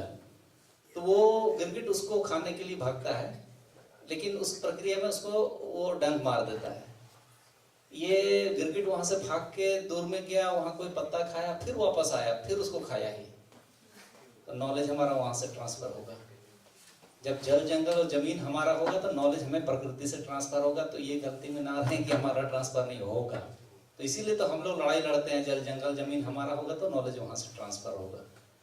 तो एक तो ये हो गया। अब आज सूख रहा है तो दो तरह का पानी का स्रोत है। एक तो पानी जो स्टोर हो रहा है ऐसे स्ट्रक्चर जहाँ होता है, वो तो पानी बारिश का है, उसको आप जितना यूज कीजिएगा तो खत्म हो जाएगा। दूसरा जो ये हम लोग बोल रहे हैं, जो अभी भी हमारा जो सुरमी दुर्मी क्यों नहीं सूख रहा है, हमारा जो नेचुरल रिसोर्स वाला पानी क्यों नहीं सूख रहा। मेरा झरना अभी तक चलता ही है। अब चाईबासा आएंगे तो वो एक झरना है लुपुंगुटू में, वो लगातार चल रहा है। तो एक हो गया उस मेरा कहना है कि हमारे जो एंशिएंट नॉलेज है उसको थोड़ा सा हमको इधर से अटैच करना जरूरी है ताकि लोग उसको सीरियसली ले। अच्छा, दूसरा ये जो बोल रहे हैं सर आप कि ब्लास्टिंग है, ब्लास्टिंग एक बार शुरू में हो सकता है, लेकिन अब कंटिन्यूस वहां जब एक बार फॉर्मेशन हो जाएगा तो वो ब्लास्टिंग प्रक्रिया नहीं आएगी, एकदम शुरुआत में आएगा। तो ये जो हमारे तरफ में ऐसे चुआ सब है जिससे वो बबल्स निकलता, आप देख सकते हैं अभी कई जगह है हमारे यहाँ में। तो एग्जैक्टली उसको हम लोग को साइंटिफिकली जस्टिफाई करने की जरूरत है। हम तो ये एक टेक हम दिए कि ये सब है, हमको सोचने की जरूरत है। हम लोग जब आज पढ़ लिख गए हैं तो हमें जब इंजीनियर हैं, हम कोई साइंस पढ़ रहा है तो हम लोग को उस दिशा में भी कुछ कोशिश करना चाहिए ताकि हमारा समाज आने वाला कल में वो इस सब चीजों का जवाब दे पाए। हम लोग सिंपली इतना बोल देंगे तो वो नहीं आएगा। तो कालांतर में बहुत सारी चीजें हमको लानी पड़ेगी उस रूप में, ताकि अभी अदरवाइज अभी नया जनरेशन को आप कैसे अपने से जोड़िएगा। वो आपका गांव नहीं जा रहा, क्या संस्कृति सीखेगा। घड़ी हमको क्यों लाना पड़ा, तो अभी अपना लोग कम से कम कुछ तो साइंटिफिकली या ऐसे कुछ मॉडर्न टाइप का चीज दे, इसीलिए वो चीज। तो यही एक तरीका है कि थोड़ा सा एक्सप्लेनेशन मोड में हम लोग करें। और अभी तो इसरो और फलाना इतना दुनिया भर का है, हम लोग के साथ अटैच हो, ट्रेडिशनल नॉलेज बोल के खाली हमारा एक्सप्लोइटेशन ना करें और इन चीजों पे। Thank you. We'll take another 5 minutes, but we'll just have 2 brief queries, if you have any. 2 interventions, and every panelist, if he or she wants, just 1 minute, a final word, and then we'll conclude it. Okay? So, any further interventions or any queries? If at all? If not, Dr. Bodra, would you like to say something just for a minute or half? Yeah, just for a minute, okay? And उसके बाद आप भी तैयार रहें कुछ अगर करना चाहते हैं. Other panelists also, if you have anything else as the final word, you are most welcome, just for a minute or so. Yeah, over to you, ma'am. Yeah, I would like to sum up when we look at indigenous knowledge, and I'm going to say, of course, it's confined to the local realm, but again, when we are looking at from the perspective of the interface between ecology and society, ecology, the ecosystem, and society as a social system, it's very important that there should be a link today in the era of post-neoliberal era. Like there should be a link from the local to the regional, then to the national, and then to the global. And then only, I mean to say, when we can talk about sustainability, conservation of these knowledge, and then the passing out to the next generation. And part of the, it's very much part of the tribal culture, the Adivasi culture, but the crisis of ecological destruction can be tackled at all these 4 levels. We should not confine the indigenous knowledge only at the local realm, but what is happening at the regional level, that also has to be taken into account, and how is that linked with the national and eventually to the global level, that is again important. Thank you, ma'am. Over to you, sir. कुछ नहीं, अच्छा ठीक. Anything else you would like to say to wrap it up? Yeah, please. Yeah.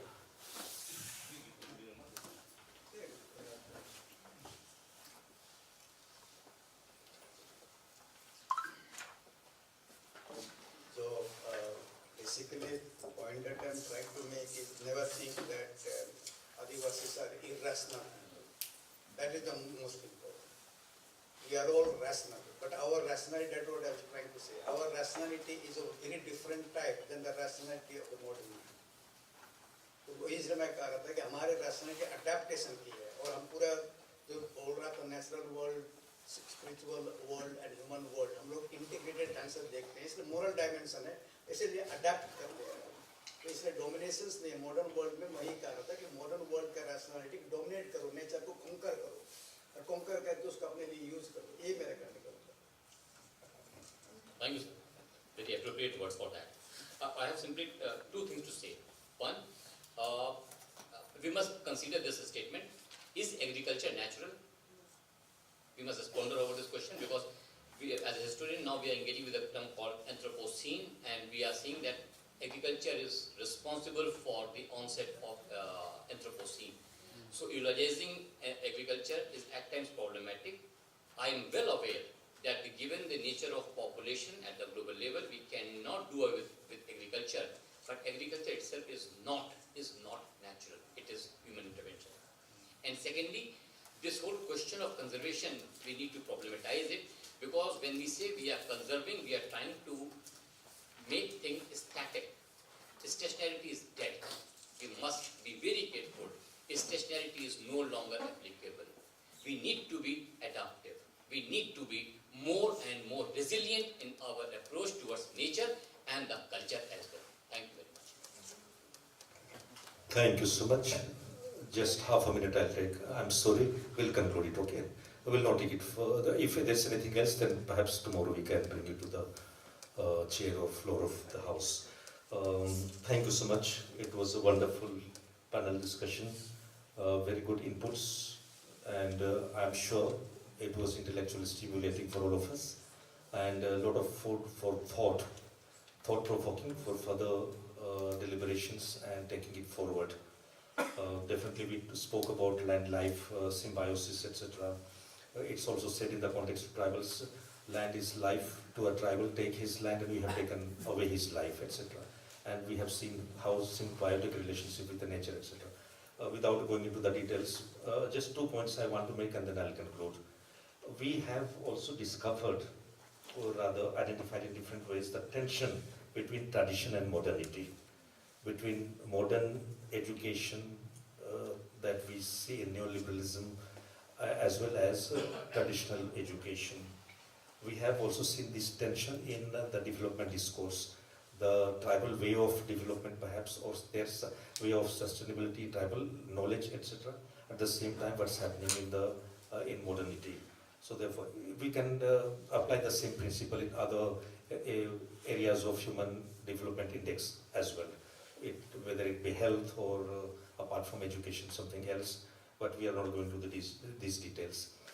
Third point I would like to make is something which also emerged towards the end of our discussion about universalization, or sometimes there could also be a tendency of valorization of certain cultural aspects, which time and again some of the authors, some of the critics do draw our attention to, and therefore that also requires little attention so that we are able to strike a balance between the two. So therefore that will be one help for all of us. But there is also an aspect of negotiation, what we are also calling adaptation. Therefore, how, despite the fact there are many problematic areas, and I am very happy that both Professor Khaka and Dr. Mayank have been able to problematize some of the assumptions that we may have, only from the point of view of looking at it critically, so that we are able to strike a balance. How to adapt? Where is the convergence? Whether we will be able to take the best out of the two worlds. And therefore these will be some of the challenges in the days to come for all of us. All of us are in solidarity with one another as far as tribal culture is concerned, our identity is concerned, and it's not static, it's dynamic, as has been already spelled out. So how do we take it together so that as far as other aspects of culture, whether it be economy or society or other aspects, other components of culture are concerned, how do we really negotiate and as far as tribal society is concerned, and how do we take the tribal society forward, striking a balance, so therefore making adaptations. So this will be a real challenge for all of us, and it's a call for us. And I'm sure tomorrow when we are going to discuss education and a couple of other components of the main theme, it's going to be very, very enriching. And but from this chair, I would like to once again place on record my sincere and honest thanks and appreciation to each of the panelists and also to the audience for being very good audience and for very actively participating in the entire discourse, entire discussion. So let's put our hands together for everybody. Thank you so much, and over to the organization. As we have come to the end of the panel discussion, I request the moderator, Dr. Joseph Mayanus Kujur, to present a memento as a token of honor to Dr. Mayank Kumar.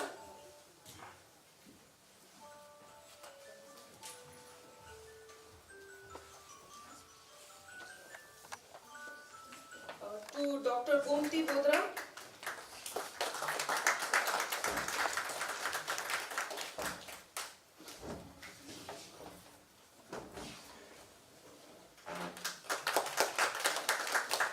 To Mr. Mukesh Birwa.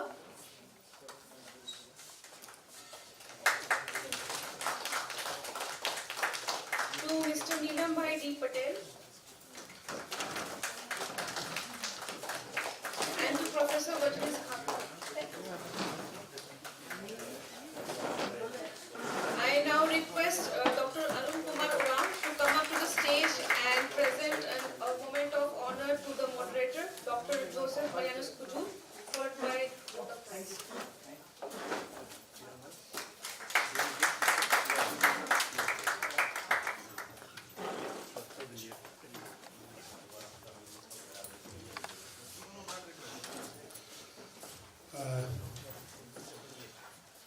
Thank you for this session.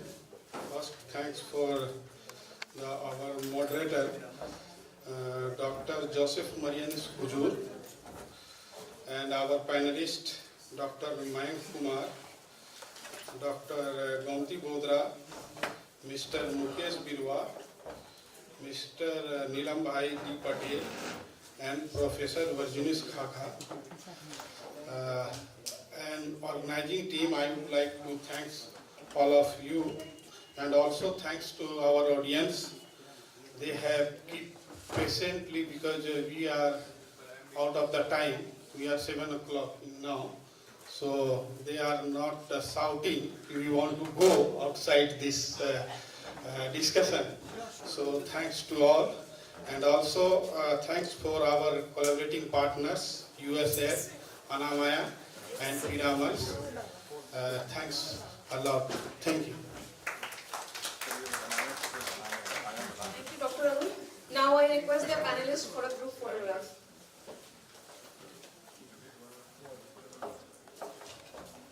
So today was the first day of the seminar when we have completed 2 themes. Tomorrow the seminar will be following theme 3, which is indigenous way of human formation, indigenous education system, and theme 4, which is on indigenous governance system and political participation. The seminar for tomorrow will start at 9:30. I thank the sponsors of the event, USAID, Anamaya, and Piramal Foundation, without whom this event would have been impossible. So thank you for the sponsors. I hope you have enjoyed and engaged yourself with the first day of the seminar. And thank you for staying for so long, and we wish to see you tomorrow as well, and to further witness the dynamics of musings on indigeneity. I, Dr. Juhi Priyanka Horo, I sign off for today.